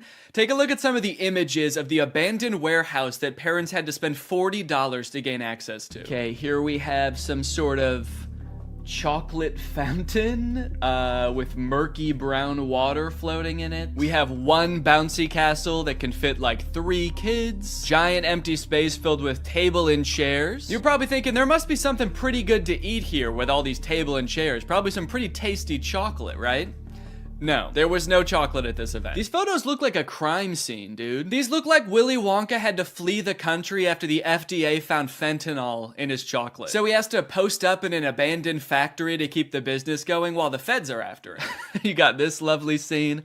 I think that the size of the warehouse really screwed them over, honestly. If it was a smaller room, it wouldn't look so empty. There would still be nothing to do there, but it wouldn't look so sad. In a way, seeing this photography light in front of this like $2 Candyland backdrop makes me feel kind of sad for the people who put on this event. Like, oh, you really thought people were gonna want to take pictures in front of this shit. Of course not. No. If 2 parents brought 2 kids to this event, it would cost $160, and you're getting this. I think I get why they called the police, honestly, dude. If I was promised some kind of fun Willy Wonka experience for the kids and then showed up to this foggy warehouse, I would think I was about to be murdered in some kind of Willy Wonka-themed Saw movie. And if that's not enough, wait until you see the nightmarish characters they had running around this place. So this is one of the most famous pictures to come out of the whole ordeal. This is an Oompa Loompa, obviously. A lot of people are focusing on the facial expression she's making in this picture. She looks exasperated. And honestly, I don't blame her. This has to be like the worst acting gig she's ever had. As far as I know, this actor wasn't putting on the event. She was just hired to be there. She's probably dealing with crying children, pissed off parents. Also, I'm pretty sure canonically the Oompa Loompas are enslaved by Willy Wonka, so the facial expression makes sense in that context too. What I'm actually more concerned with is everything else going on in this photo. Why is there so much smoke? I'm not super familiar with the process of making chocolate, but I'm 100% sure there should not be that much smoke happening. No wonder she's making that face, dude. She's high as hell. And I love all the mismatched chemistry gear she's got strewn about the table. Beakers, vials, this mysterious elixir locked up in a little glass box. A quill?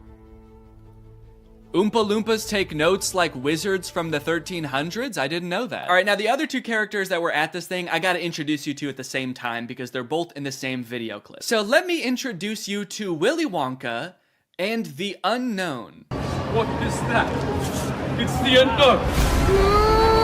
Man, what the hell? Dude, fuck everything else. I would call the police based off of that. Who is that demon? Surprising twists and turns was right in the advertisement. I would not expect to take my kids to a Willy Wonka experience and have them be accosted by a shadow figure. I can tell you that right now. It's terrifying that Willy Wonka says, "What is that?" when he sees it. What is that? Like, dude, this is your chocolate factory. You don't even know what that is? We are so fucked. Here's a different clip of some other kids experiencing the unknown. As the soup flavor full of scary face. Oh my God. Scare the great unknown. Wonderful. I love it. Fantastic. Yeah, that's the correct reaction to seeing the unknown. What is that? Wonka says it, this kid says it, I'm saying it. Also, I love that baby's reaction.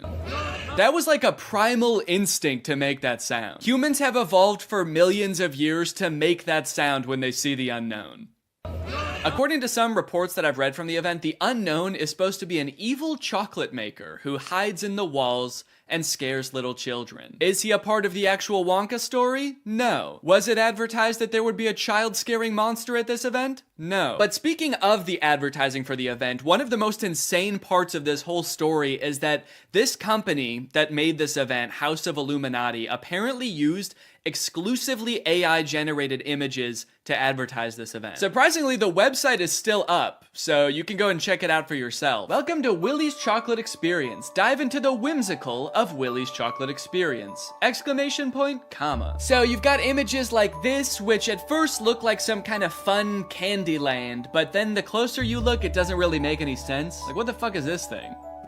Is that supposed to be a bunny? Who the hell is that? I don't like the looks of these things. But then you get images like this advertising the Twilight Tunnel, which are so clearly AI generated, it makes you wonder if the whole event was being run by an AI. Because how could a human not notice that there are so many typos in all of these images? You got dim tight, depractions, ungurrival, featuring dodjection and swide. Then you've got ensuring entertainment, which of course includes catgagatting, carchy tons, and a passidice of sweet teats. And on top of the website being seemingly designed by AI, apparently all of the actors' lines were too, which we know thanks to this video posted by the actor who played Willy Wonka. I'm going to be poking a little bit of fun at the event, but I wanted to say before I start that I feel for anyone who bought tickets to this, people who are expecting a magical chocolate experience. People who are unfortunately captured by the unknown, we hope you are found soon. So the first red flag for me was when I was cast as Willy Wonka. Anyone who looks at me and thinks Willy Wonka and not Oompa Loompa is out of their mind. I give off major Oompa Loompa energy. I got cast as the part on the Thursday, and was told that I needed to learn the script for the Friday. So I said, no problem, send it over. The script was 15 pages, monologue, pretty much, of AI-generated gibberish. You know what I'm kind of curious about? If the script was AI-generated, where did the unknown come from? Did the event organizers just ask ChatGPT to generate a script about Willy Wonka's chocolate factory and it just threw that shit in? Cause that's terrifying. ChatGPT was like, planning an event for kids, huh? I know just the thing to add. Don't worry, I'm great with kids. So I'll give you one of the lines from the script. I'm not going to do the Willy Wonka voice because I think I've embarrassed myself enough. But one of my favorite lines was, there is a man who lives here. His name is not known. So we call him the Unknown. The Unknown is an evil chocolate maker who lives in the walls. What? We were told on the experience to hand out a jelly bean 1 jelly bean per child, and a quarter of a cup of Tesco's own brand lemonade. 1 jelly bean? All that smoke the Oompa Loompa had to endure, and she was just back there cranking out 1 jelly bean? Maybe the unknown was introduced as some way to canonically explain why there was no chocolate at the event. Sorry kids, there's no chocolate here today. An evil chocolate maker showed up and he shot the Oompa Loompas.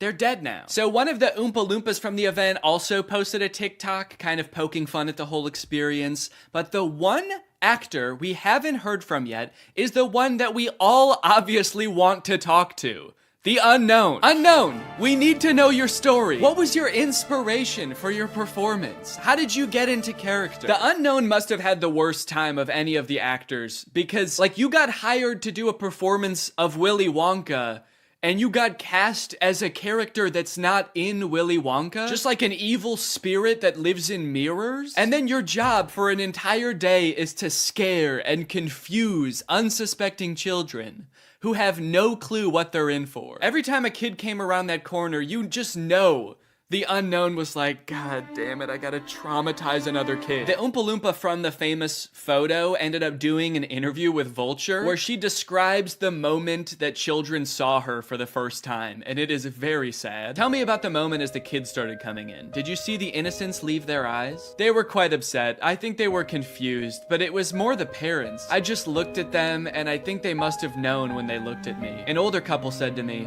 I really, really hope you get paid well for this. This sounds like she's describing people witnessing the wreckage of a tsunami or something. It's crazy. Each individual person that laid eyes on her had to take a second to mourn. When you say walk through, how long are we talking here to walk through this event? I'm telling you, this would have taken about 2 minutes. I've never experienced anything like this in my life. Dude, honestly, that's kind of smart because like 2 minutes isn't even long enough to process like the first stages of grief. You're getting these people in and out before they can even realize they got scammed, you know? They don't even know what the fuck just happened. After the police were called, people started getting refunded, the story blew up. The director of the company who put on this event did eventually apologize. I'm really shocked that the event had fallen short of the expectations of people on paper. Yeah, dude, on paper the event was awesome. No chocolate, abandoned warehouse, smoky Oompa, just like the movie. There was every intention to hold the event from the pictures. Despite not being the best light, hopefully you'll be able to see that